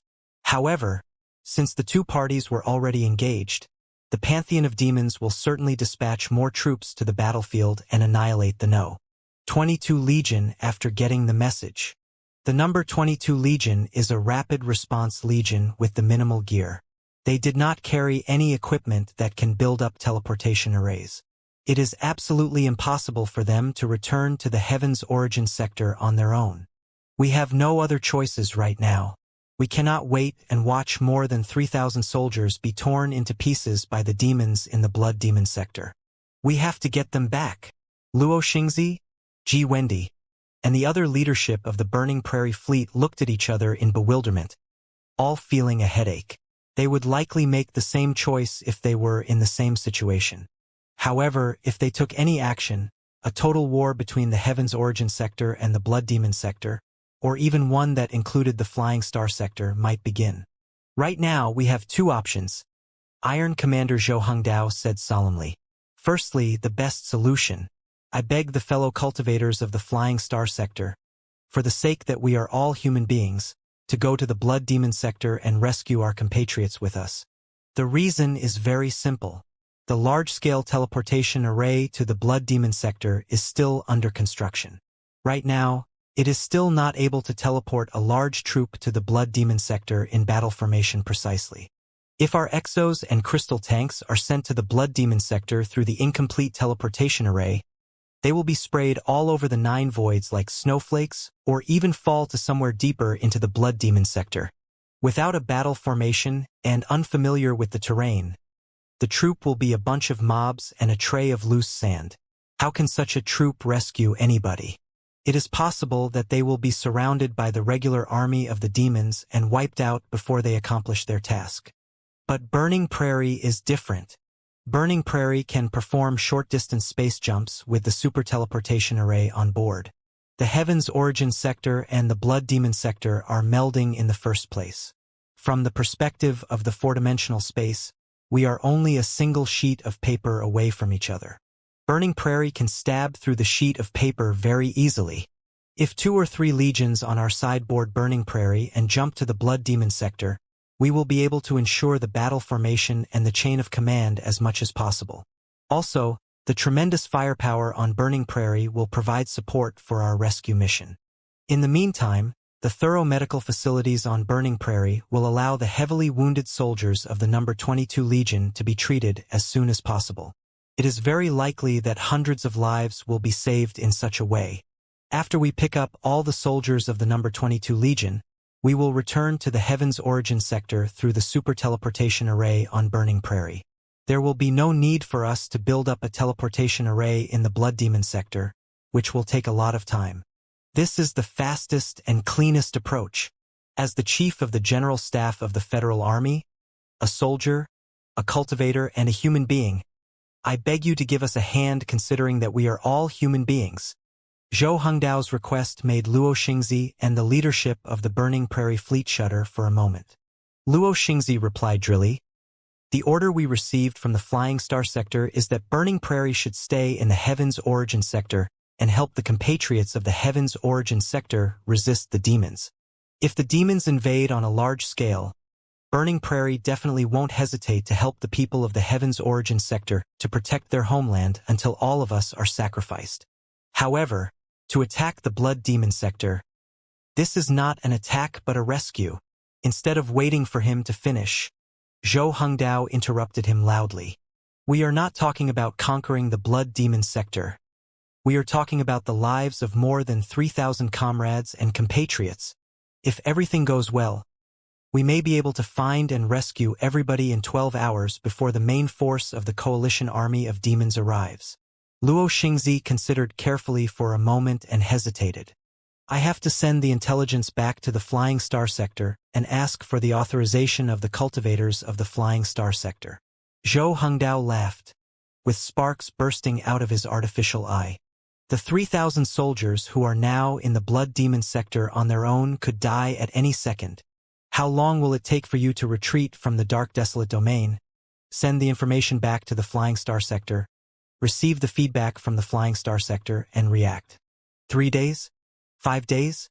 10 days? By then, the 3,000 soldiers will be dry bones in a grave. Luo Xingzi wanted to say something, but Zhou Hongdao waved his hands and stopped him. The Iron Commander's man-made eye turned dark red as he said stubbornly, "Fellow cultivator Luo Xingzi, say no more. We are running out of time. I totally understand your stance. You do have your own responsibility and your mission, so it is definitely understandable for you to stay here. If so, let's take the second approach. I have gathered 1 Crystal Suit Legion and 2 General Legions for a start. Next, I will lead the 3 legions into the Blood Demon sector through the incomplete teleportation arrays, rescue every one of the No. 22 Legion, and return to the Heaven's Origin sector. I hope that fellow cultivator Luo Xingzi and Burning Prairie can help us maintain the defense line in the Dark Desolate Domain while we are in the Blood Demon sector. If any accident happens to us while we are there, and the coalition army of demons takes the opportunity to march into the Heaven's Origin sector, I hope that Burning Prairie can help us resist the attack. I'll just thank you for your great help in advance here." Luo Xingzi and the rest of them felt that they were all blushing because of his bluntness. Ji Wendy stepped forward and said, "I read the construction plan of your teleportation array before.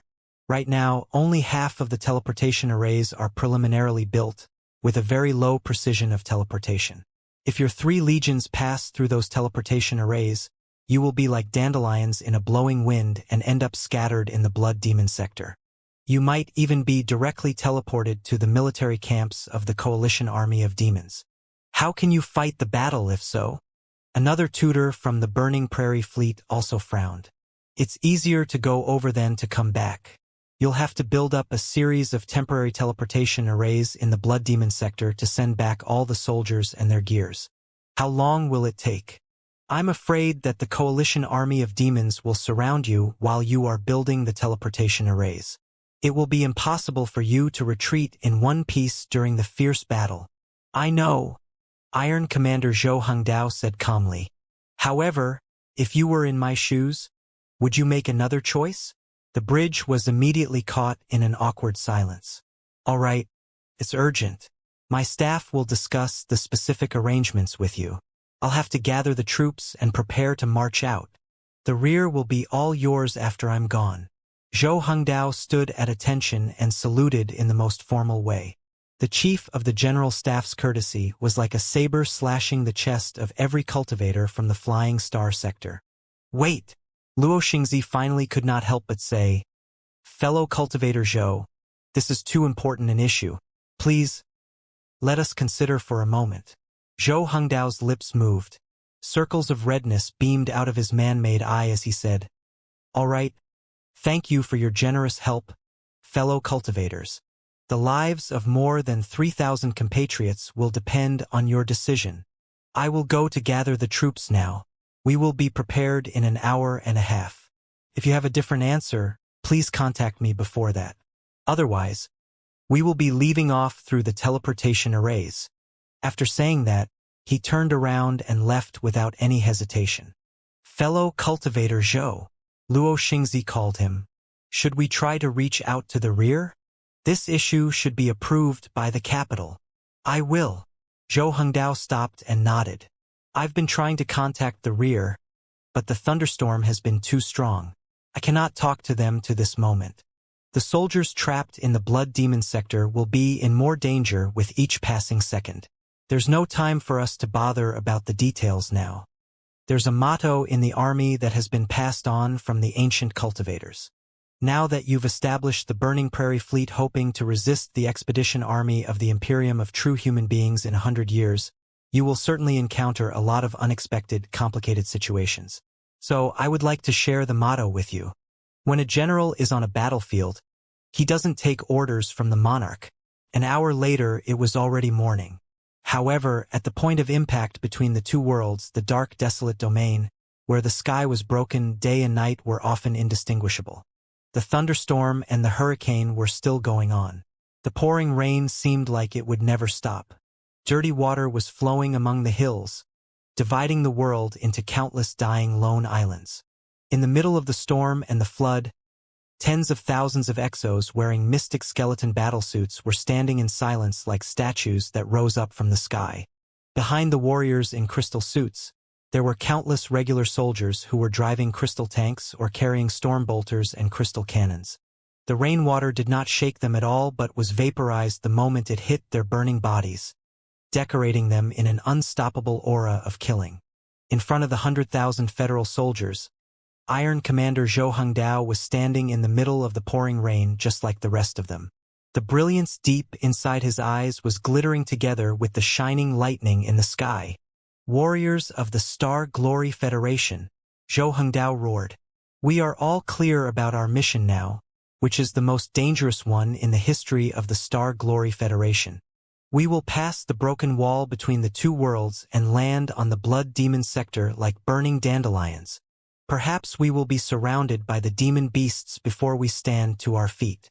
Perhaps we will see 100, or even 1,000, enormous demon beasts that can be hundreds of meters tall gathering into tides and mountains smashing at us. Perhaps we will all die in the Blood Demon sector. We may be shredded into pieces by the paws and teeth of the demons, or we may be captured alive and sent back to their nests for the inhumane experiments. Are you scared? Tell me. Are you scared?" In the pouring rain, the 100,000 soldiers replied with silence that was as cold as ice and iron. "Let me tell you, I am scared. I am very scared." Iron Commander Zhou Hengdao bashed his chest hard until it was clattering while he roared. "Same as you. I know clearly that we are not prepared to set foot in the dangerous land right now at all. We are here for a drill, not a war. We are short of ammunition and supplies. Our legs are all shaking.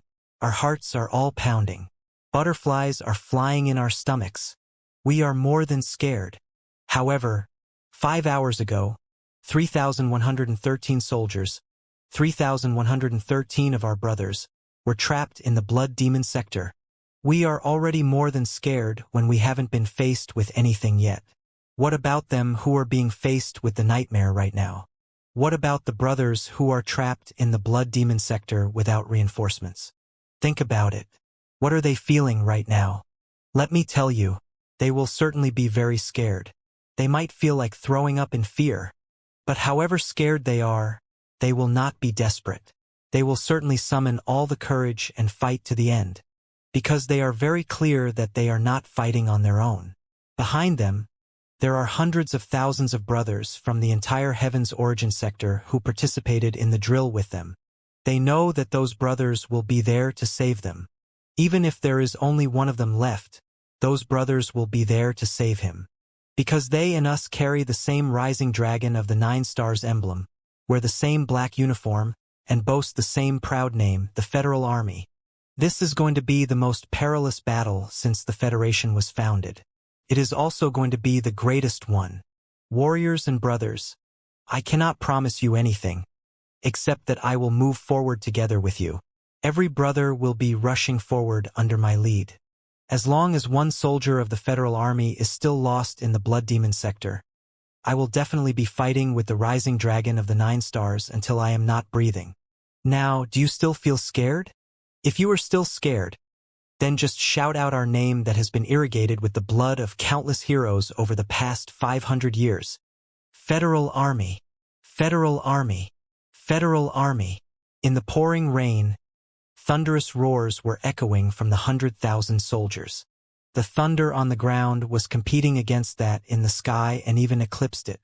Even the lightning was driven away by the soaring killing intent of the 100,000 soldiers, turning into earthworm-like arcs before it struggled and perished.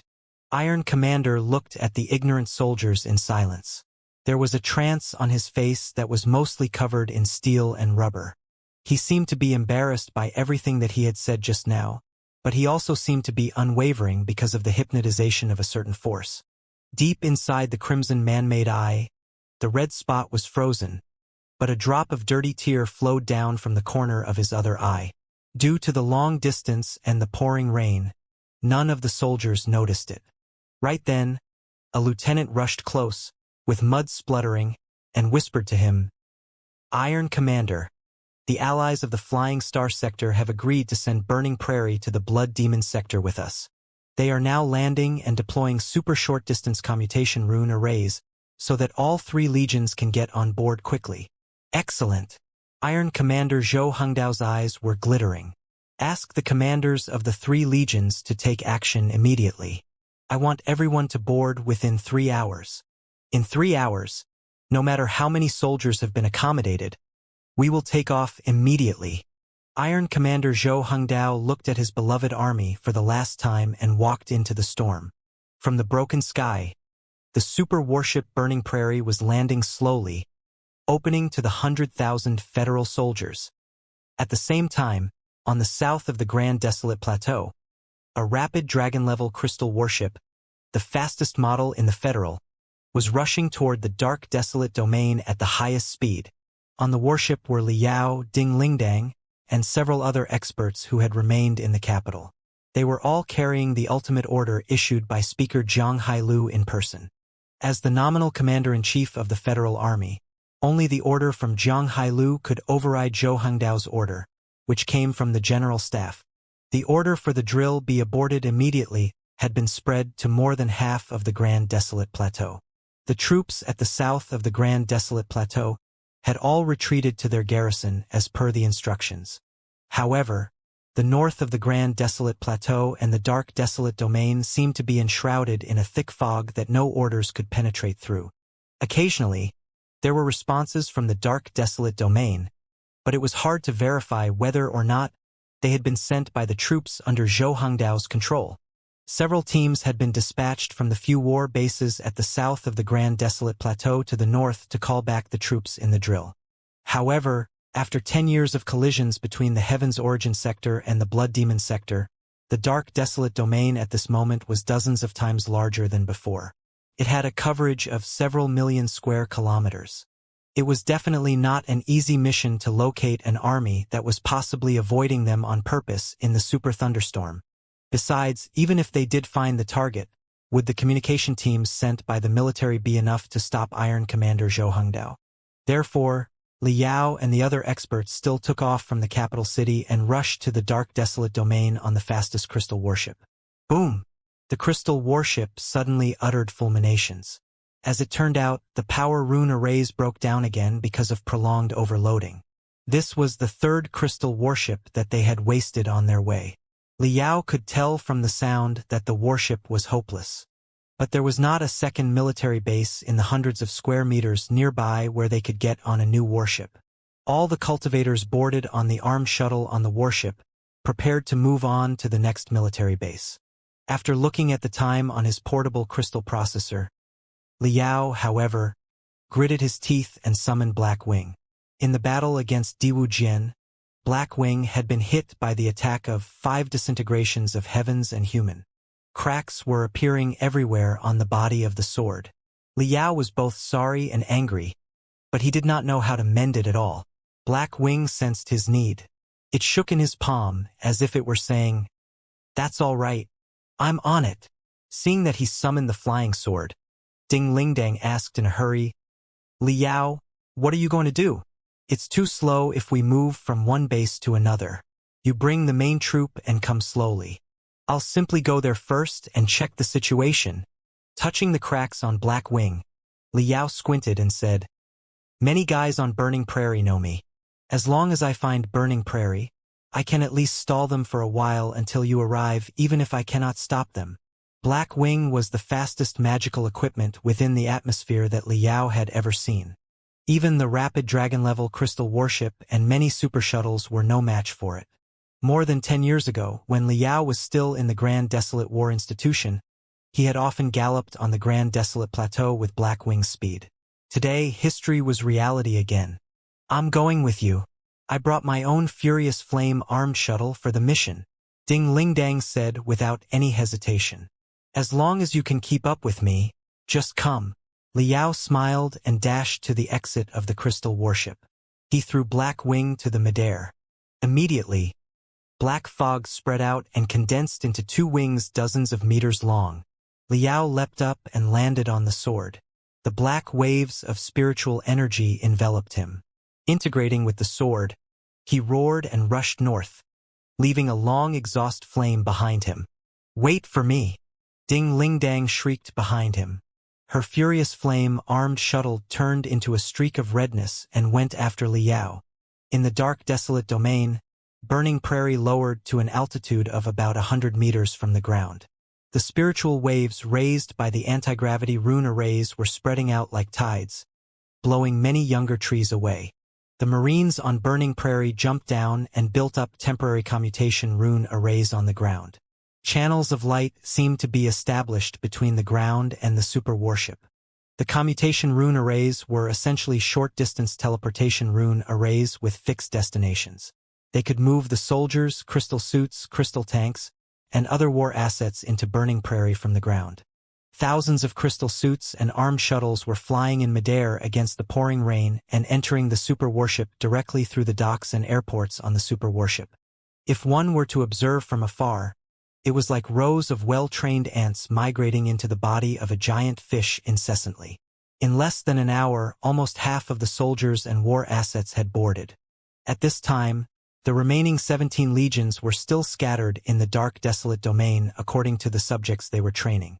The entire drill plan had neatly been drafted based on Lu Zue's suggestions to make sure that the few legions that he infiltrated most were near Burning Prairie at the perilous moment. The other legions that he had less influence on and whose commanders were relatively independent were now training the most arduous and complicated subjects in the mountains in the depths of the dark desolate domain. Now that he had control of all the communication bases, the commanders would not become suspicious in the next 12 hours. After Burning Prairie jumped to the Blood Demon sector, the remaining members of the Patriots Partnership in the army would naturally issue new orders and get more and more legions involved in the turbulence of warfare. "Hurry up!" Zhou Hengdao dragged up a soldier who tripped himself over in the mud and patted the dirty water off his uniform. He roared, "1 second sooner, and we will save one more life. Get on board now." At the center of the Grand Desolate Plateau, Liao darted toward the north at an amazing speed after being integrated with Black Wing. On his way, Liao continued retrieving crystals from his cosmos ring and feeding them to Black Wing, which often guzzled all of them in only several seconds. After absorbing enough spiritual energy, Black Wing roared and further accelerated time and time again. Far behind him, Ding Lingdong's Furious Flame armed shuttle was emitting ear-splitting noises. Steam was popping up from quite a few power rune arrays. All the magical equipment units were beyond their limits and could not hold on any longer. Liao, wait a moment. I will put on the crystal suit and follow you. Ding Lingdang roared in the communication channel. It's useless.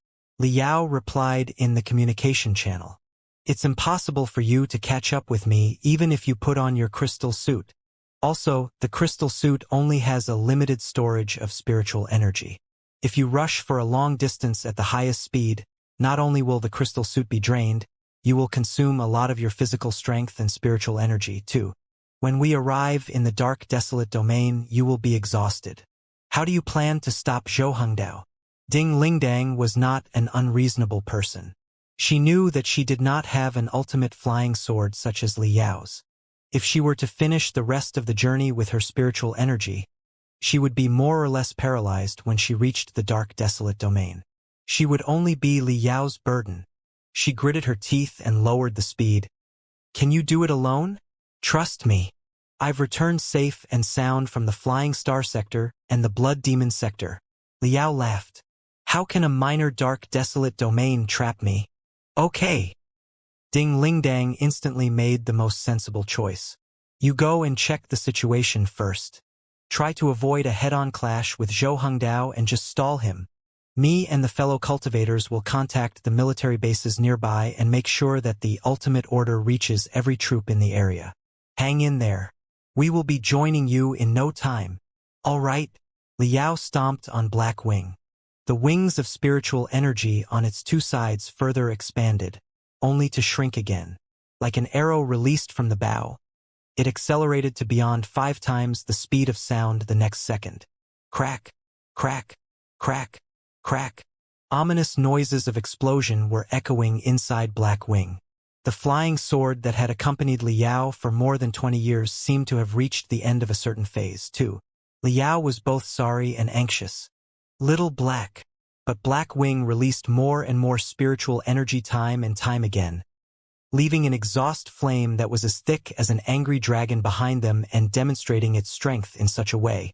Taking a deep breath, Liao felt that tears were rolling in his eyes. He mumbled, "Hang in there, Little Black. Hang in there. After the battle, I will definitely collect the most precious heavenly materials and earthly treasures in the Heaven's Origin sector, the Flying Star sector, and the Blood Demon sector and upgrade you into the unparalleled strongest sword in the universe. But right now, please hang in there and be faster." One in the south and one in the north, Liao and Zhou Hongdao were engaged in an invisible race. Zhou Hongdao, who took action in advance, turned out to be faster than Liao. 2 hours and 54 minutes later, the boarding procedure was completed. Teleportation work completed. 105,000 soldiers from 3 legions of the Federal Army, 7,520 crystal tanks, and 5,500 armed shuttles have boarded Burning Prairie. The ground has been cleaned. Burning Prairie is taking off and will float at the altitude of 500 meters until it is ready to break the barrier of the 3-dimensional world. Boom, boom, boom, boom, boom. In the space jump cabin, which was right next to the engine compartment, the super heavy space jump array was functioning slowly. Rune arrays were glittering one after another, pushing the rotors to revolve rapidly and release immense impetus. The broad tubes of spiritual energy dozens sent the energy to every part of the super warship. Glamorous brilliance popped up on the outside of the warship. The Iron Beast was bathed in an amazing ocean of light and was about to vanish from this world. On the bridge of Burning Prairie, Zhou Hongdao, Luo Xingzi, and other leadership of the Burning Prairie fleet stood next to each other and gazed at the changing parameters on the control light beam. On the face of the Iron Commander of the Federal Army, the parts made of steel and gel and those made of flesh and blood were showing vastly different expressions. He seemed to be both hoping that the space jump could begin as soon as possible and hoping that it would never begin. Cracking noises were echoing deep inside his man-made eye, as if 2 strengths were crashing fiercely in his head. Super Space Jump Array. Output efficiency, 20%. All crew members are in position. Super Space Jump Array. Output efficiency, 40%. Activate the protective membrane on the magical equipment on board. Prepare to resist the quakes during the space jump. Super space jump array. Output efficiency. 60%. The coordinates of the destination have been locked. The estimated environment of the landing point has been preset. All the crew members and soldiers were set for the space jump. The brilliance around the warship was brighter and brighter, illuminating burning prairie into glamorous transparency like a burning torch of light. Tiny swirls were appearing in the air around, crashing, meeting, and merging into larger swirls that were raging and tearing the flame of light around burning prairie. The enormous iron beast seemed to be shivering lightly. Nothing seemed to be able to stop the ultimate jump of the beast now. Liao was still rushing thousands of kilometers away, but it was impossible for him to move to the front of burning prairie instantaneously. On the warship, the soldiers of the Federal Army who did not really know what was going on scratched their chainswords and storm bolters. Some of them were sighing in silence, and some of them were writing last letters to their family, but none of them were wavering. The members of the Patriots Partnership among the soldiers, sensing the shaking of the warship, put on gloating smiles in secret. Super space jump array. Output efficiency. 80%. The space jump was about to begin. Even everybody in the bridge sat in the special buffer rune arrays. The hesitation on Iron Commander Zhou Hengdao's face was finally gone, replaced by coldness and determination. He stared at the light beam so hard that his natural eye was even redder than the other. Everybody held their breath and braced themselves to meet the blood demon sector. Right then, a weird noise seemed to be echoing deep inside the warship. The iron beast slightly shivered. The flame of light around was significantly dimmer than before. Alarm! Alarm! A fault has occurred in the engine compartment. The instant energy output was too high, which led to the explosion of the number 2 unit of the space jump array. Emergency maintenance is required. Unable to complete the space jump for now. Quitting the space jump state. Progress. Looking at the progress bar on the light beam that was shorter and shorter, everybody was dumbfounded. Iron Commander Zhou Hengdao even jumped out of the buffer rune array, every muscle on his face trembling. What has happened? Even Luo Xingzi and the leadership of the Burning Prairie Fleet were stunned. After quite a fuss, they finally got the preliminary fault report from the engine compartment. Luo Xingzi's face was written with disbelief after he read the report. He handed it to Zhou Hengdao somewhat in embarrassment. The reason of the fault was simple and very hard to believe. The Super Space Jump Array was one of the most important facilities on Burning Prairie, which was powered by the energy outputted from the engine compartment. In the engine compartment, more than 100 specialists and refiners were responsible for the steady output of energy. However, a few hours ago, one of the specialists was sent to the medical cabin due to food poisoning. All the doctors were at a loss what to do. They could only conclude that a certain local food of the Heaven's Origin sector might have been carrying a germ that was non-existent in the Flying Star sector. Or maybe the guy was just unacclimated. Thankfully, the illness was not fatal. He was merely seriously dehydrated and needed a good rest. The specialist was in a very unique post and could not find a suitable substitute for the time being. Eventually, one of the Boy Scouts of the Burning Prairie Fleet was summoned because of his distinguished performance previously. Before, the Boy Scout had operated on his own many times in even more complicated posts and had done the job smoothly. Also, several old masters were supervising him, too. Nothing could have gone wrong. But as it turned out, the Boy Scout did something wrong at the critical moment despite his usual excellent performance. When he was supposed to type in a key parameter and adjust the intensity of a certain rune array to 30%, his hand suddenly shook hard, and he typed 300% into it. It was not too serious a mistake. Even if it escaped the old master's attention, the control crystal processor of the engine compartment had its own alarm system that would give warnings about the abnormal data. However, according to the investigation after the accident, a key wire connected to the alarm system in the control crystal processor of the engine compartment was somehow gnawed apart by a certain weird thing. The thing was very likely to be a mouse. A mouse! There was no telling whether it was anger, trance, disbelief, or relief on Iron Commander Zhou Hengdao's face. He stepped back and collapsed into the buffer rune array, mumbling. This is super warship that is dozens of kilometers long and weighs almost 100 million tons, produced with almost all the resources of the flying star sector through the wisdom of the best refiners after arduous efforts. On the warship are hundreds of thousands of best soldiers and cultivators. Heavenly Might Cannon, the main gun of the warship, can demolish a town or leave a crater thousands of meters in diameter on the surface of a planet in only one attack. Such a super warship has fallen victim to a tiny mouse. It was definitely not a random mouse, Luo Xingzi argued in embarrassment. Fellow cultivator Zhou, you must be clear that the environment of the Heaven's Origin sector and that of the Flying Star sector are vastly different. In the Flying Star sector, we are a starship civilization that counts on crystal warships to live in the vacuum in the universe. Of course, there are mice on our starships, but the environment in the universe is relatively simple. There are few mice mutants. The tubes, wires, and internal defense system are all set to resist the universal rodents. In the Flying Star sector, we have not seen many demon beasts. How do we know how to keep an eye on them? But the Heaven's Origin sector is different.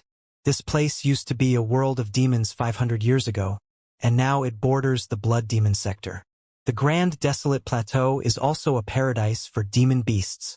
Ever since we arrive in the Heaven's Origin sector, our greatest enemy has never been the demons but the cockroaches, fleas, and mice that just appeared out of nowhere. Yes, the Heavenly Might Cannon can blow up a town after a single bombardment, but how can it annihilate all the pests on board? All in all, this mouse must be a local, hostile mouse of the Heaven's Origin sector. God knows what evil arts and techniques it has. Luo Xingzi felt wronged and elaborated on it for a long time. His key point was that it was truly an accident. The mainframe crystal processor of the engine compartment boasted a fault detection system that would emit a mystic ray and scan all the wires every minute automatically. If one of the wires was broken, it would immediately send out warnings. But as it happened, the wire had been gnawed off by the mouse when the previous scan was just over, and the careless Boy Scout had adjusted the parameter to 300% by mistake almost at the same time. Because the wire of the alarm system was broken, the data displayed on the control light beam were quite normal. None of the workers noticed that the power of a certain unit was soaring crazily. It also happened to be the minute when the No. 2 key unit of the space jump array was activated to the maximum, which was the most critical moment. But if that was everything, the serious accident would not have happened at all. After all, Burning Prairie was a super warship. Many redundant units had been designed on the key parts. Even if the problem was discovered 1 minute later, there would still be remedies. But at this moment, the mouse that was running inside the crystal processor perhaps bit apart yet another wire and connected two wrong ones, giving the mainframe crystal processor of the engine compartment a signal that a serious explosion took place in the engine compartment. Therefore, the mainframe crystal processor issued warnings and activated the automatic fire-extinguishing rune arrays, spurting out tremendous foams. The entire engine compartment was filled with the foam, which blocked the experienced masters from the careless Boy Scout.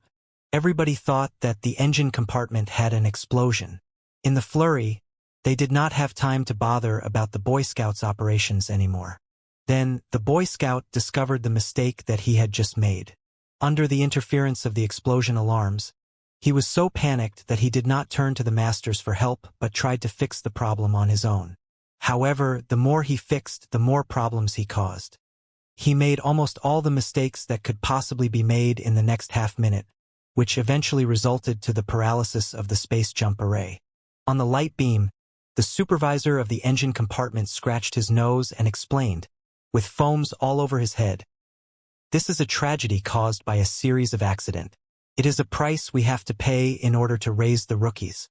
We are all old sea wolves who have spent our entire life on crystal warships, but we have never seen such a weird thing before.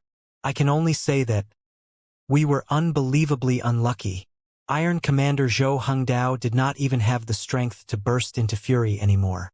He waved his hands wearily and asked, "How long will it take before everything is fixed? It's not a big problem. The only faulty part is the number 2 core unit of the space jump array. It can certainly be repaired in 2 to 3 hours. the supervisor of the engine compartment assured him. Together with the debugging time, in 3 hours, no, 4 hours at most, we will certainly be able to perform the space jump. 4 hours. Iron Commander took a deep breath. There was not much he could do now except to breathe. 4 hours was a very awkward duration. Recently, the Federal Army had established a few teleportation arrays on the Grand Desolate Plateau. It was possible to send 1 or 2 legions to the Blood Demon sector without burning prairie, although the legions might be scattered in the foreign land and not end well later.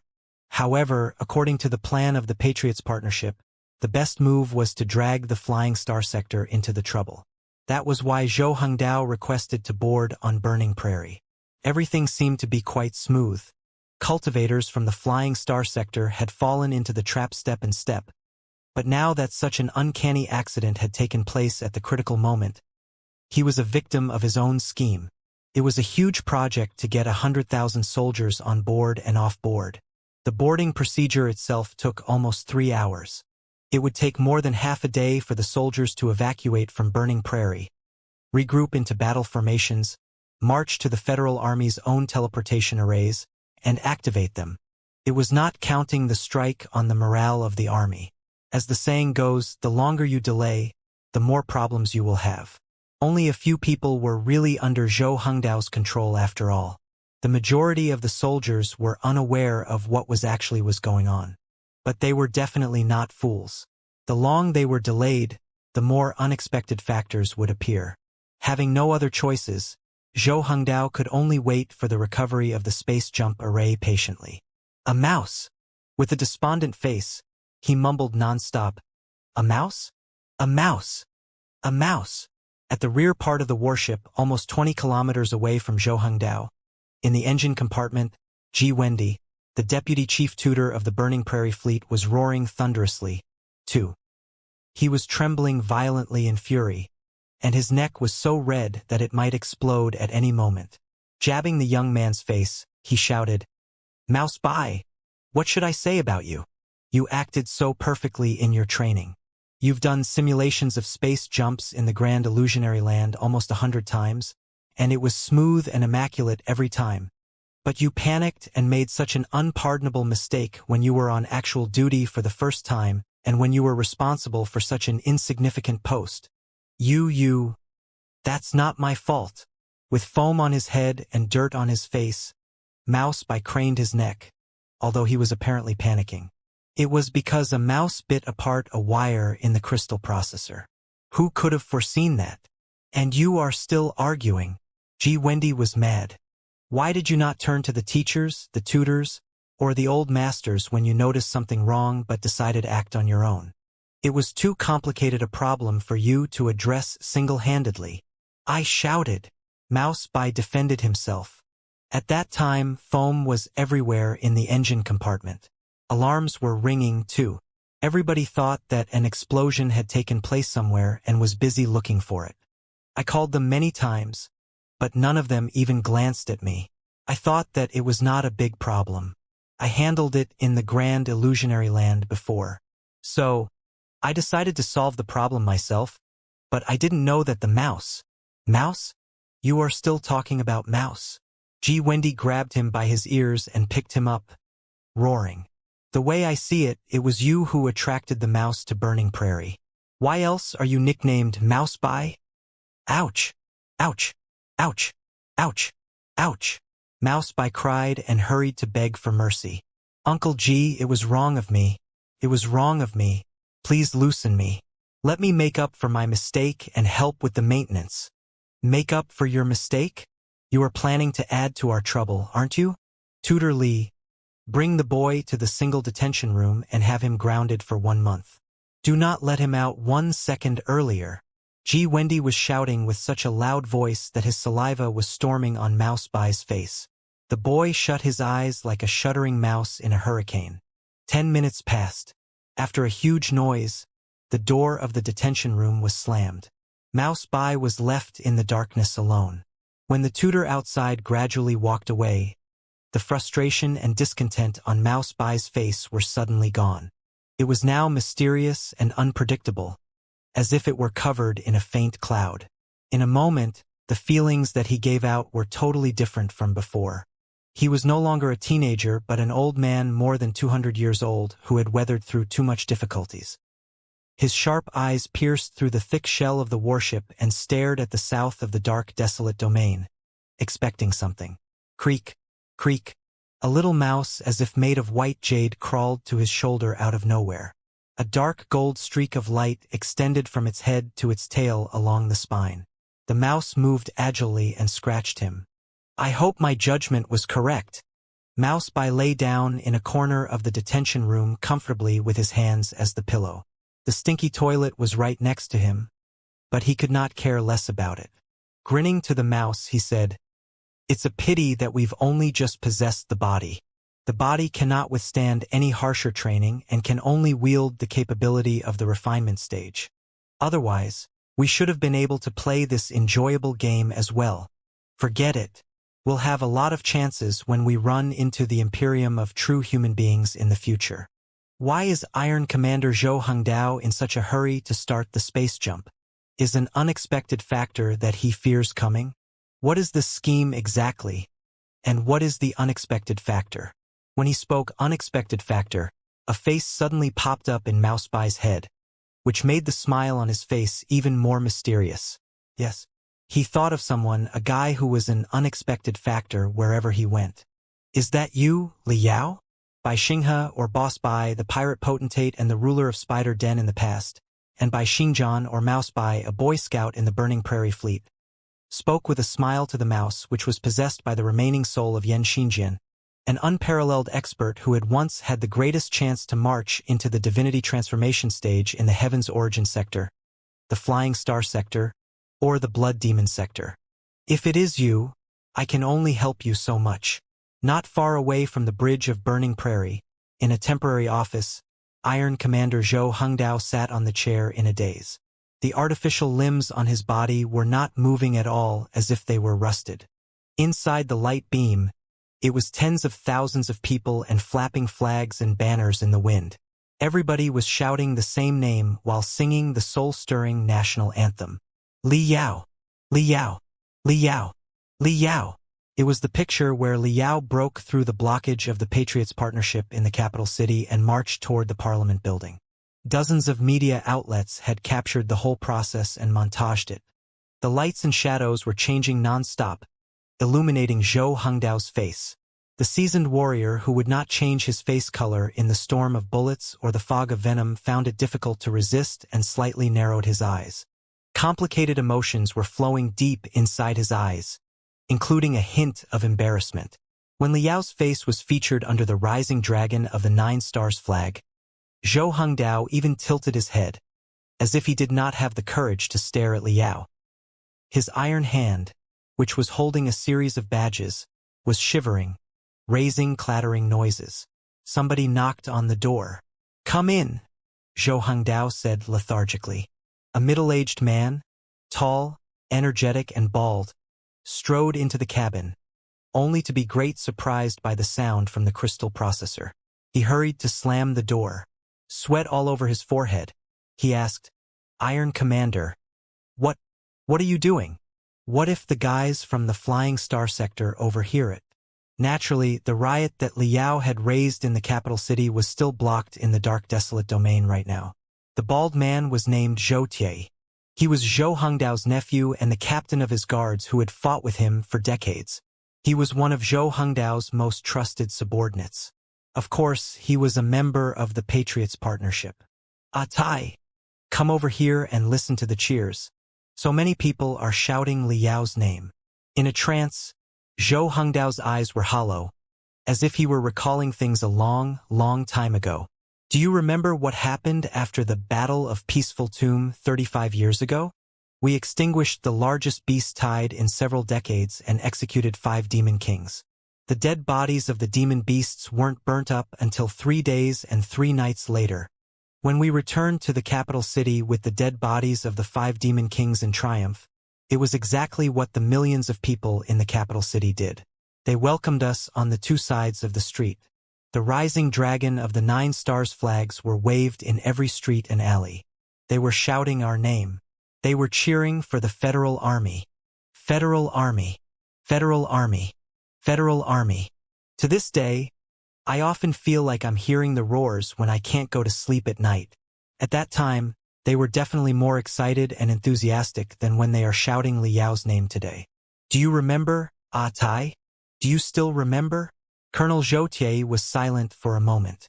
Then he clenched his fists and said, "Rest assured, Iron Commander. After we conquer the Blood Demon sector and return in triumph, we will certainly have cheers that are 100 times louder than Li Yao. By then, not just those in the capital city, everybody in the entire Federation will cheer for us and the Federal Army from the bottom of their heart." Will they? Zhou Hongdao smiled. Will that include the families of the more than 3,000 innocent victims who were killed in the explosions in the Federal Square? Even if they do cheer for us, are you and I qualified to embrace their cheers without guilt? And they? He raised the badges in his hand and shook them. What about their family? Will they cheer for us? Can we bear their cheers? Zhou Tie frowned. Iron Commander, what are you holding? Dog tags. Zhou Hongdao split apart the 8 dog tags. On one side of the dog tags it was a rising dragon of the 9 stars badge, and the basic information such as name, blood type, and level was on the other side. Zhou Hongdao touched the names as softly as he could, as if he were touching the head of his great-grandson.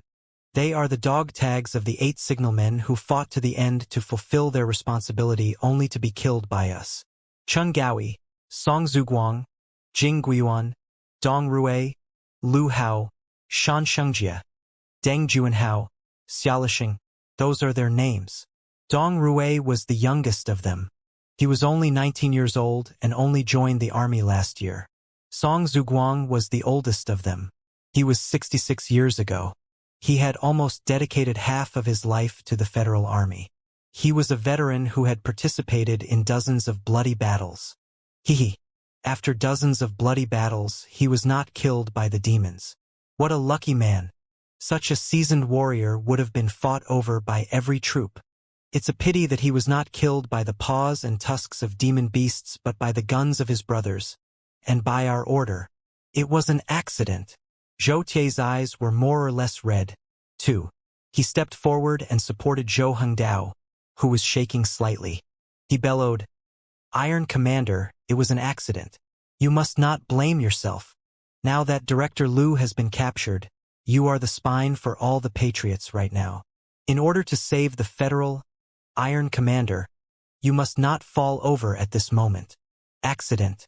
The accident." Miserably, Iron Commander Zhou Hongdao buried his face into the 8 dog tags. The 8 dog tags were hissing on his face as if they were scorching irons. His trembling voice leaked out through his fingers. "I don't know how things end up like this. I really don't. Didn't we make the best plan, the most flawless plan, in the beginning? As long as Zhang Hailu was blown up in the Federal Square and Li Yao took the blame, it would have been enough. All possibilities of negotiation would have been cut off without any doubt. A war would start. The Blood Demon sector suffered tremendous losses in the destruction of the Eye of Blood Demon. It is also faced with the threat of the plague. Its capability is at the lowest point in its thousands of years of history. In comparison, not only do we have the demon god virus and 100 children of the netherworld who are familiar with the inside information of the Blood Demon sector, we also have the super warship Burning Prairie and 200,000 grand illusionary soldiers. It was supposed to be an overwhelming victory. With the minimal price, we would gain the greatest benefits. Those who should be sacrificed should be Zhang Hailu and Li Yao alone. Zhang Hailu is a boneless capitulator, and Li Yao is a malicious traitor who intended to introduce the demons into the Federation. The two of them had it coming whatever became of them in the end. Everything should have been just like that. Those who were dead should have been those who deserved to be punished. Not a single innocent victim should have been involved. Then, we would have embraced the greatest victory and led the Sacred Federation to a brilliant path. Why did everything change when our perfect plan was implemented? Accidents were jumping out one after another. In the Federal Square, so many innocent victims were killed, but Li Yao got away. To execute him, Yi Changkong and Diwu Jian, heroes who had made great contributions to the Federation, nascent soul-stage cultivators who defended humanity, were so heavily wounded that they might have been better off dead. Eventually, the whole situation escalated to a point where Lu Zue's crystal warship was opening fire toward the federal citizens in public. If Li Yao hadn't stood in front of them, perhaps hundreds more unrest souls would be caused by our plan. Hehe. Even so, Li Yao was not stopped. We were forced to turn to our last resort. For our last resort, we lied to everybody, manipulated everybody. We have even killed our own comrades and brothers. We abandoned everything and walked this far. With a last, tiny jump, our plan would have worked out. But at such a critical moment, another accident took place again. Even a mouse of the Heaven's origin sector was against us and stalled us for almost 4 hours. Iron Commander, Zhou Tie roared. The space jump array will be repaired very soon. The other legions in the drill do not know what is going on yet. It's just a few hours. Everything is definitely going to be all right. There will be no accidents. Is that so? Zhou Hongdao smiled. Looking at the flapping flags on the light beam, he said, "Ah, Tai. I'm thinking about one thing. When so many accidents overlap, are they still accidents? Or maybe they are the heavens' will? Some supernatural power has been stopping us." Iron Commander. Zhou Tie was anxious. He raised his voice again and even shook Zhou Hongdao's body hard without bothering with courtesy. "We are both soldiers. Soldiers should believe in their own sabers and swords. What is the heavens' will? Our weapons are the heavens' will. Everything we have done was meant to save the Federation. It was a price we had to pay even if some victims were sacrificed in the process. People die in every war. Have we not lost too many comrades in the battles over the past 100 years in order to secure the final victory? There will be no more accidents. Iron Commander, we will succeed because we stand for justice. Evil never laughs to the end. Even if the heavens' will does exist, it is definitely on our side. Evil never laughs to the end. Evil never laughs to the end. We are right. Our path is the only right one." The dim brilliance in Zhou Hongdao's eyes was intensified again, but it only glittered for a few seconds before it was interrupted by hasty door knocks. A major who was tall, slender, and had a gloomy face walked in.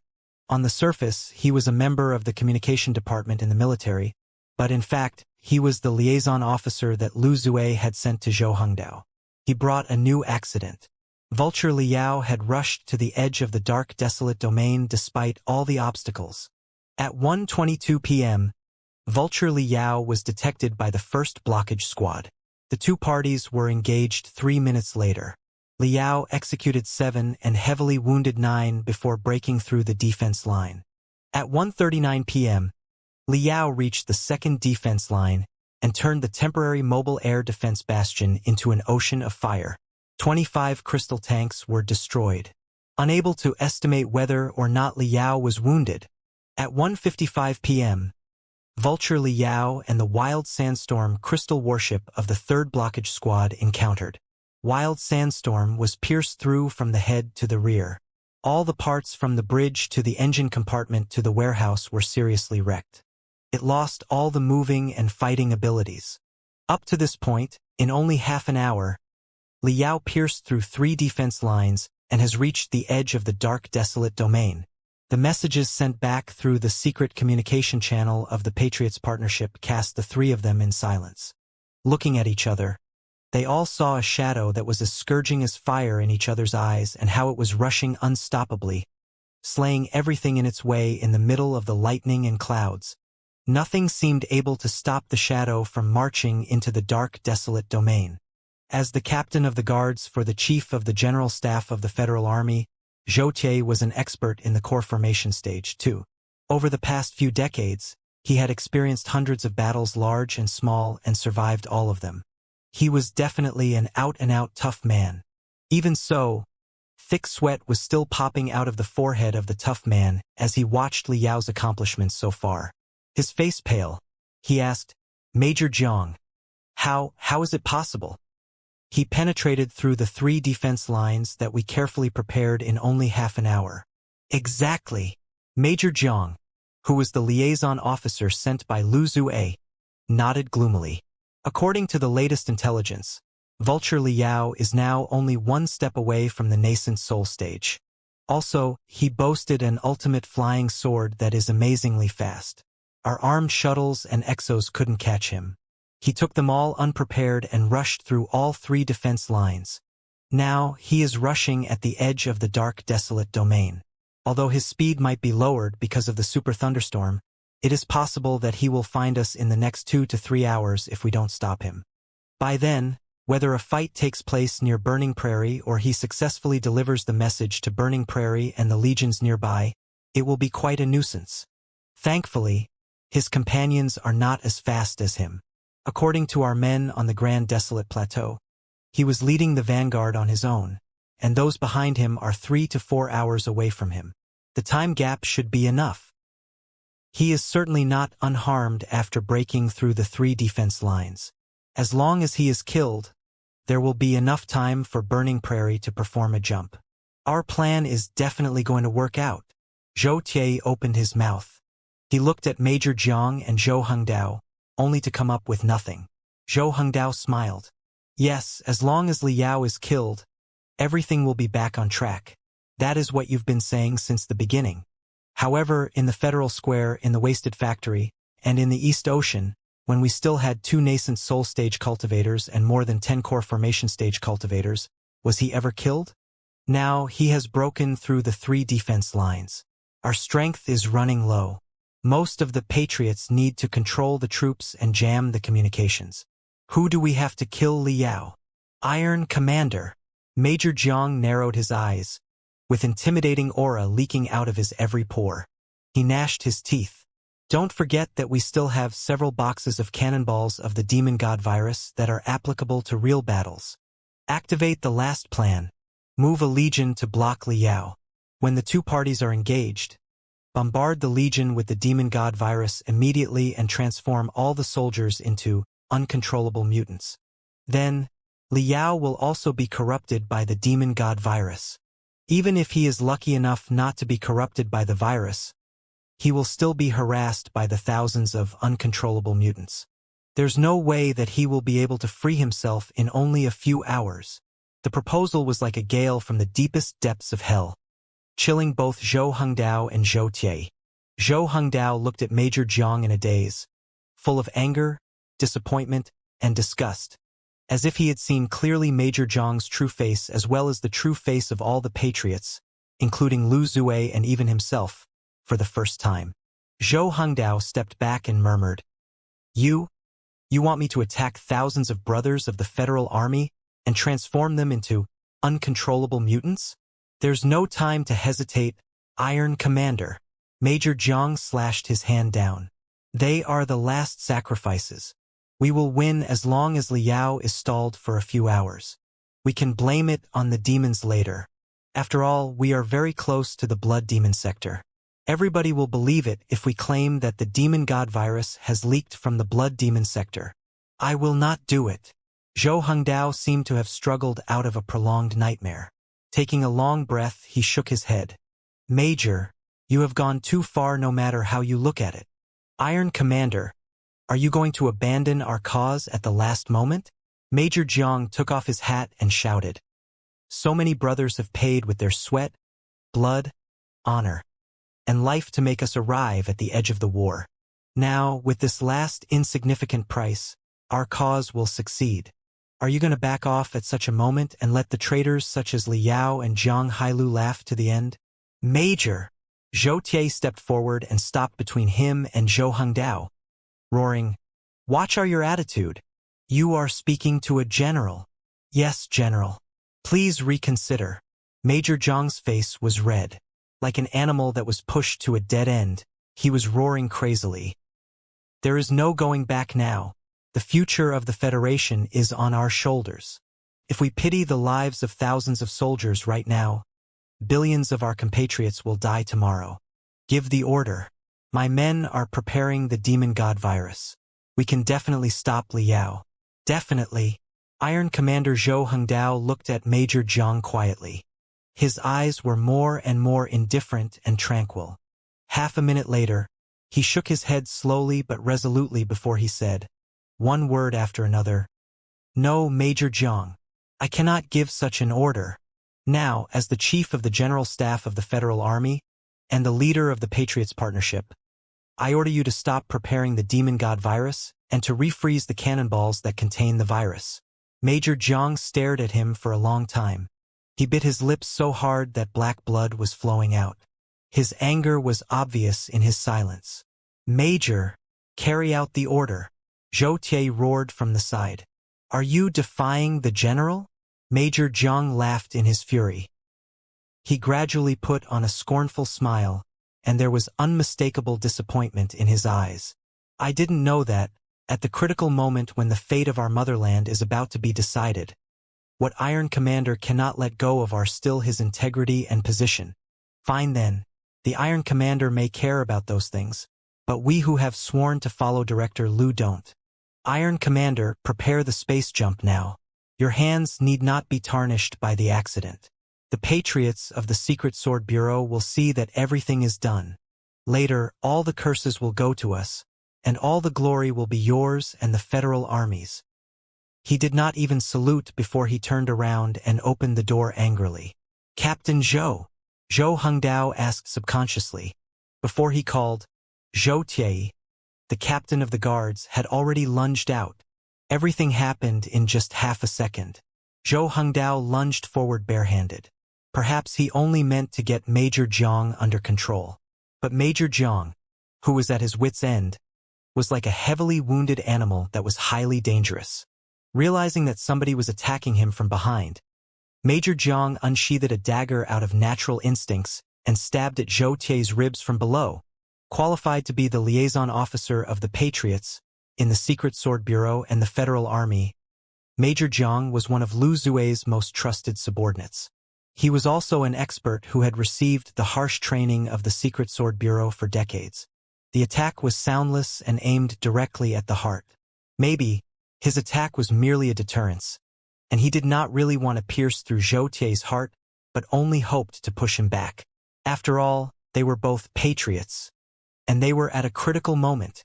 But it was impossible to find out the answer now because the moment he picked up the dagger and stabbed backward, Iron Commander Zhou Hongdao appeared next to him as fast as lightning, clutched his jaws with the pair of iron hands, and twisted. Crack! His vertebrae exploding, Major Jiang's head was turned by 180 degrees and reversed to his back, staring at the Iron Commander and the captain of his guards in devastation. Gulu! Gulu! Gulu! Pink bubbles of blood were flowing out of his open mouth. A lot of questions seemed to be popping up from the bubbles as the guy berated the Iron Commander's betrayal. Zhou Hongdao held Major Jiang from falling down. He closed the guy's eyes and then twisted his head to the normal direction. In the end, he patted his shoulder and said, "Take a rest, brother. Maybe we can all use some rest." Pada. The dead body cramped and collapsed to the ground. Looking at the body, Zhou Hongdao and Zhou Tie were caught in silence. The portable crystal processor on the wrist of the body was still displaying messages about Liao nonstop. Vulture Liao was getting closer and closer. Lost for words for a long time, the captain of the guards asked with a bitter smile, "Iron Commander, what do we do now?" Zhou Hongdao gazed at the unstoppable red spot on the light beam. For a moment, his aura was so unprecedentedly weak that Zhou Tie almost thought that he was going to surrender. But the next moment, the most dazzling brilliance beamed out of his artificial eye and his natural eye at the same time. His aura flooded out like a torrent and established an invisible realm that felt like an indestructible pillar around him. "Help me prepare my crystal suit, Ah Tai," Iron Commander Zhou Hongdao said casually. "Prepare my basaltic fighting god battlesuit." Zhou Tie was dazed. His breath was scorching as he stammered, "Iron Commander, what are you going to do?" Although Zhou Hongdao was a seasoned warrior in the nascent soul stage, although he had made his way to the commander of the Federal Army from a bottom-level private after 200 years, 70% of his organs had been replaced by artificial ones. His veins and nerves had almost all been damaged, too, which resulted in the poor circulation of his spiritual energy. Also, he had worked in the office for more than 10 years. How good was Zhou Hongdao in fighting at this moment? I am tired. I've never been more tired. Zhou Hongdao sat back in his chair and gazed at the parade of the veterans in the capital city again. Touching the blood-stained dog tags in his hands, he said, "You know, Tai, I have never been a man good at plots and schemes. Even after I was nominated as the chief of the general staff of the Federal Army, it has always been my ideology to fight straightforwardly in head-on clashes, breaking before bending. If I'm faced with a demon beast, I will crush it with my army. If I'm faced with a demon army of millions of demons, and I have only several remaining soldiers with me, I will still lead them to crush over the enemy. This is the path of me, Zhou Hongdao. However, over the past few months, there have been so many plots and schemes, so many lies, betrayals and deceptions, and so many traps that were linked with each other. All those things made me feel awful. Tai, at this moment, do you still believe that our ideology is correct?" "Of course." Holding his chest high, Zhou Tie replied resolutely, "It is impossible and unnecessary for human beings and demons to live in peace. Now that we've been given a rarely seen opportunity to wipe out all the demons, why shouldn't we seize it? We are absolutely correct. Everything is for the national interests of the Star Glory Federation." "Yes." Looking at Major Zhang's body on the ground that had not gone cold yet, Zhou Hongdao's eyes were firmer and firmed. "Like you, at this moment, when I sort through the whole thing in the most rational and the calmest way, I still persist in the answer, we are right. Our endeavor will ensure the national interests of the Federation to the largest extent. But then, I'm baffled by one question. If we are right and the real patriots, Jiang Hailu is an idiotic, incapable chicken, and Liao is a vicious traitor, why are we hiding ourselves like rats in a sewer? Why can't we set our plans to the public? Why do we have to achieve our purpose through lies, deception, and schemes?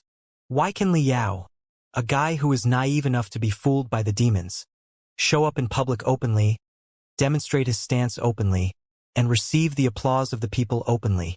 What is it that has gone wrong? Must our belief be clandestine?" The question was too complicated for Zhou Tie, who was nothing more than a warrior. Lost for words for a long time, he managed to reply, "People are fooled by Li Yao and the lies of the demon race, but at the very least, Li Yao didn't kill so many innocent victims, or rather, he killed none." Iron Commander Zhou Hongdao waved his hands sadly. "Forget it. The question is too sophisticated. Not just you, even I don't know where we went wrong in retrospect now that I am mired deeper and deeper in this. I'm just thinking about one thing. If we hadn't played so many plots and tricks since the beginning and simply proposed our plans openly, would the situation have been different? Or maybe, when Liao returned to the Heaven's Origin sector, I should have marched over and had a duel with him immediately. Wouldn't it have been better than this?" "Iron Commander." "What?" Zhou Tie asked anxiously. "What are you planning to do?" "As I said, I feel awful because of the ruses of the previous months.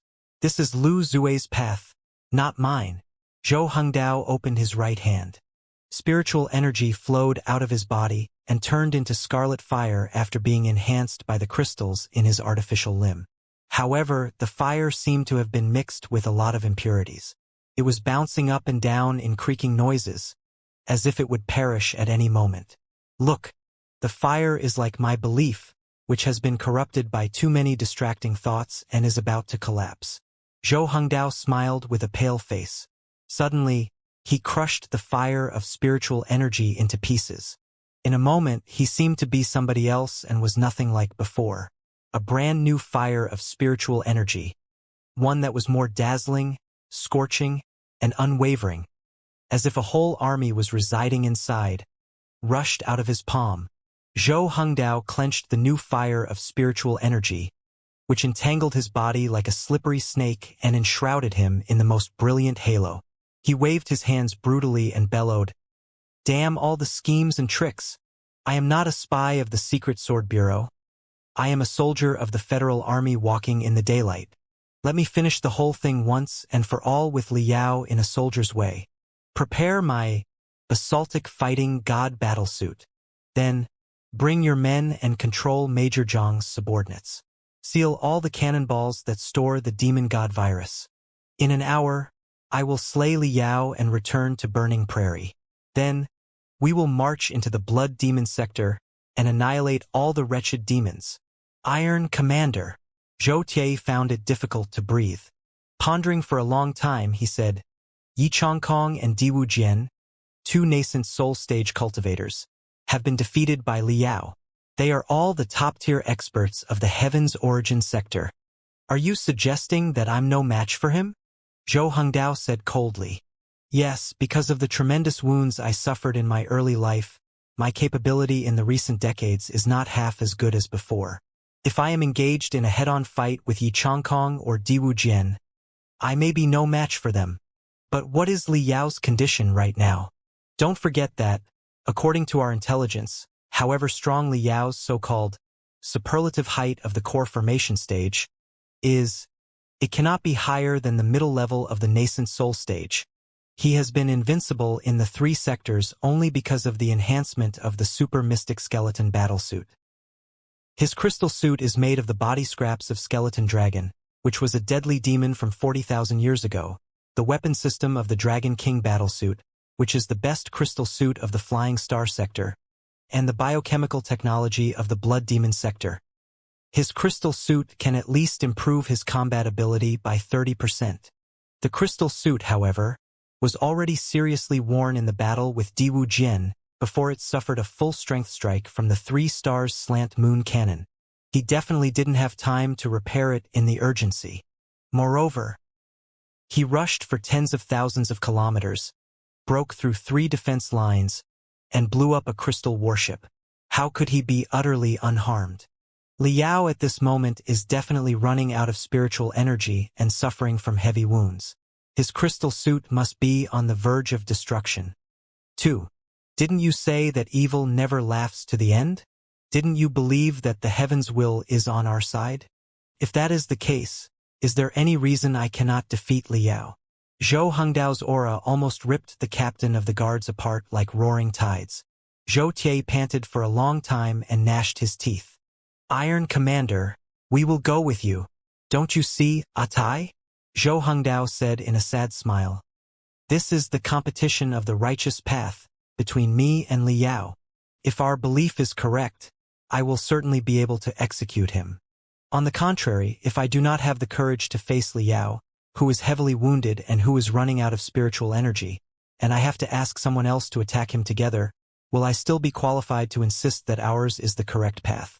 Besides, cultivators from the Flying Star sector are no fools. How can you explain if so many high-ranked officers are moved away at once? Without the Patriots, it is impossible to control the soldiers. Should there be anything wrong, they will immediately be disorganized.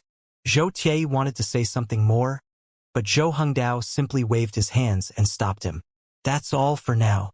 Time is all that matters here. Say no more. Prepare my crystal suit now. Then, tell Luo Xingzi that I will brief the defense plans in the legions nearby while there is still time. After that, control Major Zhang's people and seal all the cannonballs that carry the demon god virus.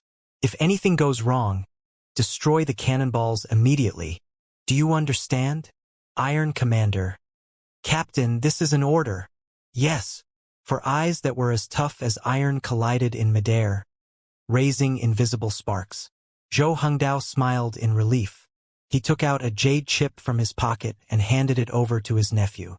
If our belief is the correct one, I will certain win the competition of the righteous path and execute Liao. Then, along with our 100,000 brothers, we will stomp on the Blood Demon sector with our iron feet.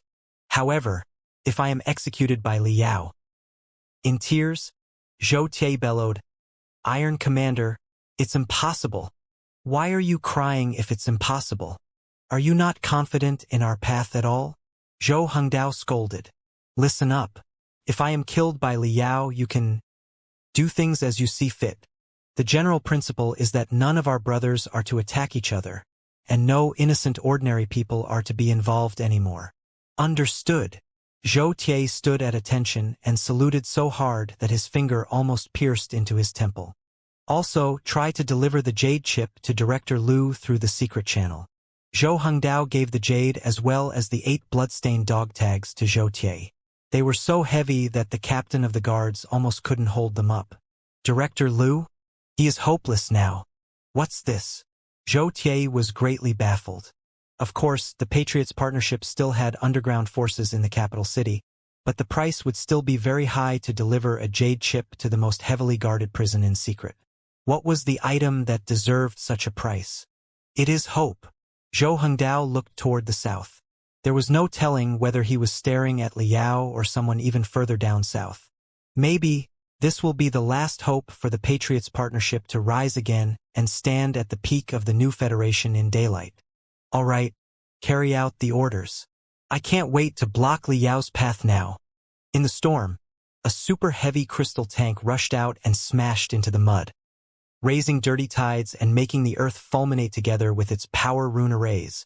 Dozens of meters above the tank was an armed shuttle with a pair of crossed wings. The cabin of the shuttle was round, which made it look like a flying behemoth. Suddenly, chi. Electric currents were dashing between the corresponding rune arrays of the armed shuttle and the heavy crystal tank. Like flashing chains, they dragged the two vehicles together. The electric arcs were expanding non-stop. The sparks and the brilliance were dancing together. A ball-shaped electromagnetic field almost 10 meters in diameter was formed between the shuttle and the tank. The pouring rain was hitting on the edge of the electromagnetic field, only to be disintegrated into hazy mist, adding to its mysteriousness. Hum. The lower side of the shuttle was slowly opened. Several artificial arms delivered the components of a crystal suit. In the meantime, the turret of the heavy crystal tank was slowly moving backward, too, revealing the most precise mechanical structure as it pushed the other part of the components upward. The two parts of an unparalleled crystal suit were about to be joined flawlessly. Hey! Iron Commander leapt into the electromagnetic field without caring about the tearing force of the electric arcs. With his bellow, the artificial arms on his body were all shattered apart. What was left was his broken body, which had only one arm left and whose parts below the chest had been almost entirely removed. In the thunder and lightning, such a broken body looked insignificant and vulnerable. However, the endless flame of light bursting out of the body was rising up like a magnificent mountain. It was higher and higher, giving the feeling that he was going to blow up the heavens. Connect the crystal suit. The dominating components, pulled by the electric arcs, were connected to his broken body. Without the restraints of arms and legs, the special crystal suit for the Iron Commander, designed by 9 masters of crystal suits in the Heaven's Origin sector and produced over 5 years, was able to make use of the wildest imagination possible. At first glance, the crystal suit that was revealing its scaring appearance amid the crystal arcs was far taller than normal heavy crystal suits. It was unbelievably 5 meters tall. Thick with heavy armor, it looked like a tortoise that had stood on its feet. On the top of the tortoise shell, a head more than 10 meters long, which could be extended and retracted freely, was installed. In general, the crystal suit looked like a boa that had crawled into a tortoise shell.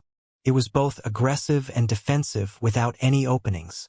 2 arms extended out of each side of the tortoise shell. The artificial arms for combat, built with metals, might not be as agile as the natural hands. But the advantage in number and the almost 100 pieces of attack magical equipment hidden in the arms made up for the shortcoming perfectly. Boom! After the last module was successfully connected, the crystal suit was now emitting a chilling deep blue color. A mystic ray slowly popped up from the center of the breastplate, painting the pattern of the rising dragon of the 9 stars. 1 second later, it broke into sparks and sprayed to every part of the crystal suit. Hum! Every rune array on the crystal suit was roaring like a ferocious animal. Even the soldiers nearby could not help but take a step back, finding it difficult to breathe. It was the basaltic fighting god battlesuit, an ultimate crystal suit based on Iron Commander Zhou Hongdao's body condition. With consideration of the characteristics of the crystal suit and the Ares extension, produced by making use of the most cutting-edge technology of the Federal Army. "Come, my saber." Iron Commander Zhou Hengdao's voice echoed from deep inside the basaltic fighting god battlesuit. The arm on the front right side of his body suddenly extended to 3 meters and snatched nearby. A crystal tank rushed close. The cap of the tank split apart, and an overwhelming saber 3 meters long and weighing 13.3 tons, which was made of meteorite, was heaved. The saber was so heavy that the iron arms that were supporting it were squeaking non-stop, indicating that they might collapse at any point. Stains of blood, as well as the traces of acid corrosion, were still left on the saber. Dozens of dents could be found on the edge of the saber, too, telling the glorious and yet gory history of the weapon. 5 raging tigers were painted on the body of the saber in the most barbaric, primitive style. Despite the corruption of the demon blood, they were still wreathed in such an intimidating aura that they seemed to be jumping out into the storm. It was the 5 Tigers Hell-Cutting Saber, a legendary blade that had followed the Iron Commander for almost 100 years and had greatly contributed to the execution of the countless demons that he had slayed. When the saber slashed down on the ground, it was even able to cut hell in two and kill all the demons and devils inside. That was the true meaning of the weapon's name. Zhou Hengdao gazed at the saber for a long time. Every dent on the weapon turned into an ineffaceable memory in his eyes. But his hands stopped in midair and could not grip the saber. After a long time, he demanded in a low voice, "Change the saber!" The well-worn saber slowly sank into the tank, replaced by a new one that was immaculate and as smooth as mirror. However, compared with the old 5 Tigers Hell-Cutting Saber, the new saber, which seemed more perfect, was short of something. Perhaps it was the experience of killing gained through mountains of dead bodies that the new weapon was lacking. Iron Commander? Zhou Tie, the captain of his guards, was confused and asked in a low voice, "Why are you changing your saber?" Although the old 5 Tigers Hell-Cutting Saber covered in damage and tiny holes, it had served Zhou Hengdao for decades. After days and nights of accompaniment with each other, they had melded into one a long time ago. The new 5 Tigers Hell-Cutting Saber had been made recently in case the old one broke apart. Although it adopted more advanced technology, better framework, a more elegant shape and stronger rune arrays, the weapon would be very strange to the user before it was wielded for decades and echoed with the user's soul. Zhou Hengdao picked up the brand new 5 Tigers Hell-Cutting Saber and waved it randomly for a moment before he stabbed it into the sheath hanging on his waist. He said casually, "The old saber has worked for me for 81 years. It has killed 13 demon kings, hundreds of demon generals, and innumerable demon soldiers. Every stripe on the body of the saber is suppressing billions of unrest demon souls. However, it has never been stained by the blood of a human being. Not once. It is a saber born to slay evil. I don't want it to touch the blood of a human being. Moreover," he hesitated for a moment but still continued, "even if Li Yao is greatly wrong, he shouldn't be killed by this saber and die like a demon. All right, Captain Zhou, carry out my orders." Iron Commander Zhou Hengdao roared and grabbed his saber. His magnificent body turned into a blue streak of lightning and soared into the sky, disappearing into the dark clouds in a moment. To the south of those same clouds, Li Yao was rushing at his highest speed, breaking the thunder and lightning. The mystic skeleton battlesuit was on the verge of destruction. The biochemical membrane on many parts had been burnt, showing the hideous strengthened external skeleton below. Damage and scratches appeared on almost every metal feather. Some of the feathers had even dropped off, making the wings seem rather bare, like those of a sick bird. Li Yao's wounds were not recovered in the first place. After rushing tens of thousands of kilometers on the flying sword and breaking through 3 defense lines by brute force, he was already drained. What was odd was that, the weaker his body was, the hotter the fire in his soul became. A new strength seemed to be flowing out of his abdomen and circulating inside his body, integrating him into the wind, the rain, the sky, and the earth. "Little Black, hang in there. We're nearly there." After the new strength was generated, the connection between Li Yao and Little Black was even more keen and tight than before. He seemed able to feel that the soul sealed inside Black Wing, which was as stubborn as himself, was nodding its head solemnly at his call. Licking the blood on his lips, Liao grinned. His telepathic thoughts spread out like tides as he searched the storm quickly. Burning prairie is dozens of kilometers long. The spiritual waves that it spreads out must be as overwhelming as an ocean. Calm down. I'm going to find it in no time. I've sensed it. Such tremendous spiritual waves. It must be burning. Not good. As he sensed the unmistakable intent of killing in the spiritual waves, Liao's pupils constricted to the minimum instantly. Black Wing shrieked and drove the mystic skeleton battlesuit to perform 23 small-scale movements in midair, dodging the aura of a blade in the appearance of dozens of blue lightning perfectly. The aura of the blade, which was almost 100 meters long, brushed past Liao and crashed into a mountain hundreds of meters behind him.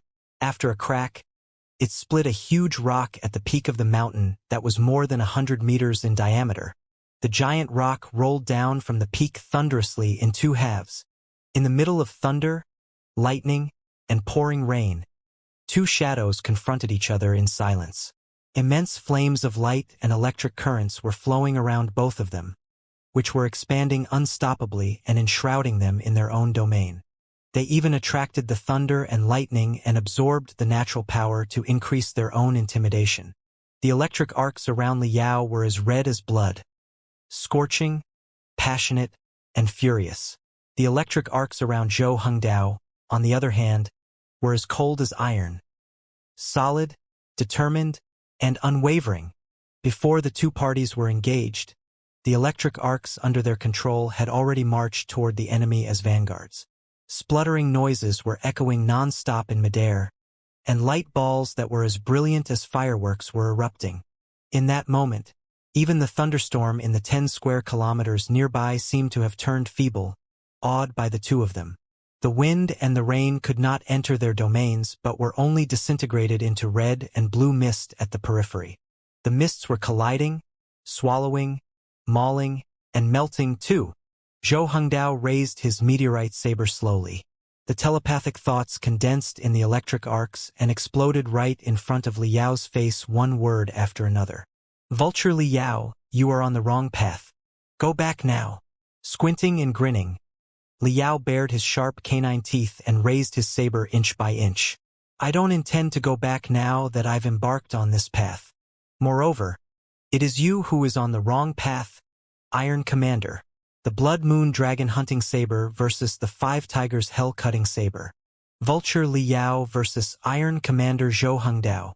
With the sky and the earth as the battlefield, the lightning as the banner, and the thunder as the drums, the competition of the righteous path was begun. The two of them suddenly exploded into hundreds of shooting stars in the color of blue and red, which crashed in midair brutally into thousands of pieces of blurred shadows. Their real bodies, on the other hand, had attacked each other hundreds of times within the moment.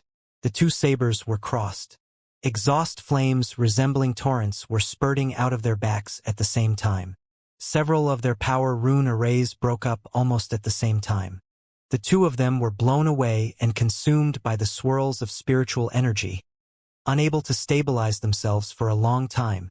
Liao's Blood Moon Dragon Hunting Saber, which was made of thousands of metal wings, could hardly hold together anymore and was about to collapse.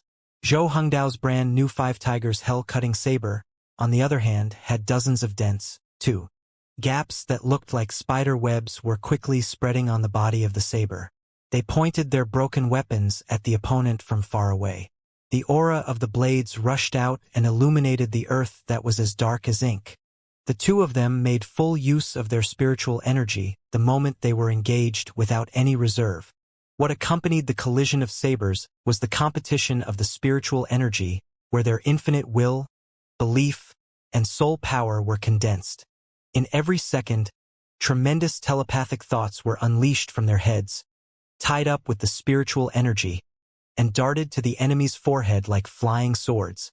The competition of the righteous path was not one of pure strength but the most thorough analysis, debate, and challenge about each other's belief. Liao, just wake up already. Why do you have to protect the Blood Demon sector when you are a federal hero? Zhou Hengdao's will suddenly exploded and blew the thought into Liao's head. It was not a simple voice but the crystallization of Zhou Hengdao's thinking, which contained Zhou Hengdao's most intense emotions and most unwavering determination. It even included infinite pictures, colors, and even smells. I want to know why, too. Liao blew over a thought brutally. Iron Commander, none of your immediate family were killed by the demons. Why are you blinded by hatred and bewildered by Liao to join the Patriots' partnership? Why on earth? Wrong. Zhou Hengdao roared and lunged forward again. He raised the 5 Tigers' hell-cutting saber high.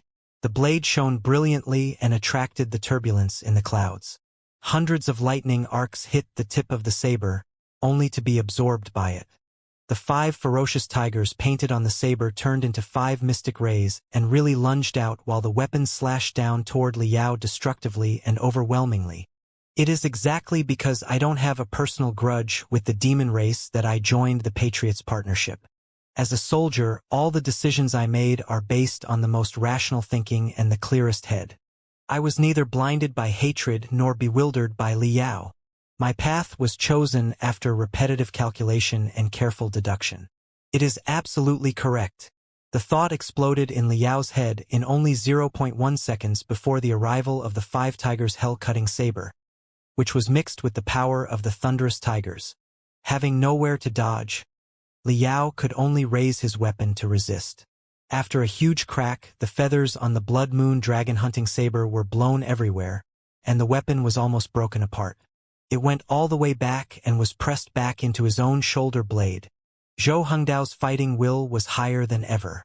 The 5 Tigers' hell-cutting saber suppressed Liao's Blood Moon dragon-hunting saber, and the aura of the blade as overwhelming as flood was running toward Liao's carotid artery.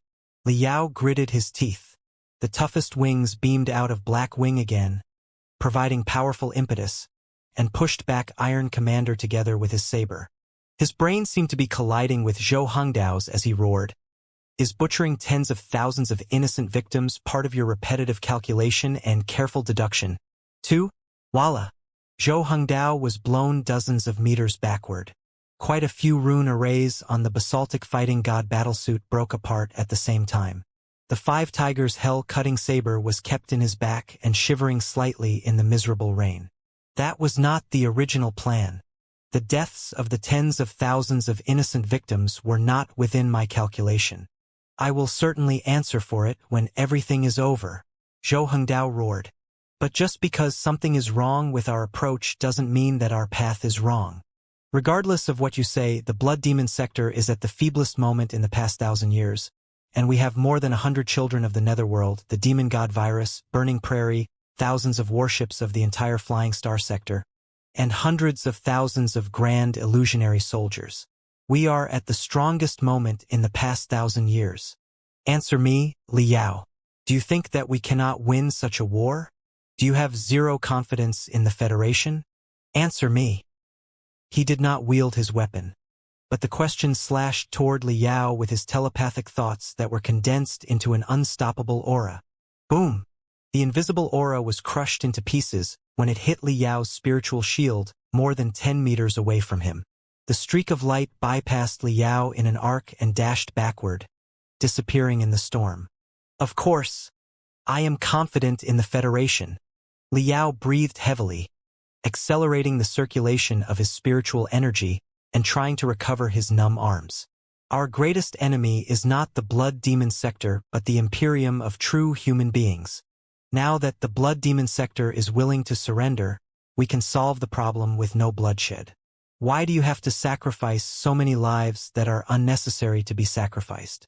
Those soldiers should be dedicated to the resistance against the Imperium. Surrender? Ha ha ha ha. As the saying goes, those who are not my people will certainly betray me in the end. Liao, you have almost stabilized in the nascent soul stage right now, and you are still naive enough to believe in the sincerity of the enemy's surrender. Iron Commander burst into laughter. If you're worried that we'll lose too much in the war and cannot get enough slaves to develop the resource planets, you don't need to. It's true that the Blood Demon sector is being savaged by the demon god virus. A lot of demons are not dry bones now. Our assault is likely to escalate the plague and turn the Blood Demon sector into a complete wasteland. However, Don't forget that we now have the demon god virus and the antidote produced based on the blood of the children of the netherworld. We can definitely control the plague and make it only savage the coalition army of demons. For most of the demons, we can capture them, inject vaccines, and impose barriers on them, thereby getting the healthiest, strongest slaves. I calculated more than 100 times repetitively for 10 days and 10 nights. In such a way, we have a 70% likelihood to conquer more than half of the population of the blood demon sector. If all the low-level demons are transformed into slaves, they will suffice to develop the resource planets. Slaves! Liao was gradually back to himself. His eyes were becoming more and more scary. Do you really think that we can control billions of slaves and force them to mine dutifully on the resource planets thousands of light-years away? It's impossible, Iron Commander.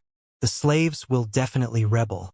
Even if they are suppressed for the next 100 years, and no large-scale uprisings take place, how high will their collection efficiency be? Besides, the humiliation and hatred that have been accumulated for a century will be transformed into the most violent bloodthirst the moment that the expedition army of the Imperium of True Human Beings arrives. Those slaves will join the Imperium of True Human Beings without any hesitation and turn against the Federation. If we are talking about time bombs, they are the greatest time bombs that will blow the entire Federation into smithereens at the critical moment. Boom! The auras of their blades crashed into each other one more time, raising thousands of sparks of their thoughts. Zhou Hongdao bellowed, "You know the demons might rebel, too? You know the demons are unreliable, too?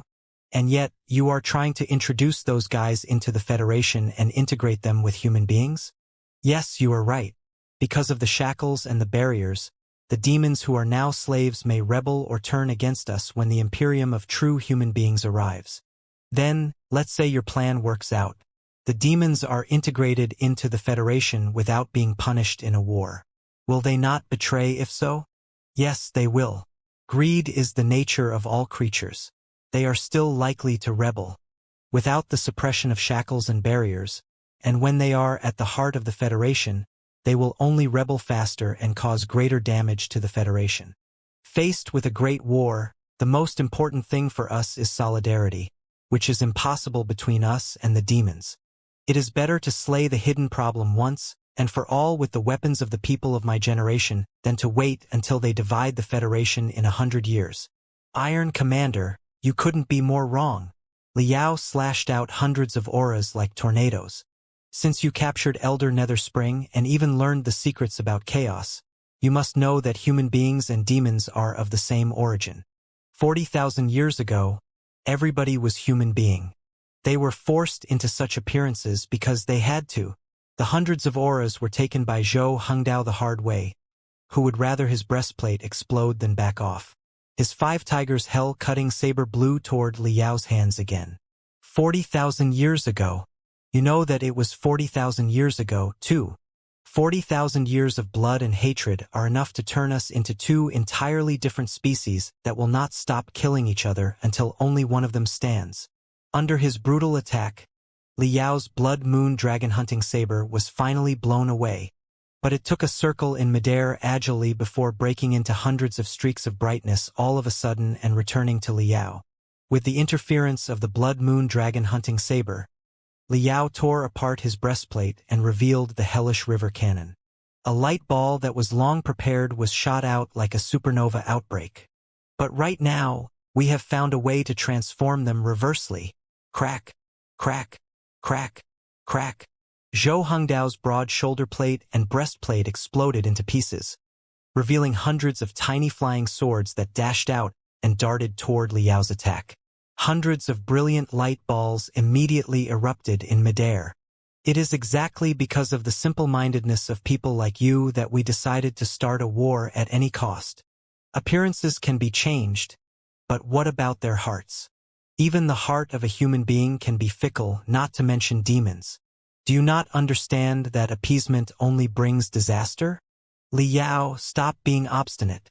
What you have been doing is merely meant to satisfy your illusionary sense of justice under your wishful, naive way of thinking, which will only ruin the Federation in the end. I will not let you ruin the Federation. Never. Go to hell.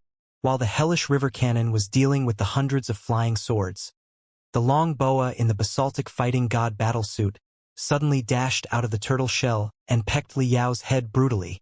Caught unprepared, Liao activated the drill of mystic rays made of the 7 dragon heads intuitively, which crashed into the head of the basaltic fighting god battlesuit. Nobody won the collision, but the basaltic fighting god battlesuit had another 4 artificial arms. The other pair of arms that Zhou Hengdao had been hiding on the 2 sides of his body finally showed up.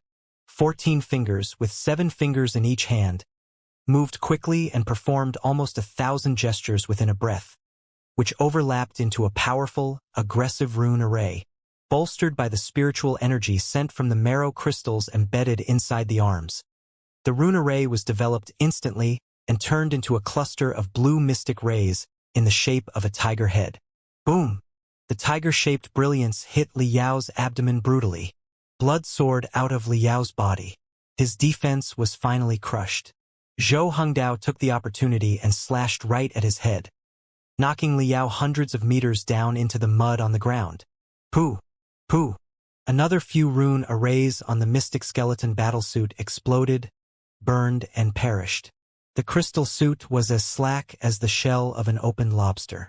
His body, where blood was running out, was revealed. Zhou Hengdao descended slowly with a cold face. He opened his arms. Invisible air currents swept out from him. Deep below the ground, something seemed to be echoing with him. Crack, crack, crack. A weird thing happened. In the middle of the fierce thunderstorm, the land in the dozens of kilometers nearby split apart. Broken metal slowly floated from the depths of the soil and staggered to gather around Zhou Hengdao as if they sensed his calling. With a closer look, many metal scraps were carved with the rising dragon of the 9 stars pattern and the emblems of different troops. They were the clumsy, old-fashioned weapons and the debris of crystal tanks and warships. This place turned out to be an ancient battlefield where the blades of the past were buried. Do you know what place this is? Zhou Hengdao eyed Liao coldly from the high ground. With the collision of the 2 worlds, this place has gradually become covered by furious spiritual energy and the edge of the dark, desolate domain.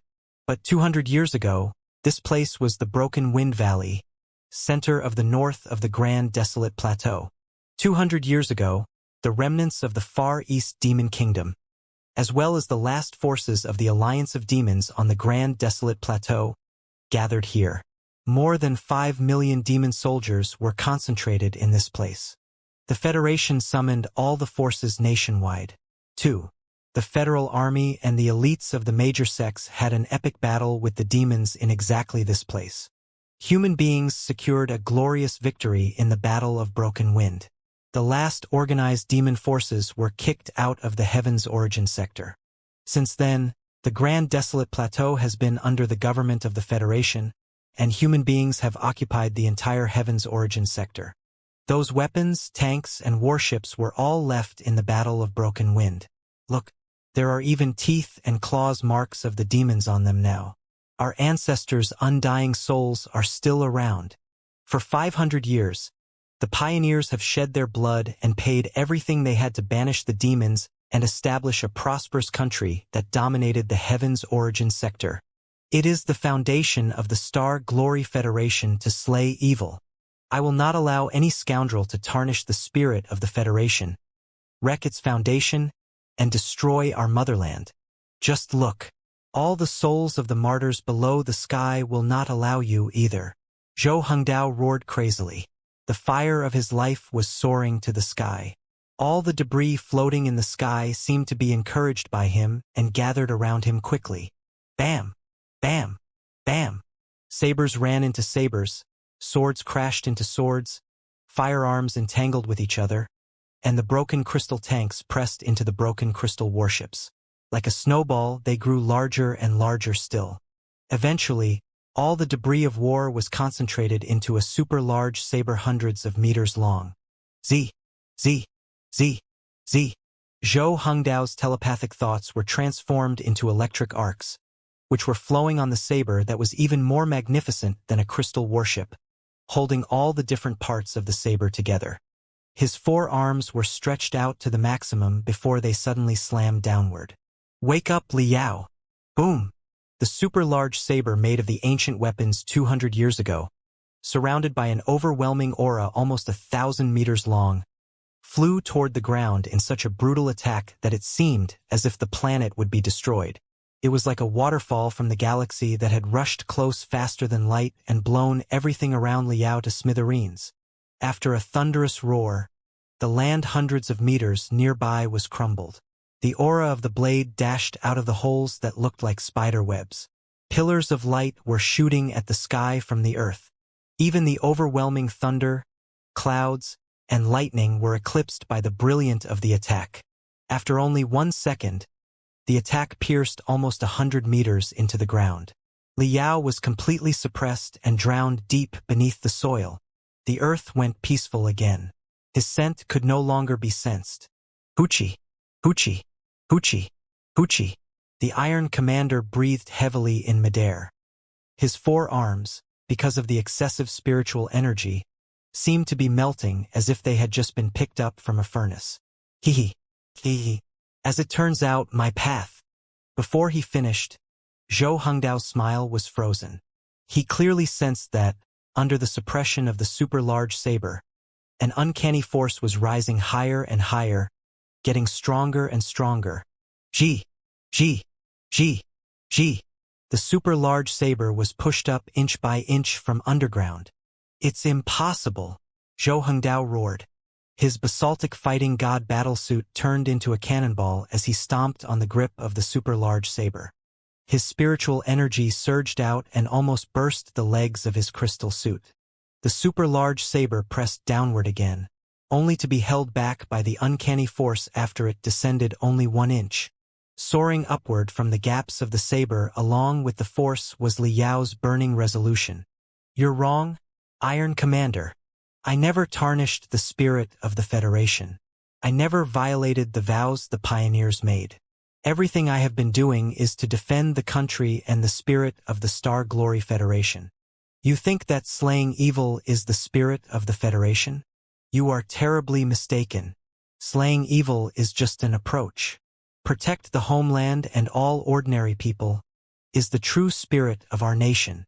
You and Lu Zue are both lost in the approach. You consider the approach as the purpose itself. Of course, I remember the war where the pioneers marched to the Grand Desolate Plateau and how they shed their blood and killed the demons in the Battle of Broken Wind.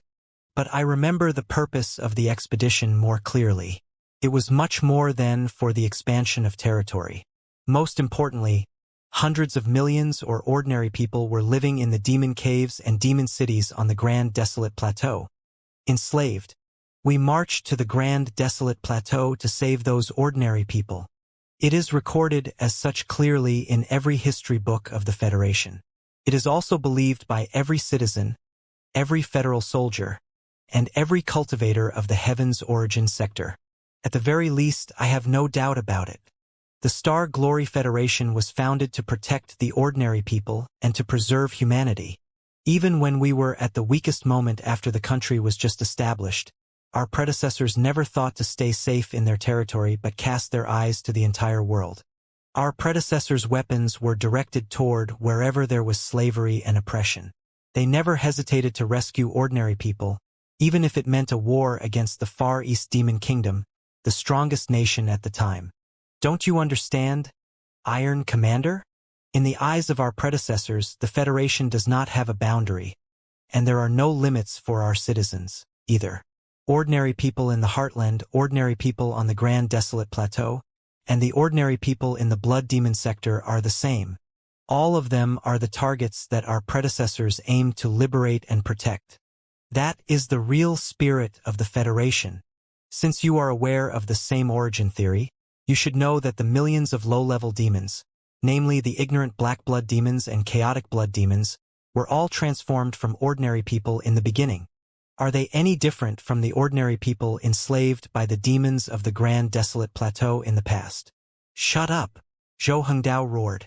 How are the bizarre-shaped bastards in the Blood Demon sector even qualified to be compared to the ordinary people of the Grand Desolate Plateau in the past? The Heaven's origin sector belongs to the Federation and mankind. I will not allow any foul creatures to corrupt her. Your mind is too narrow, Iron Commander. Liao's voice was louder and louder. Even the bombardment of the super-large saber and the thunder could not stop it. It exploded right inside Zhou Hengdao's brain clearly.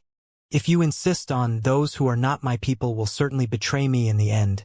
If you only pay attention to the ordinary people on our planet but turn a blind eye to, if not loathe, the ordinary people in other places, then our Federation will be confined in this tiny world forever until we breathe our last breath.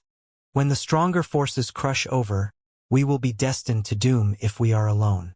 In the end, we can protect nobody. This minor world at the edge of the cosmos should in no way be a shackle for the Federation. Instead, it should be a starting point for the Federation. The destiny of the Star Glory Federation should be the broader universe and the entire sea of stars. The Federation has succeeded in protecting the ordinary people of the Heaven's origin sector. Now, we will rescue and protect all the ordinary people in the Blood Demon sector. Then, united, we will explore more worlds and liberate more ordinary people who are enslaved and oppressed under the ideology of our pioneers. One day, when we do encounter the Imperium of true human beings, we will also rescue the billions of ordinary people in the Imperium of true human beings. We must awaken their strength and count on them.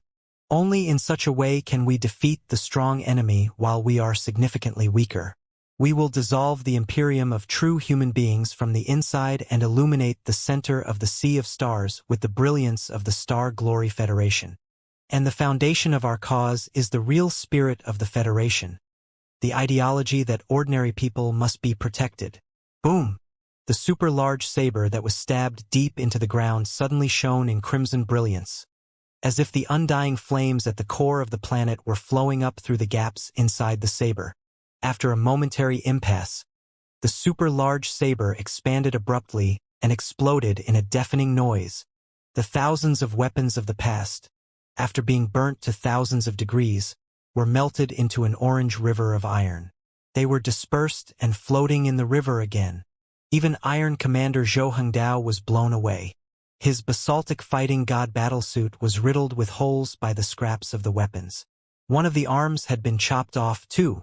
When he finally stood on his feet again, he discovered, to his surprise, that Liao had soared out of the ground and stopped at a higher altitude than his.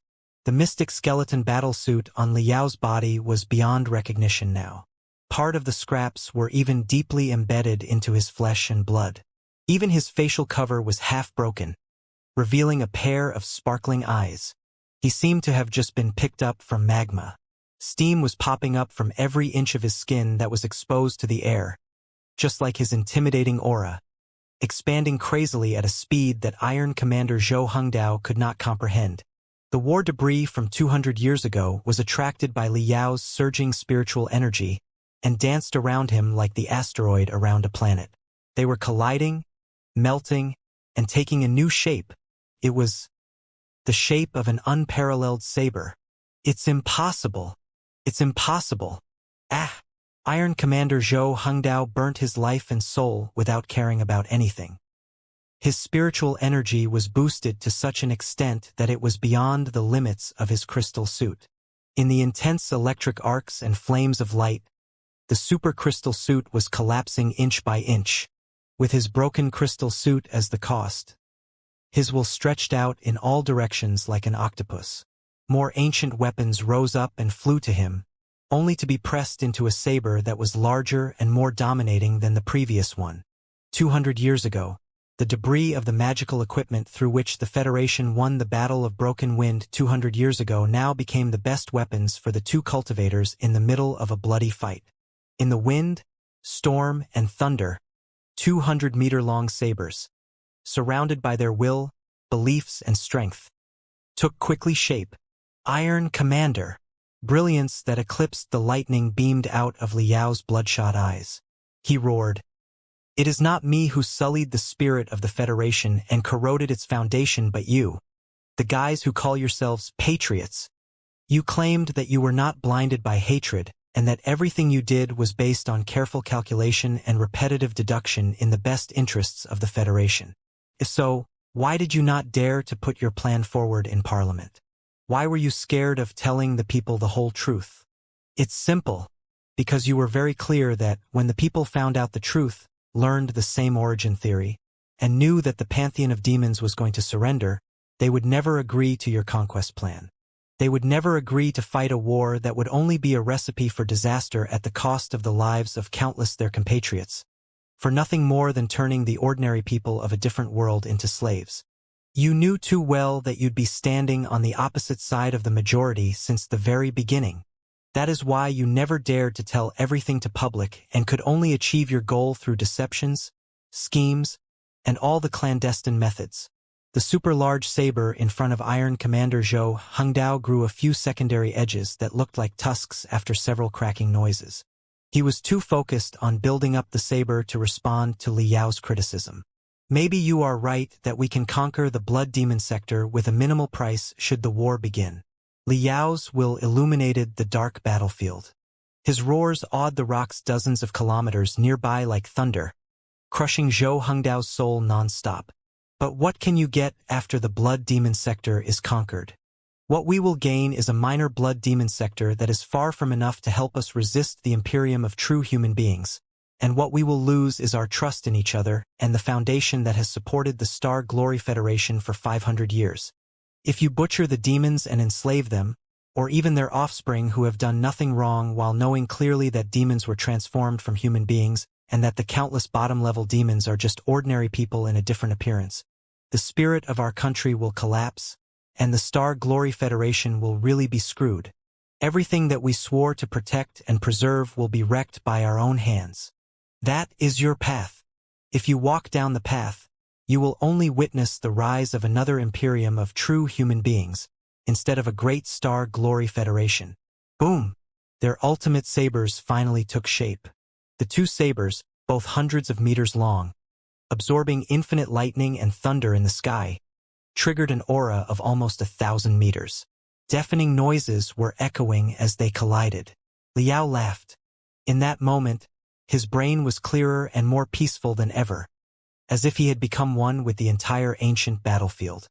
He seemed to sense that countless souls, who belonged to the federal soldiers and the cultivators in the Battle of Broken Wind 200 years ago, were standing behind his back cheering for him.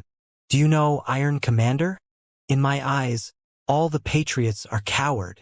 Li Yao eyed Zhou Hengdao coldly, as if he were looking at the dry bones in a grave. He declared, "You said that I had zero confidence in the Federation? No. I am too confident about the Federation and the fire of civilization we've ignited. I have no doubt that the burning fire will radiate to every corner of the Blood Demon sector in the decades to come. All the demons will be proud to be part of the civilization of mankind. They will be willing to fight until the end to defend the Federation and the fire of our civilization as members of the Federation. This is my confidence, which none of you have. None. You are talking about how great the Federation and how glorious the fire of our civilization is. But you are so scared of a minor Blood Demon sector that you don't even have confidence to assimilate a few demons. Your belief is so unsolid. How do you expect to resist the imperium of true human beings in future or even march to the center of the Sea of Stars? You, Iron Commander Zhou Hengdao, gave up the competition of beliefs completely. His eyes bulged out, and his hair was standing up. He raised the Five Tigers hell-cutting saber high with burning fighting will. In front of him, the 100-meter-long saber was heaved. 2. The aura of the blade dashed into the sky and tore a large hole in the overwhelming clouds. Li Yao raised the Blood Moon Dragon hunting saber high, too. The super-large saber in front of them was lifted in the same way. Hundreds of lightning bolts appeared in the clouds, attracted, absorbed, and activated by the two sabers, adding to the auras of the blades. In that instant, even the world seemed to be awed by their fighting will and halted for a moment. Every raindrop was frozen in midair, only to be shattered by the sweeping auras of the blades, turning into a mist covering dozens of square kilometers. Shwa! In the mist, the two streaks of brightness accelerated to the highest speed at the same time. Like two shooting stars, they crashed into each other destructively. The moment of the collision was like a soundless painting. There was no anomaly nearby at all except for the two monolithic sabers and the two ragged crystal suits that were at an impasse. On Liao's back, at the axis of the mystic skeleton battlesuit, the cracks on Black Wing further increased, like weird stripes. Infinite spiritual energy rushed out of the cracks and formed black wings almost 100 meters long. Then, there was a cracking sound, as if something inside Black Wing broke apart. The wings of spiritual energy expanded to more than 300 meters all of a sudden, leaving an exhaust flame a kilometer long. Ah! Something seemed to have broken apart in Liao's brain, too. He let out the most thunderous roar, which awakened the entire world. Wind was blowing, clouds were exploding, rocks were jumping to the air, and the animals hiding in the ground were reduced to smithereens. The two enormous sabers collapsed at the same time, turning into burning sparks in the sky. The two streaks of brightness brushed past each other. Their sabers were kept absolutely still in the most perfect posture, like two silhouettes that had been etched into the sky. At the south of the dark desolate domain, Ding Lingdang and several experts from the capital were marching forward, followed by the troops of the Federal Army that had received the ultimate order from the speaker. Suddenly, Ding Lingdang and the few experts halted, and all stared toward the north in astonishment. Such tremendous spiritual waves. What has happened? To the north of the dark desolate domain on Burning Prairie, despite the super thunderstorm, the awe-inspiring spiritual waves were perceived. 2. Luo Xingzi, Ji Wendi, and other cultivators from the Flying Star sector all narrowed their eyes and looked at where the spiritual waves were coming from. It is Thunderbolt? Or is it? The troops in the drill around the dark desolate domain detected the spiritual waves. 2. The commanders of the troops were confused and thinking hard. 2. At the center of the spiritual waves, the ultimate collision of two nascent soul stage cultivators even affected the weather and created a temporary microclimate. The clouds disappeared, and the sun rose again in the 1 square kilometer nearby. Rays of sunlight pierced through their bodies, which were now riddled with holes. Pooh! Liao vomited a mouthful of blood while the mystic skeleton battlesuit exploded into pieces. He could not help it any longer and slowly landed on one of his knees. He panted hard and almost could not control his bladder because of the lack of spiritual energy. Or to put it in a more straightforward way, he almost peed his pants in the fight. Pada. While he was calming himself down trying to control his bladder, Zhou Hengdao fell on his face, creating a huge noise. The 5 tigers' hell-cutting saber, which had broken in half, stabbed into the soil nearby, too. Zhou Hengdao's basaltic fighting god battlesuit was now pure garbage. He took off his twisted facial cover with all his remaining strength, revealing a dry, dying face. He extended his iron hand that was about to melt to Liao. His dry lips moved for a long time before a soft sound echoed from the depths of his throat. Federation. Iron Commander Zhou Hengdao, the chief of the General Staff of the Federal Army, gradually lost his breath. Before his body perished, his soul had been crumbled by Liao's saber. It was impossible for him to be transformed into a spectral cultivator at all. Liao sighed and vomited another mouthful of blood. He crawled over and closed Zhou Hengdao's only eye. He tried 3 times, but the old command who was as tough as iron would not close his eye. Uncanny brilliance popped up in his hollow eye as he watched Liao. There was no telling what the remaining emotions in it were. Regret? Frustration? Or glimmering hope for the new Federation in the future. Liao sat next to the Iron Commander's corpse. He took out more than some energy bars made from the oil of the demon beasts, the roots of the demonic plants, and the powder of marrow crystals. Biting off the seals brutally, he absorbed all the surging energy inside and did not feel better until he devoured more than 10 of them. Little Black. Liao had sensed that Black Wing was not well when he blew out the final attack a moment ago. Now, he finally had the strength rip the broken mystic skeleton battlesuit off his body and pluck Black Wing from whatever remained of the crystal suit. To his surprise, he found that, despite the cracks the size of fingers on Black Wing, which gave the feeling that the flying sword should be nothing more than pieces now, there was bottomless darkness in every crack. When he extended his spiritual threads into them, He felt that he had entered boundless abysses that were covered in a weird, hazy mist. He could not touch the soul of Black Wing at all. Liao recalled the Occult Orb card that he had been given before he joined the Occult Orbs Fellowship years ago. At that time, a vast world seemed to have been hidden in a card as thin as paper, which he could not see clearly however hard he pried with his spiritual threads. The Occult Orb cards were the part of the relics of the Star Ocean Imperium retrieved from an Occult Orb. The anomalies of Black Wing were quite similar to the Occult Orb card, although the flying sword seemed much more advanced. There was no telling where the soul of Black Wing was hiding inside the sword. It did not respond to his calling at all. "Little Black, what happened to you? Wake up." Liao was quite anxious. Black Wing had accompanied him for 20 years through thick and thin. In Liao's heart, Little Black was not just a flying sword but a close friend that was connected with him. It was needless to say that Little Black was the only thing that his foster father had left him. Endless secrets about Little Black and his foster father had yet to be unraveled.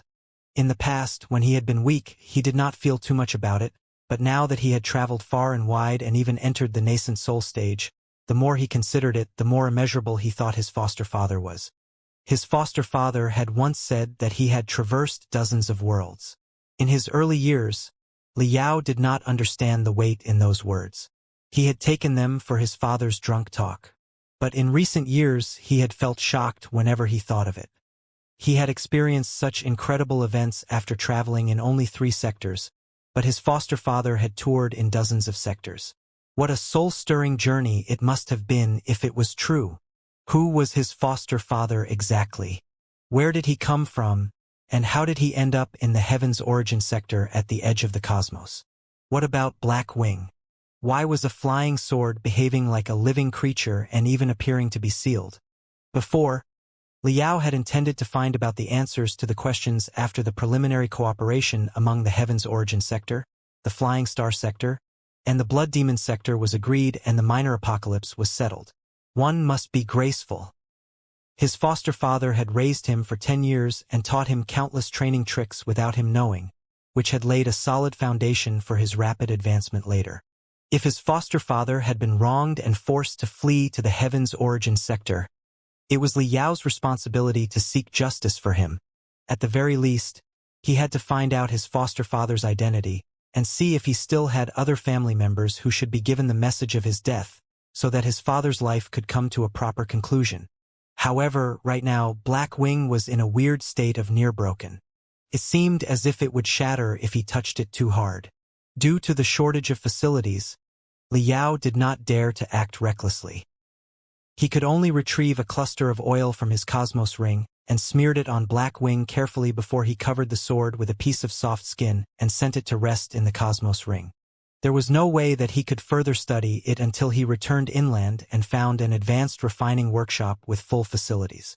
Taking a deep breath, Liao calmed himself down and observed the surroundings. As Iron Commander Zhou Hengdao died, the thunderstorm in the dark desolate domain seemed to have weakened, especially in the place where they were. Because of the collision of the most immense spiritual energy, a stable zone that was barely affected by interference had been created. There might not be enough time to go further into the dark desolate domain and search for Burning Prairie now. Liao could also use the riskier and yet more straightforward method. He retrieved dozens of metal sticks that had been carved with complicated rune arrays from his cosmos rings and stabbed them around himself.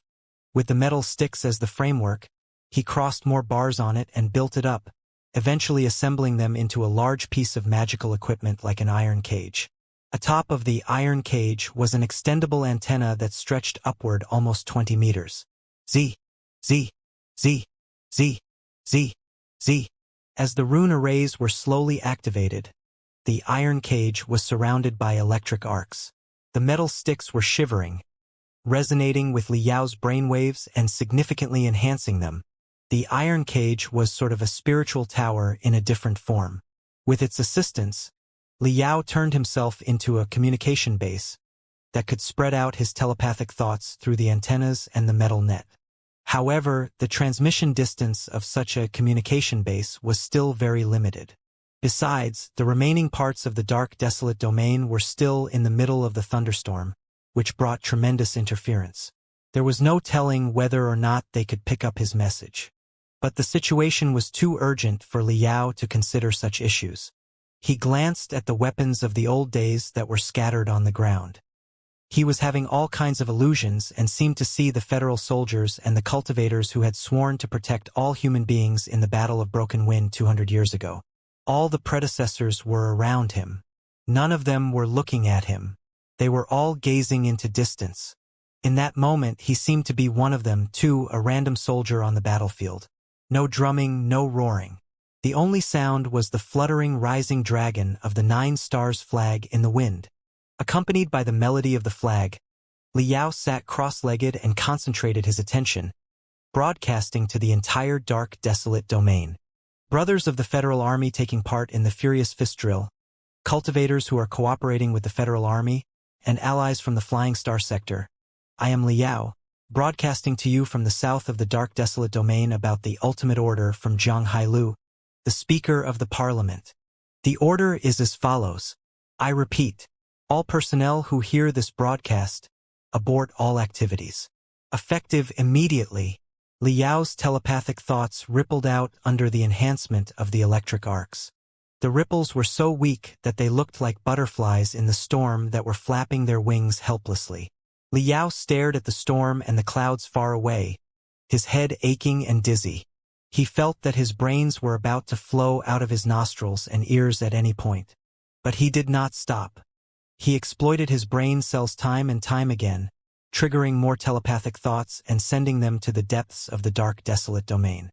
Brothers of the Federal Army, fellow cultivators from the Flying Star Sector. At the north of the dark desolate domain in the storm, Burning Prairie finished the maintenance of all the units. We are done testing the space jump array. All the faults have now been fixed. It can be activated at any time. Luo Xingzi, Ji Wendi, and the rest of the leadership of the Burning Prairie fleet were all pacing anxiously on the bridge, looking at their watches every once in a while. Why is Iron Commander still not back? What's with the immense spiritual waves a moment ago? Do we set off now or stand by? Zhou Tiei, the captain of Zhou Hengdao's guards, vaguely felt something. He collapsed into the buffer rune arrays and stared at the interconnecting wires on the bridge in a daze. At this moment, a signalman on the warship jumped to his feet and ripped off his headset. Too shocked to say anything, he waved his hands crazily in midair. What's up? Luo Xingzi frowned. Are we in touch with the rear now? The signalman rolled his tongue for a long time but still could not speak a complete sentence. In the end, he simply switched the communicator to the loudspeaker mode. The next moment, hundreds of broadcast rune arrays large and small on the bridge were echoing the storm and thunder, as well as a weak, seriously twisted, and yet continuous voice mixed in them at the same time. Brothers of the Federal Army taking part in the Furious Fist Drill, cultivators who are cooperating with the Federal Army, and allies from the Flying Star Sector. I am Liao, broadcasting to you from the south of the dark desolate domain about the ultimate order from Zhang the Speaker of the Parliament. The order is as follows. The same voice was ringing above every troop in the dark desolate domain. Some of the soldiers who heard the ultimate order were greatly shocked. Some burst into fury, and some, who were the members of the Patriots Partnership, were grasped by desperation and collapsed to the ground helplessly. Everybody turned their eyes to the south, where the broadcast came from. Liao knew none of it. He only repeated the words time and time again like a machine and showed no intention of stopping when blood was flowing out of his nose and ears. He did not know how many times he had broadcasted that message. About to lose consciousness, he told himself again and again, one more broadcast, one last broadcast, and the odds of somebody picking it up will increase. One more broadcast. He fell into the mud. The microclimate, which lasted half an hour, finally shattered. The clouds and the storm consumed the land again, dyeing the mountains and rivers with darkness. His telepathic thoughts were ripped into pieces by the lightning and the tornadoes before they reached dozens of kilometers away. Even so, Liao still lay on the ground, his limbs stretched out. He opened his eyes as best as he could to force himself to stay awake through the pouring rain while he sent out the telepathic thoughts that were destined to be shredded. One telepathic thought. One telepathic thought was all that he needed. One telepathic thought meant one more shred of hope. When he was about to fall unconscious, he vaguely heard sweeping tides from the back of the mountains in the north, as if a magnificent floating mountain was flying over. On the floating mountain, the two words burning prairie was emanating such brilliance that the storm and the clouds were shattered alike. From the south, dozens of colorful streaks of brilliance were rushing close and piercing through the thunderstorm. 2. The red brilliance that was as scorching as the fire at the core of the planet was charging at him. Li Yao! Ding Lingdong's roars even eclipsed the thunder in the sky. Even pouring rain halted for a moment in fear. Li Yao closed his eyes in great relief. He grinned soundlessly in the mud. A month later, in the Federal Square in the capital city. For more than half a month, the capital city had been sunny and peaceful. The temperature was neither too high nor too low. It was the most comfortable time in autumn. Hurry! Hurry up! There's a place here. A team of teenagers were yelling and shouting outside of the square. A tall, fat boy crammed into the crowd and shook his shoulders, creating room around him, before he gestured for the girl behind him to come over. Guxiaohe was agile enough to jump to the high stairs. She looked at the front, standing on her toes. Girls of her age recovered fast. The heavy wounds that she had suffered in the explosions a month ago had been fully healed, without the slightest scar left on her body. Every pore on her red skin was brimming with the youthful vigor. Revisiting the Federal Square today, Guxiaohe did not seem troubled by the bad memory at all, as if the accident had no effect on her whatsoever. Wow! The rebellious young girl was amazed by the flags, the cramming heads, the balloons, and the flying pigeons in the Federal Square. Let me take a look. Have they arrived? Are they here? The fat boy tried to squeeze upward, only to be blocked entirely by Guxiaohe. As it happened, she was wearing a short skirt that day. The little fatty's eyes shined as he raised his head. He changed his attitude. Well, Xiaohe, you just stay there and watch. I can watch your share down here. All right, Simao. Guxiaohe raised her left hand and aimed the crystal camera on her portable crystal processor at the center of the square and began shooting. She also activated the share mode and shared the picture she took with her companions down there. But as to where exactly the fat boy, Simao, was looking, only the heavens knew. At the center of the Federal Square, and the center of everybody's attention, a special team walked close slowly. At first glance, the team was made of the most ferocious demons. Some of them had arms and torsos that were covered in thin scales. Some had long, black hair on their faces. Some had tails with bone spurs behind their bottoms, and some even had sharp horns above their foreheads.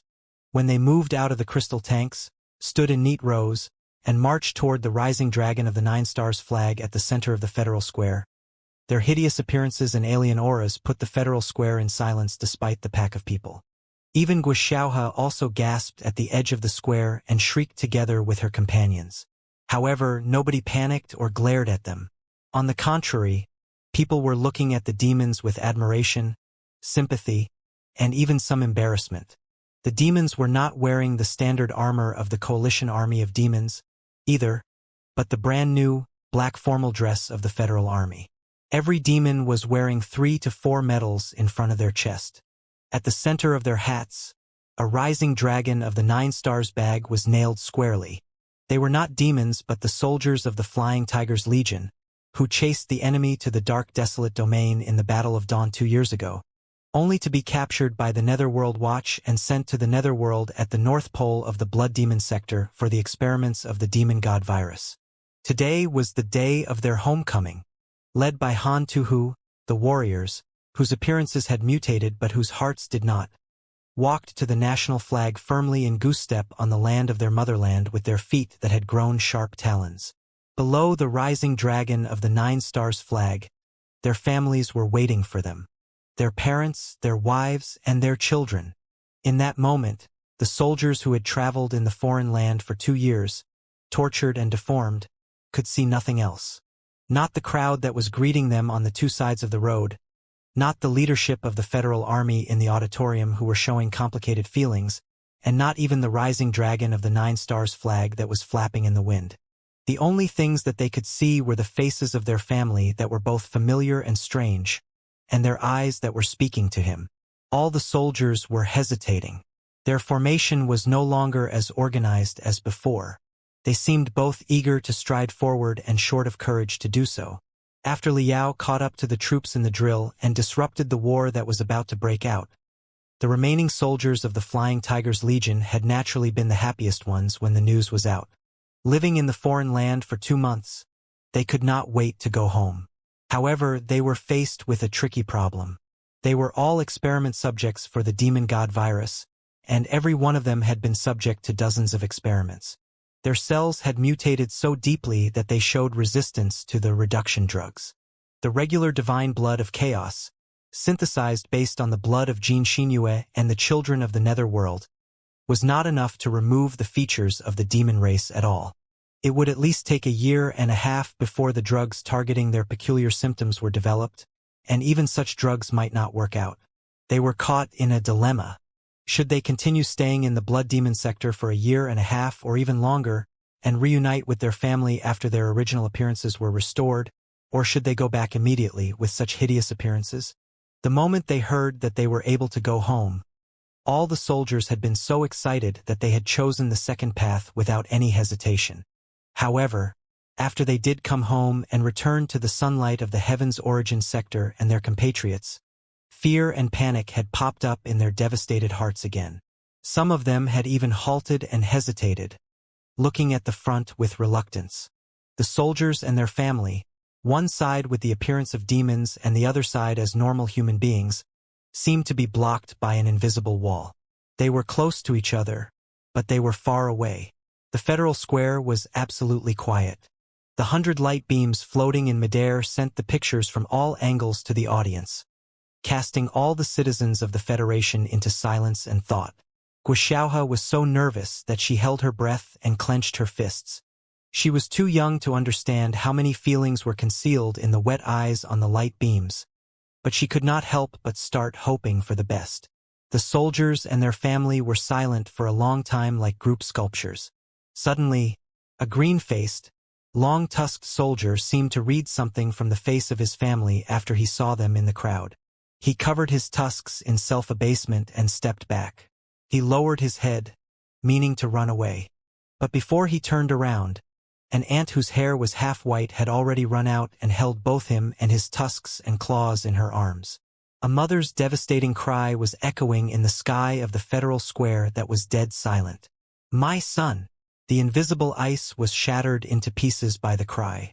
The two silent group sculptures turned into two surging tides that crashed into each other. "Mom! I'm back! I'm back! Honey! Let me look at you! Let me look at you! Dad! Dad!" The Federal Square was simmering. According to the procedures of the ceremony discussed earlier, the soldiers would raise the national flag, sing the national anthem, report to the commander-in-chief of the Federal Army, and be given the new flag of the Flying Tigers Legion. But none of the ceremony could be conducted anymore. The soldiers were hugging their family, the soldiers and the cultivators were hugging each other, and all the citizens of the Federation who knew each other or did not were hugging each other. Fireworks were lit up.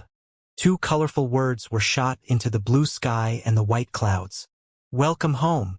It was an unprecedented event even for the Federal Square, which had witnessed countless victory ceremonies and triumph parades in the 500 years of history of the Star Glory Federation. However, over the past month, unprecedented changes had been happening everywhere, in every level throughout the Federation. Zhang Hailu, the Speaker of the Parliament, rested for only a day and a half before he dedicated himself back to work again, correcting the previous mistakes and controlling the situation at the highest efficiency. The special squad led by Guichunfeng, acting director of the Secret Sword Bureau, worked day and night. After only a fortnight, the complicated social network of the Patriots Partnership was uprooted, and most of its bases were demolished.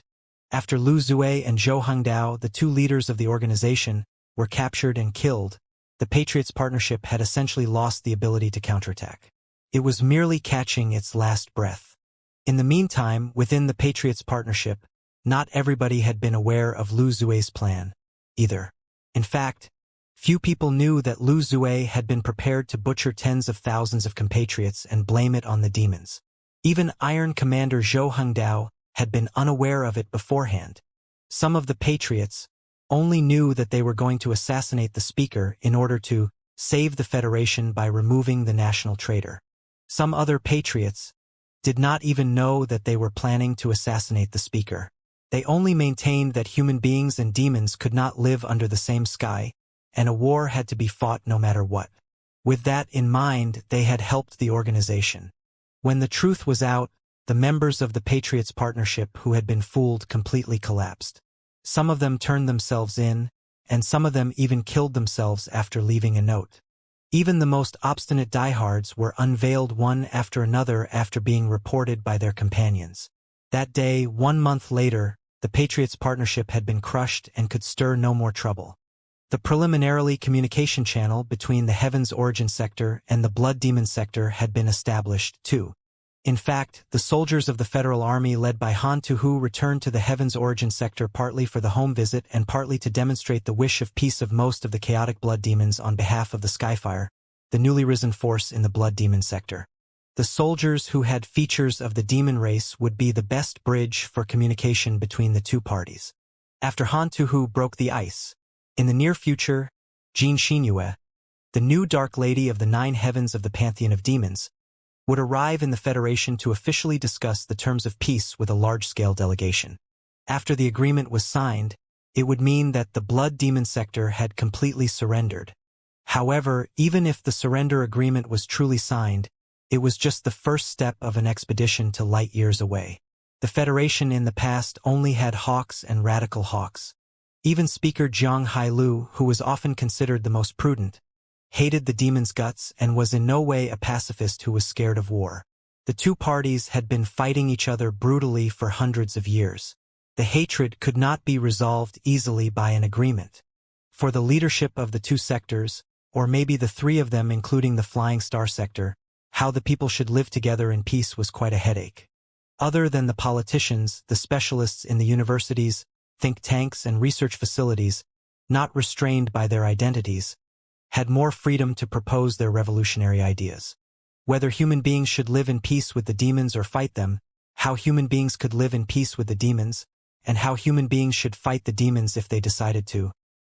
All kinds of opinions were put forward and debated. Everybody seemed to be back to the period when the Flying Star sector and the Imperium of true human beings had just been discovered, if not even more passionate. After all, the arrival of the Imperium of true human beings would be 100 years later, but the assimilation with the Blood Demon sector was imminent. At first, most of the people were hostile to the demons. Even after the truth about the explosions in the Federal Square were out and the Patriots partnership surfaced, their attitude barely changed. However, after the same origin theory was publicized, especially after the free transformation between human beings and demons was proved by Xianxia, the children of the Netherworld, and the soldiers of the Flying Tiger's Legion, even the most stubborn human extremists had to lie low for a few days, reorganizing their defense and preparing new cannonballs for the debate. Faced with the paradigm-shifting theory, all kinds of interesting thought experiments were invented. Now that the same origin theory has been proven, and some cultivators can display the features of the ferocious animals after they practice certain techniques, what is the essential difference between human beings and demons? If there are two individuals, one being a human being who has been turned into the appearance of a human being by the demon god virus, and the other being a demon who now looks like a human being after being injected with excessive divine blood of chaos, which of the two is the human being, and which is the demon? If the former is still the human being and the latter is still the demon, it means that the difference between human beings and demons lies in the heart but not the appearance. Then, here comes the question, how do you determine one's heart? Since human beings and demons are of the same origin, and there is no reproductive isolation between the two parties, they can be married if they want. Then, are their offspring human beings or demons? Let's say that a half-demon, who is a child of a human being and a demon, is married to a human being. Then, his descendant will be a quarter demon. If his progeny all marry human beings, the blood of the demon race in their veins will become less and less. After how many generations can they be considered real human beings? Or maybe, are they not human beings at all as long as there is 1/1000th of the lineage of the demon race? With our advanced medical knowledge, the Heaven's Origin sector is able to perform the foreign limb replantation procedure. If a human veteran has the arm of a demon transplanted, will he be a human being or a demon? The bizarre questions seem to be absurd, childlike chatter, but they raised unabated debates in the most high-end think tanks and academic forums. Since most of the debates were live-streamed, the mind-troubling thought experiments were transmitted to every corner of the Federation. Citizens of the Federation, after 500 years of bloody battles, all paid attention to national affairs, some more than others.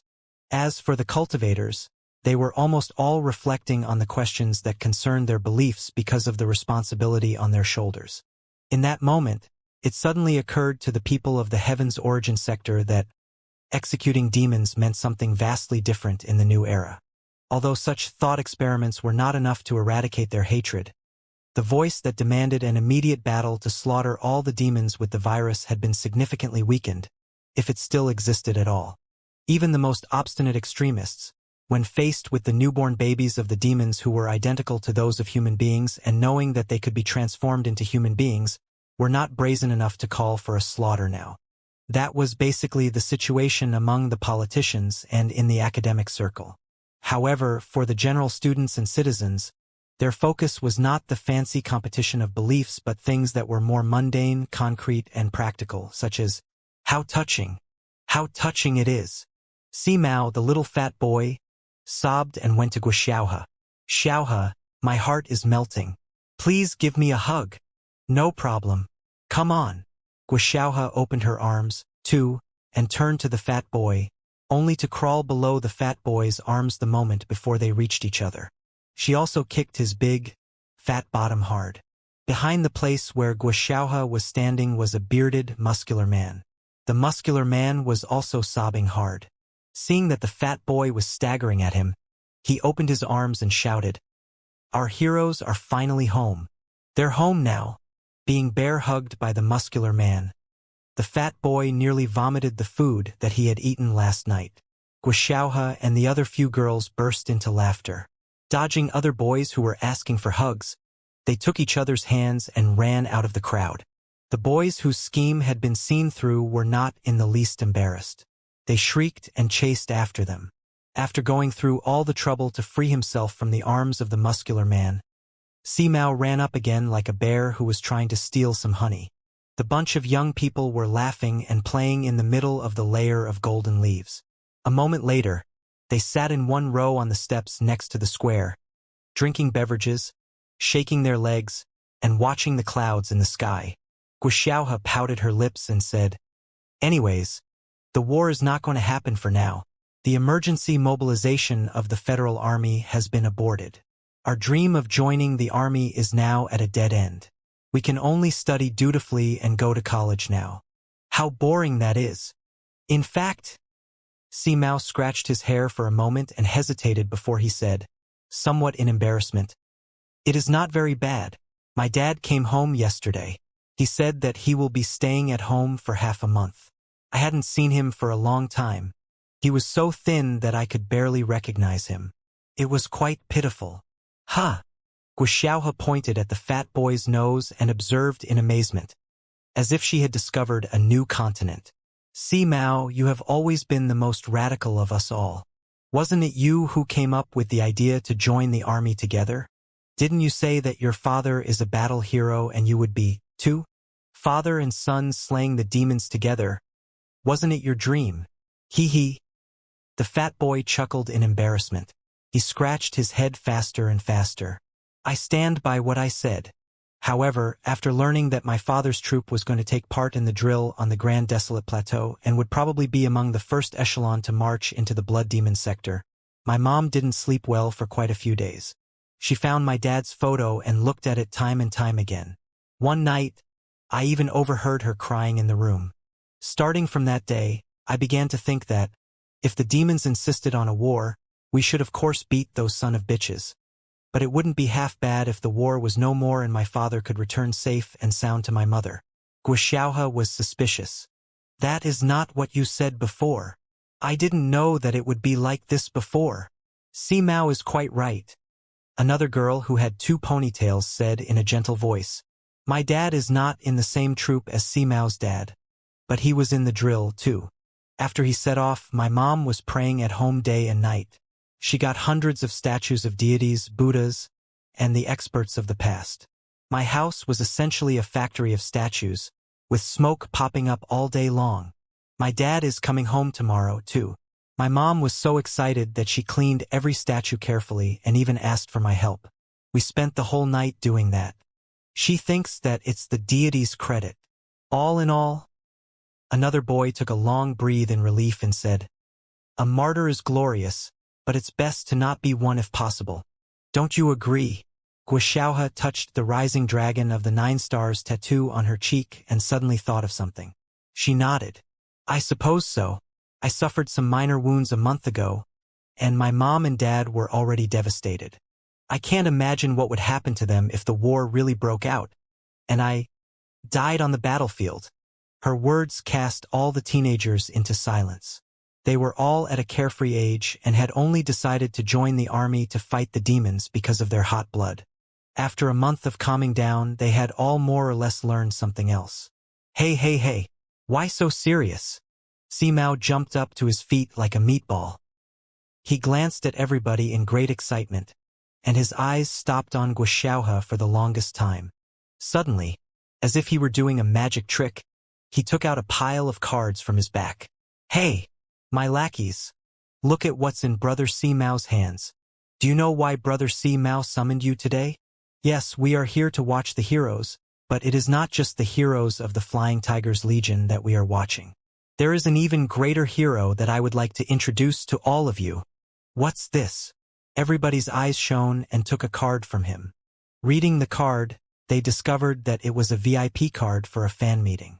With the card, they could have a closed-distance communication with a cultivator, get their autograph, and even receive one-on-one enlightenment. In the Heaven's Origin sector, all the cultivators considered disseminating the training culture and raising the young people's interest in cultivation as their responsibility. Such fan meetings were often the best approach to encourage young people. All the boys and girls jumped to their feet, their eyes shining so brightly that they looked like lanterns. Even Guxiaohe could not help but cover her mouth. That's right.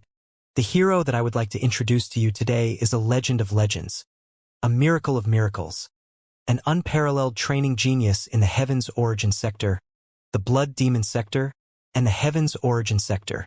He is the man who reversed the situation in the chaos a month ago and demolished the Patriots Partnership, Wu Mayan, the Eagle of Iron Plateau. The fat boy burst into such laughter that he laid his hands on his hips and could not have looked prouder. His friends did not boo him as they usually did because those VIP cards were definitely enough to make any child proud and excited. Good heavens! Are they real? Is it Wu Mayan? Is it the legendary Eagle of Iron Plateau Wu Mayan? I'm told that he is the top expert in the younger generation of the Flying Star sector. No. He is basically the best expert below the age of 30 in both the Heaven's Origin sector and the Flying Star sector. It is said that he grew up in the primitive, barbaric Iron Plateau and had a lot of adventures. Later, he had the privilege of studying under the legendary vulture Liao. Now, he has advanced above the 160th level of the refinement stage, which is the unique training system of the Chi trainers. Translated into our system, he is definitely as strong as a core formation stage cultivator. My idol. Wu Mayan has always been my idol. Brat, how did you get those VIP cards for my idol's fan meeting? Speak. Speak now. The girls were eyeing the fat boy as if he were a handsome Mr. CEO, while the boys were eyeing the fat boy as if they were planning to tie him up and interrogate him about his relationship with Wu Mayan. The fat boy was smiling so contentedly that his eyes were barely visible. After acting mysteriously for such a long time, he finally confessed dutifully. You know that my uncle is a cultivator of the Purple Spirit sect. Over the past month, my uncle and his fellows have been taking part in the operation to demolish the bases of the Patriots Partnership. He happened to be Wu Mayan's partner. My uncle and Wu Mayan discovered that their body-moving techniques were quite complementary and therefore exchanged the skills. They became friends after that. Once they got to know each other, my uncle took the opportunity to invite Wu Mayan to have a fan meeting in the Purple Spirit sect. Wu Mayan agreed. So, as my uncle's dear nephew, I naturally had access to the VIP cards. Not half bad, right? With my uncle being there, every one of you will get the chance to talk to Wu Mayan closely. You will also have gifts that are the robes of the Chi trainers with his autograph. Chances are that we will even be having dinner together. Tell me, hasn't Brother Si Mao offered you a great treat? Totally. This is definitely the greatest treat. All hail Brother Si Mao. The fan meeting is in 2 hours, and the headquarters of the Purple Spirit sect are not close from here. There will certainly be a traffic jam when the people in the Federal Square disperse. No. I have to change my clothes before meeting Wu Mayan. Right, of course. I need to change my clothes, too. Several girls hurried to raise their hands. Wu Mayan was less than 25 years old, almost of the same age as them. He was young, wealthy, handsome, strong, and had the exotic charisma of the Flying Star sector. He was essentially a prince of Iron Plateau. He was definitely an idol for all the young girls in the Federation. Meeting Wu Mayan without makeup and proper clothes? They would be insane. The girls were all talking and laughing. Even Guxiaohe also fantasized for quite a long time while holding the VIP card for Wu Mayan's fan meeting. Looking at Wu Mayan's slightly primitive and yet extraordinarily handsome face on the back of the card, she felt tempted, but she still gritted his teeth and gave the VIP card back to the fat boy. Si Mao, do excuse me, but there's something I need to do later. I won't be going. What? All her friends were shocked. The fat boy was so dumbfounded that he was stammering. Are you serious? Xiaohe, don't you like Wu Mayan best? I clung to my uncle's leg and screamed for 2 hours in order to get those cards for the fan meeting. What a rarely seen opportunity to chat and even dine with your idol. And you're not going? What are you going to do instead? Yes, the school is having a holiday, and we can't join the army now. What can you possibly be occupied with? Her confidence found it strange, too. They blinked and said, Wu Mayan's photos practically cover the walls of your room. How can you let go of such an opportunity? Blushing, Guxiaohe stammered for a long time. Finally, she gritted her teeth, craned her neck, and declared, My dad is bringing me to eat barbecue and drink tea in the suburbs with his 2 colleagues. She was answered by silence. All the boys and girls looked at each other in bewilderment, feeling that they were in a dream. It was not until half a minute later, when everybody's expression was weirder than ever, that a few boys could not help it any longer and burst into laughter. I thought that it was something serious. Drinking tea with your dad's colleagues? You've got to be kidding me. Miss Guxiaohe, since when have you become so old-fashioned? Are you really the Guxiaohe that we know? You are not possessed by a devil, are you? Are you serious? The fat boy scratched his hair hard and roared. Guxiaohe, do you have any idea how difficult it was for me to get those cards? I'd forgive you if you really have something important, but drinking tea with your dad's colleagues? I feel embarrassed for you. Do you prefer meeting the nerd colleagues from your old man's poor Bureau of Meteorology than meeting the legendary Prince of Iron Plateau? I'm really suspicious that you are spellbound. Guxiaohe was so embarrassed that her face was as red as the bottom of a monkey. But when the fat boy mentioned her father's workplace, she immediately jumped up and snatched the fat boy's ears as fast as lightning. Ah! Ouch! Ouch! Ouch! Let go of me. What a rude woman. Shut up, Si Mao. I forbid you to speak evil of my father. It wasn't me. You're the one who has been saying that the Bureau of Meteorology is a wretched shithole, aren't you? Guxiaohe was lost for words. She let go of the fat boy and replied awkwardly, I didn't know the real situation before. In fact, it was not true. My father is not a simple nerd. He is a real hero. Ha! All the young people beamed with interest and crowded to her. What do you mean? When I was in hospital, my mom told me many things about my father. Guxiaohe looked at her feet and said in a daze, I was wrong all the time. My dad was busy for a reason. He is not a random worker sitting in the office of the Bureau of Meteorology. It is a highly dangerous job that he has been doing. What exactly is this dangerous job that my uncle has been doing? The fat boy moved closer and sat next to Xianxia. Studying the storms is only part of his job, Xianxia said solemnly. When some of the storms are too strong, he will fly into the sky in person to change the weather conditions so that the storms that can potentially destroy the city will be destroyed in advance. Oh! Everybody nodded, not very excited. The fat boy scratched his head. That explains a lot. It does sound impressive. But speaking of which, are there such strong storms that can destroy a city in the Federation? Why have I never heard about them before? Because they were destroyed by my dad beforehand. Xianxia glared at him. Where can you possibly hear about them? Yes. You're right, Xianxia. My uncle is truly a top-tier hero. However, the fat boy was not willing to give up yet. But he can't be as much of a hero as Wu Mayan is, right? Moreover, you can see your dad every day, but not Wu Mayan. Why don't you tell my uncle? My uncle will certainly not blame you if he knows that you are meeting Wu Mayan. Enough. Stop talking about my uncle. Who's your uncle? Xianxia was relieved after she made up her mind. She stood up and placed the beverage cup on the fat boy's head. I haven't seen my dad for almost half a year. The last excursion and barbecue we had were like centuries ago. Wu Mayan is important, but can he be more important than my dad? You go now. Remember to ask for an autographed robe for me. And take more photos. Haha. No problem. Her confidants waved their portable crystal processors. You'll be watching the live stream. We guarantee that even the hair on Wu Mayan's face will be captured clearly. Chances are that you may have the chance to talk to your idol remotely. I know, you are all my reliable sisters. Alright, my dad has sent me a message. He must be waiting for me somewhere. Xianxia hopped down the steps. Are you really not going? The fat boy's voice was full of disappointment. Are you really not? The boys in the behind were echoing in an amusing tone. Our brother C. Mao got those VIP cards specifically for you. We are all taking your advantage. Brother C. Mao's heart will be broken if you are not going. Everybody laughed. Xiaoxia's face was as red as the flag. She pretended that she did not hear it and fled, half jumping and half running. 10 minutes later, she found Guo Chunfeng and his ragged supermarket shuttle in the parking lot to the east of the square. Xiaoxia glared at Guo Chunfeng angrily.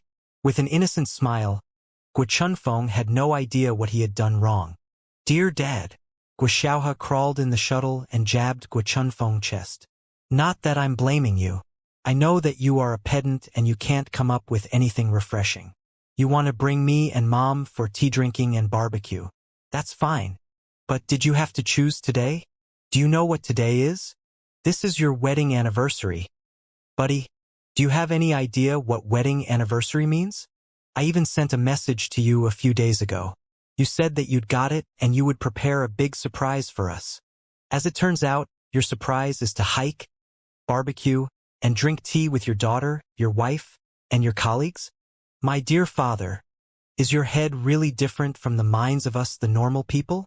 Guo Chunfeng continued smiling, as if whatever his daughter said, even if it was meaningless noise, would be the best entertainment for him. He waited until his daughter had vented her anger and said lightheartedly, It can't be helped. I've been too busy recently, and I'll be even busier in the near future. I have to do everything at once in my one-day holiday. I have 2 colleagues, no friends, that you will be interested in meeting. Also, there's something that I need to tell you. Xiaoxia's ears suddenly pricked up as she realized the weight of her father's words. She demanded warily, What is it? Everything. Looking ahead, Guo Chunfeng said casually, Things about my workplace, why I rarely come home, and why I act so mysteriously sometimes. Also, I'm going to tell you something that is about to happen. Your life may experience drastic changes soon, too. Xiaoxia gasped and covered her mouth. Guo Chunfeng frowned. What's up, Dad? You're not telling me that the reason you hardly came home is that you have a mistress in your workplace, And now you are finally telling my mom everything and ask for a divorce, are you? Guxiaohe moaned miserably. Guichunfeng. His speechless expression made Guxiaohe jump from her seat and hit the ceiling of the shuttle. She sat cross-legged again, grimacing, and rubbed his head hard. Dad, I was joking. But what's with your guilty face? Did I point the truth out? What are you talking about? What a child. Your mom and I are fine. Guichunfeng held the steering wheel with one hand and touched his daughter's head with the other. What nonsense have you been reading? Then what did you mean, Dad? Guxiaohe blinked her watery eyes and asked, What do you mean by my life will experience drastic changes? Guichunfeng blinked and took a long breath. What I meant to tell you is that, researcher of the Storm Institute of the Bureau of Meteorology, is just my disguise. In fact, your dad was the best agent of the Secret Sword Bureau decades ago and the most excellent demon hunter of the Federation. For the past decade, I have been managing the first division of the Secret Sword Bureau, which is the most important branch of the agency. In the battle to demolish the Patriots Partnership, I was nominated as the acting director of the Secret Sword Bureau and was responsible for the whole operation. Now, everything has been settled, and the acting will be removed very soon. In short, your dad is now one of the most influential people in the Federation and the leader of the secret frontline. I didn't tell you this before because I wanted to protect you and prevent you from worrying. But now that I've been promoted to this new post, it is impossible that my identity can still be kept a secret. As my family, it's impossible for you to grow up like a regular girl, too. So, I've decided to tell you in advance so that you'll have more time to prepare yourself. Guxiaohe was silent for a long time. Her mouth bulged so wide that a watermelon could have been stuffed inside easily. She stared at her father for a whole minute, only to discover no irregularities in her father's face. Finally, she could not help it any longer and burst into laughter, holding her belly, kicking. She laughed so hard that her tears and snobs were flowing out. Ha ha ha ha. Dad, you are funny. You are too funny. Whoever dares say that you are a nerd, I'll definitely spit right in their face. Really, I never knew that you were so humorous. You are a master of joking. You didn't win my mom's heart through jokes, did you? No, Guichunfeng said casually. I slew approximately 800 demon beasts and rescued your mom from a beast tide. That was how I won your mother's heart. Guxiaohe laughed so hard that she almost slid down the seat. Her face red. She raised up his hands. Help! Please stop talking, Dad. I'm being choked. I give up. I surrender. Ha ha ha ha ha ha. Guichunfeng scratched his nose. His shuttle joined the traffic of shuttles in the sky and flew to the western suburb of the capital city. The western suburb of the capital city was Jade Maple Mountain, which stretched for almost 100 kilometers. The mountain was not steep, but it was zigzagging and enjoyable enough. It also had brooks, waterfalls, and a whole mountain of fiery maple leaves in the autumn. It was a great place of entertainment for the citizens. Today was not a holiday, and most of the citizens had gone to the Federal Square to greet the Flying Tigers Legion, who had come home from a foreign land, if they were free. Therefore, few visitors were on Jade Maple Mountain. The place was quite peaceful and quiet. The supermarket shuttle flew deeper and deeper into the Jade Maple Mountain. Soon, no travelers could be found anymore. The two of them stopped the shuttle in a parking lot in the middle part of the mountain. Then, they walked upstairs, not in a hurry at all. Guxiaohe told her father the interesting stories in her school. The father and the daughter had a great time and reached a small waterfall after walking for almost half an hour. A tiny smoke was rising up from the trees, and the scent of chicken and spices could be vaguely smelt. Your mom is there. Let's go. Guichunfeng smiled, in great relief and expectation. Guxiaohe nodded, but her portable crystal processor suddenly buzzed.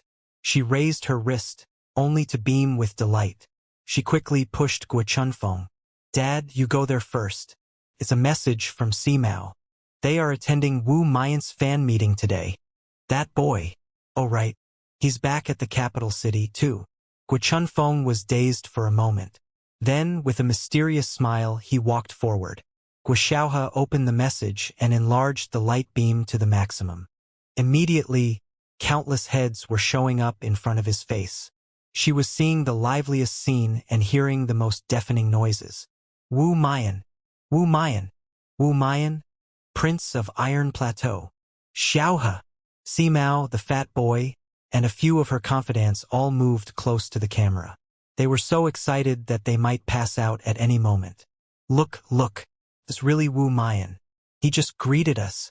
Wow, he is so handsome. He is 1,000 times, no, 10,000 times more handsome than his photos. Look. Her confidence increased the resolution of the crystal camera and precisely shot Wu Mayan, who was signing autographs in the front of the crowd.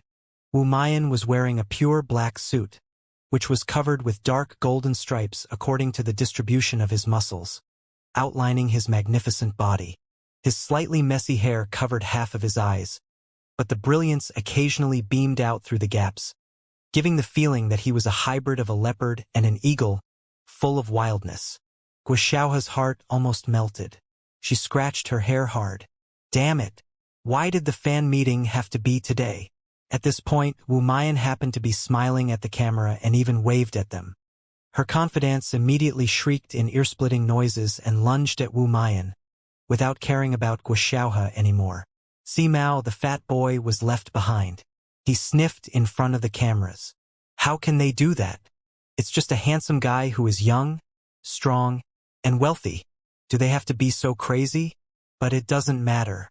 Sister Xiaohe, I'm still here for you. Later, I will certainly grab a robe with Wu Mayan's autograph for you.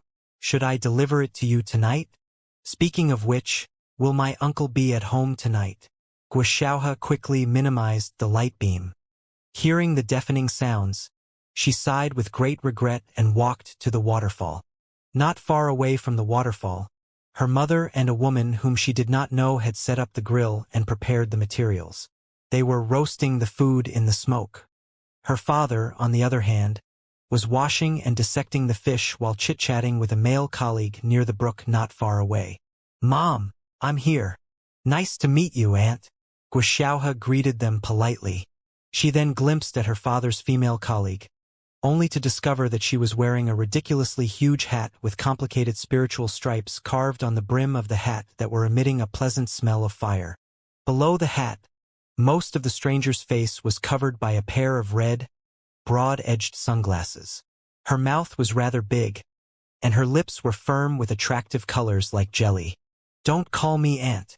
The female colleague took off her sunglasses with a smile, revealing a pair of aggressive eyes, and grinned. You are less than 20 years younger than me. Call me Sister Ding. Sister Ding. Guxiaohe scratched her head and intuitively felt that this Sister Ding was a great friend-maker and would not be hard to get along with. However, she did have a feeling that she had seen the stranger somewhere before. Sister Ding handed over a skewer of chicken wings to her. Little sister, you don't look very happy. Don't like barbecues? Here, all the first batch of chicken wings is yours. Take it slow. Don't hurt yourself. No. No. Blushing, Guxiaohe quickly shook her head and explained, I've been meaning to meet everyone from my dad's workplace for a long time so that I can know my dad better. Wow, what are the spices for the chicken wings? It's so delicious. For the first time in her life, Guxiaohe was about to cry out for the scrumptiousness of the food. After only one bite, she felt that brilliance was beaming out of every pore on her body. Having no time to care about whether the chicken wings were hot or not, she devoured all of them quickly and barely left any bones. Ha ha ha ha. Of course it is delicious. The fire is my technique. Sister Ding raised her head and laughed hard toward the sky, her arms akimbo. Making delicious chicken wings for a girl seemed to be something that she was very proud of. Right then, sounds were echoing from Guxiaohe's portable crystal processor. The fan meeting appeared to have reached its climax.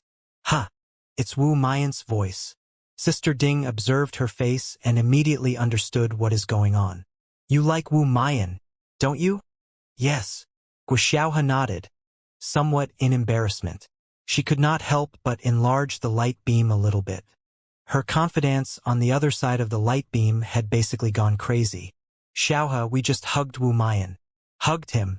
Ha ha ha ha ha ha. Guxiaohe was unbelievably jealous. Our Xiaohe loves Wu Mayan. Yao Li, Guo Chuanfeng's wife, said with a smile. Posters of Wu Mayan are all over our home. She is almost a member of his fan club, where a bunch of young girls collect information about Wu Mayan like lunatics.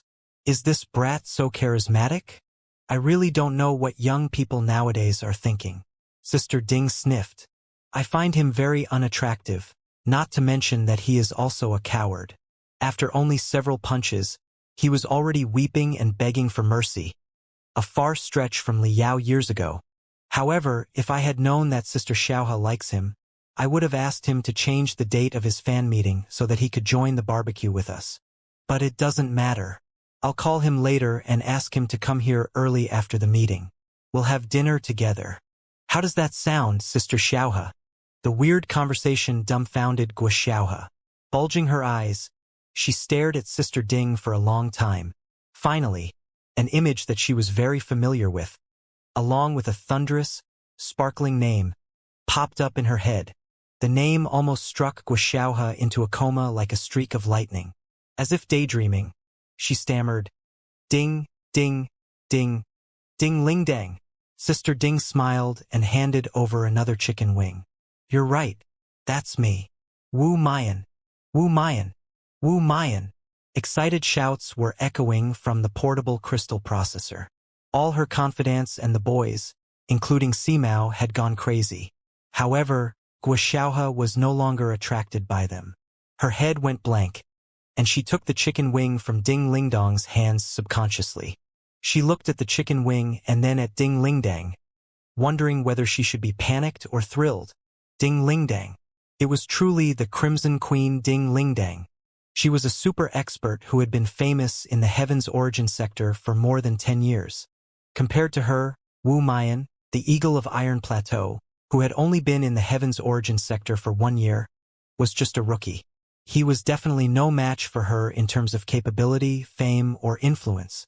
Besides, Wu Mayan had always trained below Ding Lingdang after he came to the Heaven's Origin sector and considered himself her disciple. Everybody knew it, too. Guo Xiaohe had missed Wu Mayan's fan meeting, but the legendary Crimson Queen Ding Lingdang showed up miraculously and even roasted 2 batches of chicken wings for her. That was 2.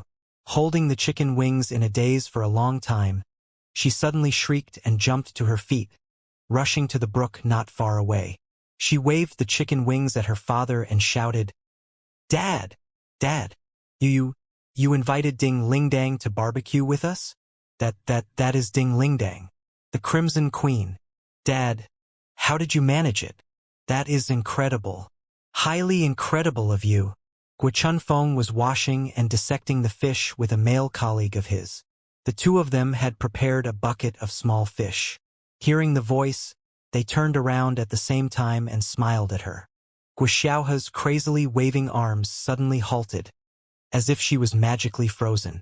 Squinting, she observed her father's male colleague suspiciously. This guy, he looked plain and had messy hair. He was wearing slack shorts and a linen t-shirt with a tiny hole on his sleeve. In general, he seemed to be exactly the same type of person as her father, not able to care less about his appearance. Guo Xiaohe could not tell how old the guy was. At first glance, he was a young man slightly older than her, but there was an immeasurable feeling to his plain-looking face.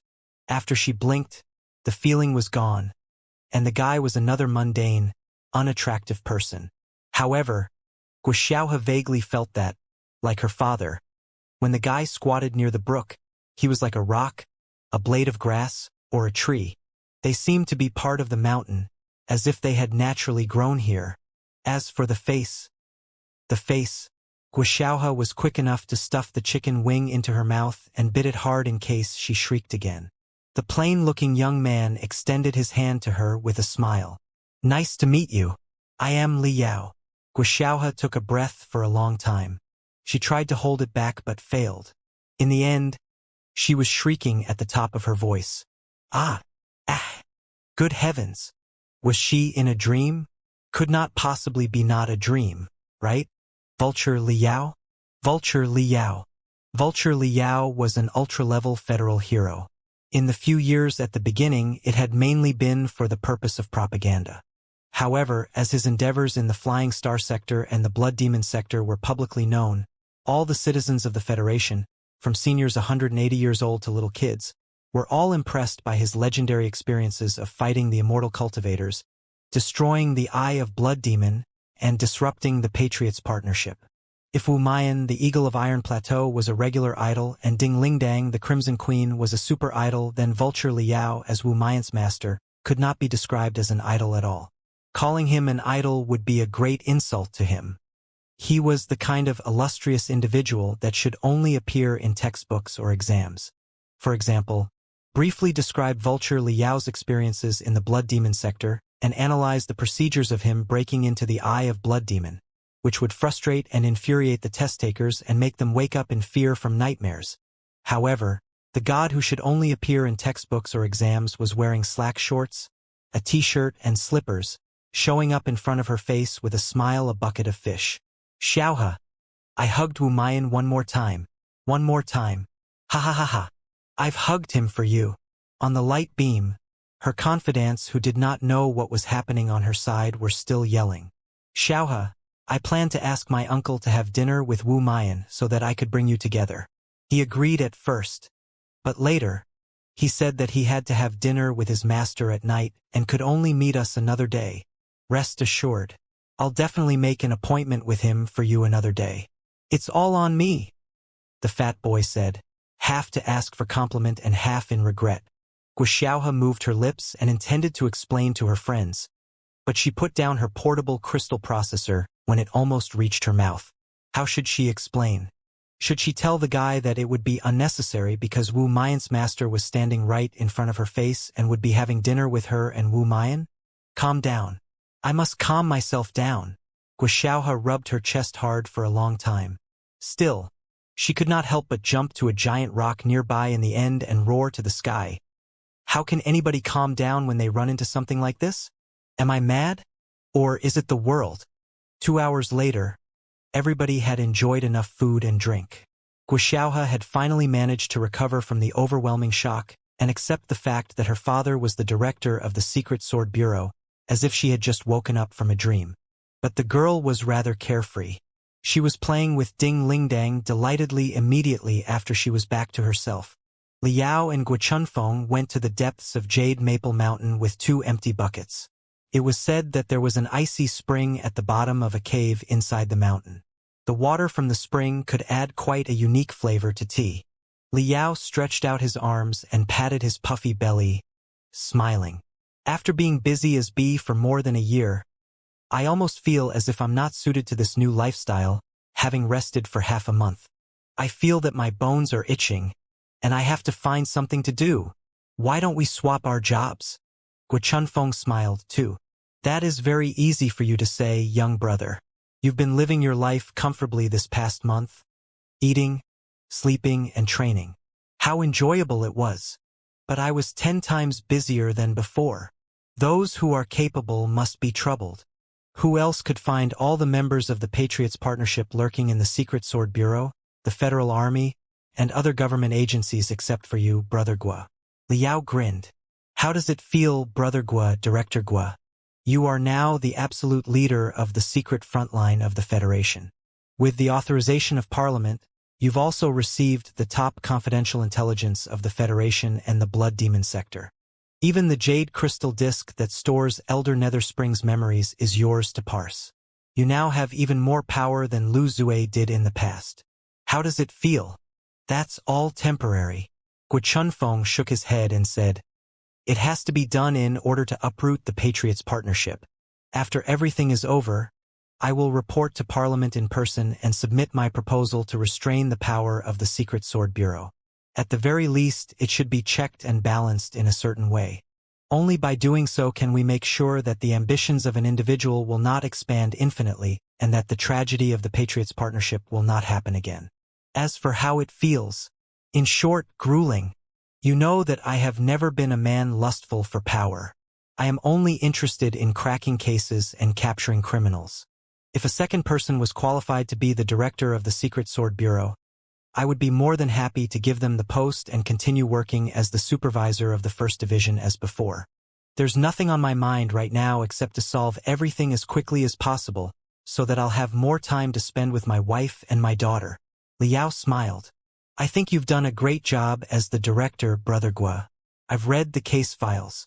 You have been very prudent, and you paid attention to the subtle differences between the members of the Patriots Partnership instead of punishing them alike. Of course, Gua Chunfeng replied solemnly.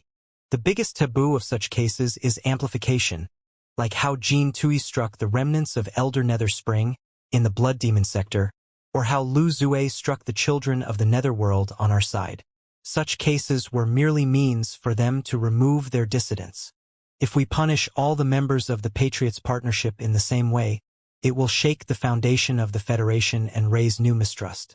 It's just like the non-existent Abyss. If we were determined to find out who Abyss was, how much trouble would we have caused, and how many innocent people could have been wrongly accused? Therefore, prudence is the top guideline for me when working on the case. We cannot make things up. We cannot imagine that a random guy is a member of the Patriots Partnership without solid evidence. Liao nodded and looked at Gua Chunfeng. You're quite right, Brother Gua.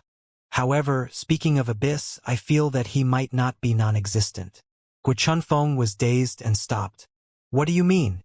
Elder Nether Spring confessed countless times that Abyss does not exist and was just a disguise for the children of the Netherworld before his death under the soul-searching technique. Besides, the examination on his memories reported no traces of Abyss at all. Liao continued walking forward, spinning the empty bucket quickly on his fingertip. He said unhurriedly, Elder Nether Spring was a man at the peak of both worlds. Is it strange to think that he could grit through the interrogation? Besides, 1% of the area inside his brain was completely sealed by himself.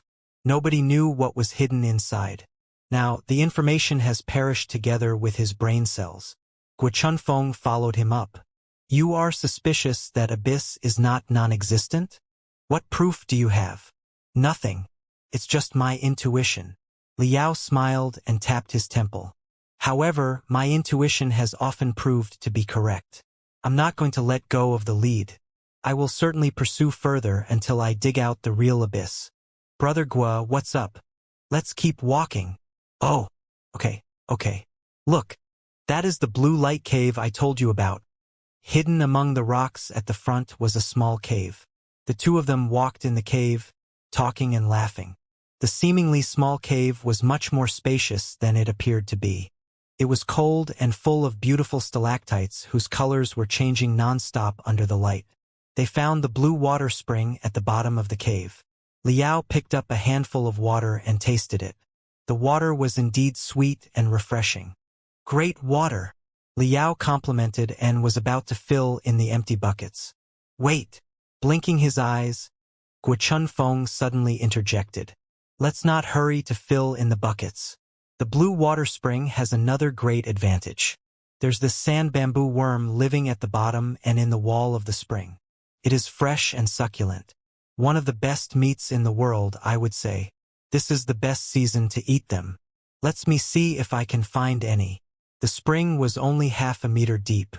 Gua Chunfeng did not care about his demeanor and simply crouched next to the spring, groping for the worms for a long time in the spring. In the end, he stood up in disappointment and shook his head. Bad luck. I didn't find them. Let me have a try. Liao was greatly interested. He crouched next to the spring like Gua Chunfeng and extended his hands into the spring. Okay, but don't use your spiritual energy. Such worms are most sensitive to spiritual energy. They must have retreated into the mud because of the tiny bit of spiritual energy that I wielded, Gua Chunfeng reminded him. All right, Liao concealed his spiritual energy to the minimum. Like a completely ordinary person, he lowered half of his body into the spring and groped with all his attention. Even his head was soaked in the water. Behind him, Gua Chunfeng stood in silence like a tree that was infested by bugs. He also seemed to be swallowed by an invisible swamp inch by inch, with struggles written all over his face. His face was now discontented, now angry, now aggressive, now frustrated, and now filled with the intense affection for his wife and his daughter. The veins on the back of his hand bulged 3 times but died down again, only to rise thicker, higher, and more twisted. Liao felt none of it. Half of his body was soaked in the spring as he groped for the sand bamboo worms carefully. When his veins bulged for the fourth time, Guochuanfeng's pupils had been melted into his eyes, which were now pure black. He seemed about to become someone else. But at the last moment something seemed to occur to him. He grunted, with cold sweat popping up all over his body, and lowered his hands. Stepping backward, he lost all his vigor, and his face was brimming with confusion and desperation. "Let's go back," Guochunfeng said feebly. "Wait a moment." Liao stood straight in the spring and wiped off the cold water from his face. "I'm about to get them. Let me have another try." "There's no need." Upset, Guochunfeng said, "Maybe they have all been dug out by the gourmets. Let's go. Everybody is waiting for us." "All right." Liao shook the water off his body and filled the 2 empty buckets with the spring water. He handed a bucket to Guochunfeng and eyed him curiously. "Brother Guo, are you not feeling well? Why is there cold sweat all over your forehead? You don't know the answer?" "Because I've been exhausted recently, of course. I asked you to help me, but you hid in your refining workshop and didn't leave the room for quite a few days. You didn't even have time for a promotional video. Are there any other federal heroes like you?" Guochunfeng glared and picked up a bucket. Turning around, he walked out of the cave. "Let's head back. I'll show you how I make tea." "All right," Liao said with a smile. Carrying the other bucket, he followed Guochunfeng. The 2 of them crawled out of the cave. While crawling, Liao said casually, "Right, Brother Guo, there's something that I want to ask you. Not very serious. You can talk if you are willing to, but it's perfectly okay if you would rather not." Guochunfeng replied without looking back. "Go ahead. You have the highest permissions now and are qualified to know most of the confidential information anyway." "It's not anything confidential." Liao scratched his wet hair to one side of his head and asked at ease, "I'm just curious about one thing. Why didn't you attack when I was crouching next to the spring? It was your only opportunity to kill me." Guo Chuanfeng's body suddenly froze at the entrance of the cave before he turned around slowly. Liao and Guo Chunfeng, one tall and the other short, confronted each other in the cave where gloomy wind was blowing. "It appears that we won't be back for the time being," Guo Chunfeng said coldly. "I don't mind walking while talking, but I'm afraid that you will." Liao opened his hands and said, "Although Brother Guo is known as the best core formation stage cultivator of the Heaven's origin sector, it only describes the breadth of your talents but not the depth. In terms of absolute combat ability, you are no match for me, Brother Guo. Right now, I've just recuperated from heavy wounds, my capability has not fully recovered, and even my crystal suit is not repaired yet. I was not defending myself at all, and I concealed my spiritual energy to the minimum. If you mean to kill me, it was your best and perhaps only opportunity. Now that you've missed it, after I completely regain the combat ability of the nascent soul stage, few people in the 3 sectors will be capable of killing me, and Brother Guo is definitely not one of them. I said that I would investigate Abyss until the truth is out. Brother Guo, you must know that I always keep my word. Killing me here not only has the highest odds of success but also has no eyewitnesses. You could blame it on the remnants of the Patriots partnership. Although it is not flawless, you don't really have a better choice. You hesitated 3 times. The 4th time, you almost made up your mind to kill me, but you gave up in the end. Why? Brother Guo, Director Guo, or Abyss?" Liao was quite relaxed. His voice was not very high, but every word he said stabbed into Guo Chuanfeng's body like a flying sword. Guo Chunfeng was so feeble that he could not keep carrying the bucket of water, which weighed only several kilograms. The bucket turned upside down, and the cold water inside all flowed out. "The water," Liao said. "The water has gone." Guo Chunfeng could not withstand the coldness in the cave any longer. After a moment of rigidness, he crawled out to the brightness on all 4s. After he crawled out of the cave, he collapsed on a giant rock that was covered with moss nearby, allowing the sunlight to warm his frozen body from the gaps of the bare branches. Liao crawled out of the cave, too, and sat next to him, observing him with great interest. "Gudu, Gudu, Gudu," Gudu. Guichunfeng drank up the remaining half-bucket of water. Gazing at the high, cloudless sky, he mumbled, I never knew that. If you drink the water here too fast, it tastes like liquor. The hardest liquor. Well, Brother Gua, can we talk like normal people? Please don't use the lines of cowboys and act as if we are having a duel, Liao remarked. It was just a casual question. Just forget it if you don't want to talk. Huh. Guichunfeng was dumbfounded. Is it forgettable? Of course. Liao nodded. If you want, you can pretend that I said nothing and go back to fill the bucket. We'll return then. How does it sound? Guichunfeng stared at Liao with his bloodshot eyes as if he were eyeing a monster. Of course, in a certain sense, Liao was an out-and-out monster. Looking at him for a long time, Guichunfeng was frustrated again. He said with a bitter smile, Fine. Ask whatever is on your mind. I'm too tired to disguise myself any longer. I can tell you everything. But before that, I want to know why you are certain that Abyss is not non-existent and why Abyss is me. Liao sipped the spring water, too.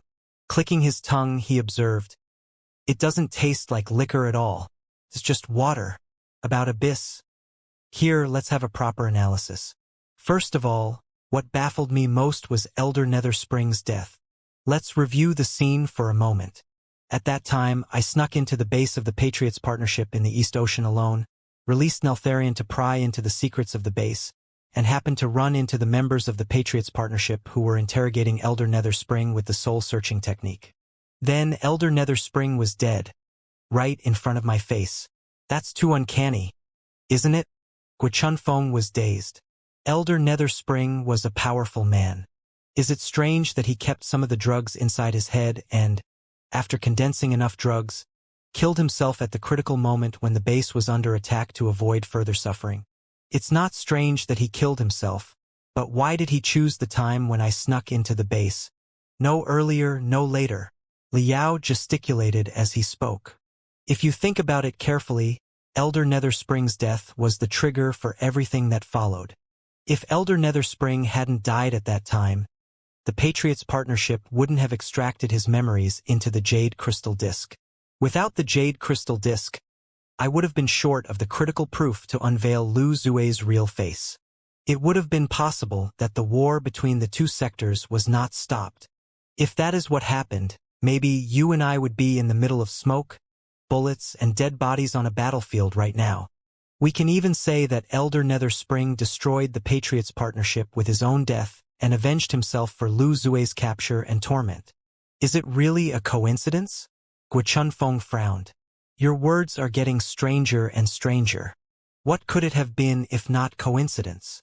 Liao narrowed his eyes as he said, When I manipulated Neltharion to dive into the undersea base, I was very careful, fearing that I might encounter battle-type nascent soul-stage cultivators who were likely to discover Neltharion.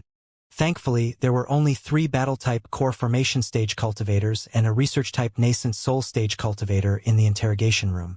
It was almost possible for them to detect Neltharion with their cultivation. I'd always thought that in the past. But during the past month, when I reflected on the whole thing in retrospect and sorted through all the details, it suddenly occurred to me that I overlooked someone very important. I was wrong to think that there were no battle-type nascent soul-stage cultivators in the interrogation room. There was still Elder Netherspring.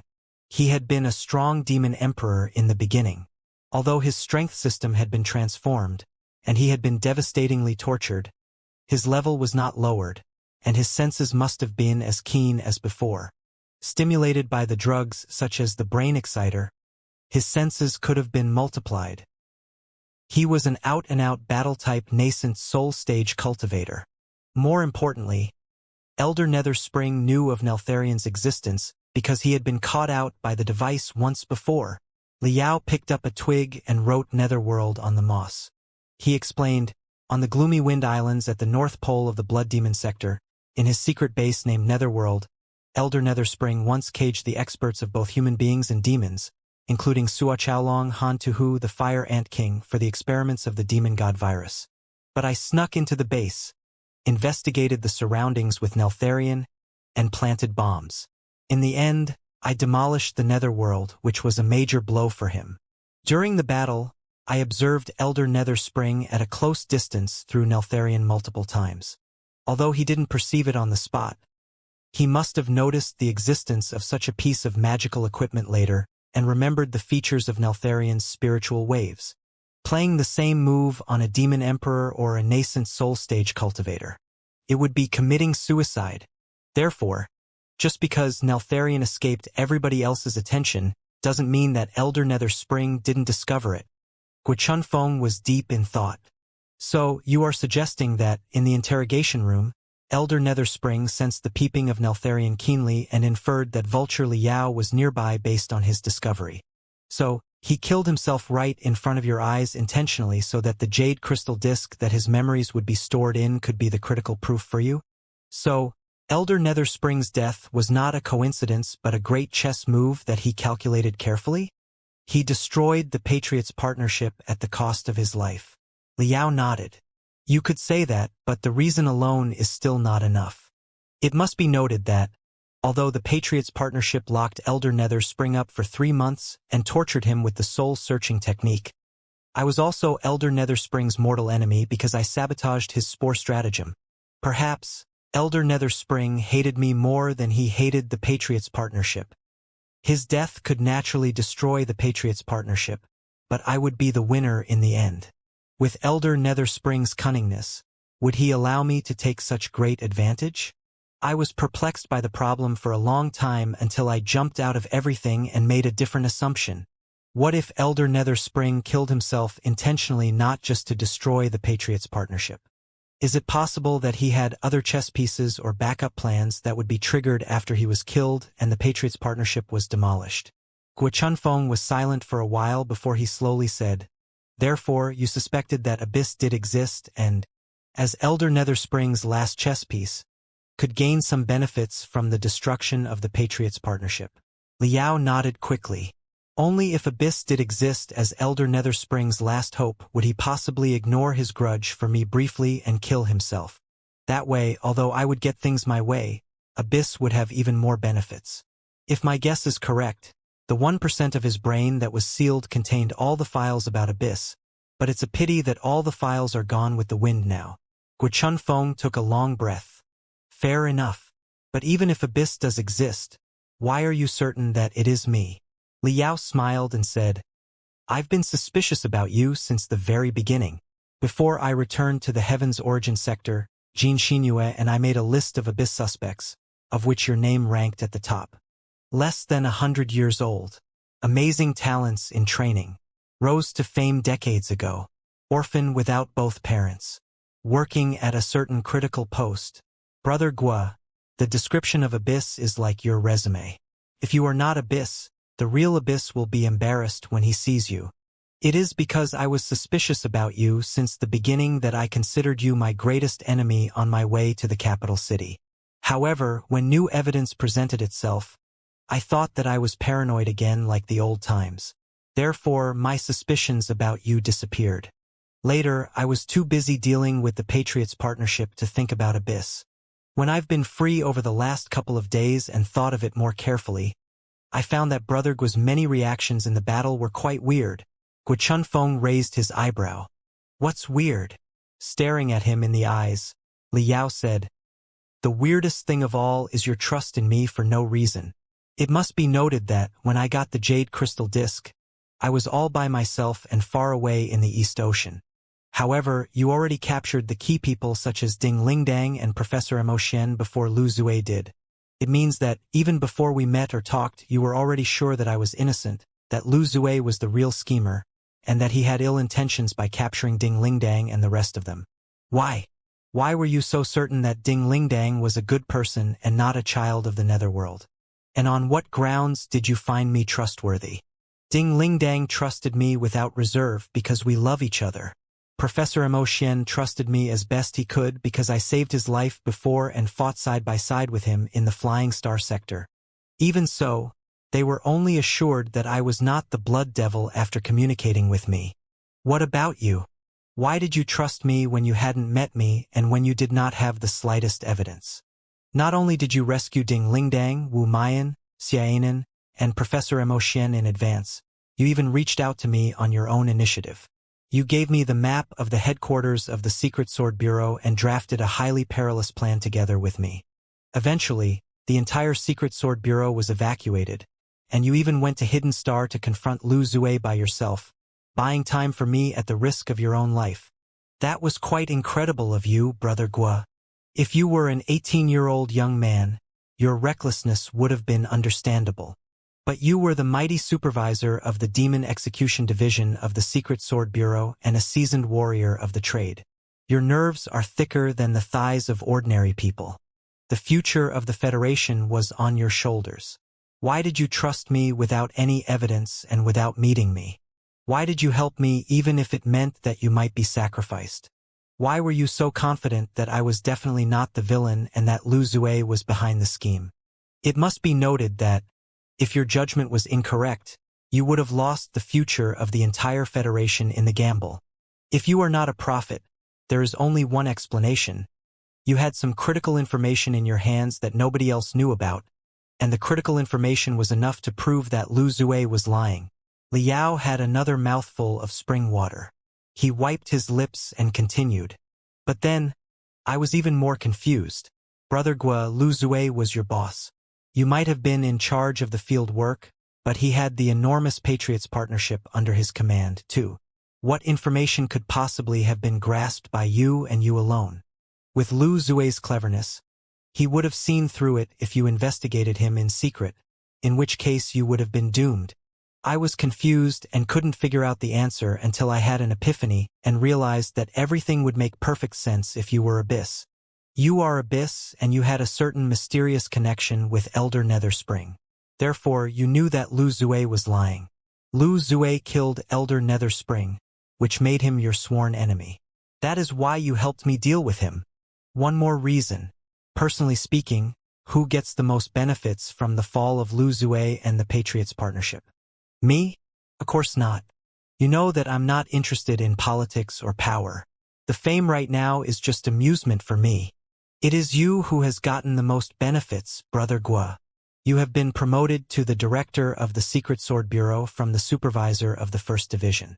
You even have power that is even greater than Lu Zue's for now. You are now the leader on the secret frontline and one of the most influential people in the Federation. In that case, Elder Netherspring's death would be perfectly logical.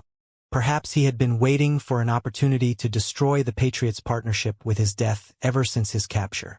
That is why he persisted for several months against the soul-searching technique. Eventually, the unpredictable opportunity finally showed up when he detected Neltharion. Therefore, he killed himself and dragged the Patriots partnership to hell with him, but he also pushed you, Abyss, his last hope, to the supreme black throne of the secret front line of the Federation. With your position and accomplishments today, and your quadruple talents as the strongest core formation stage cultivator, your future is nothing but promising.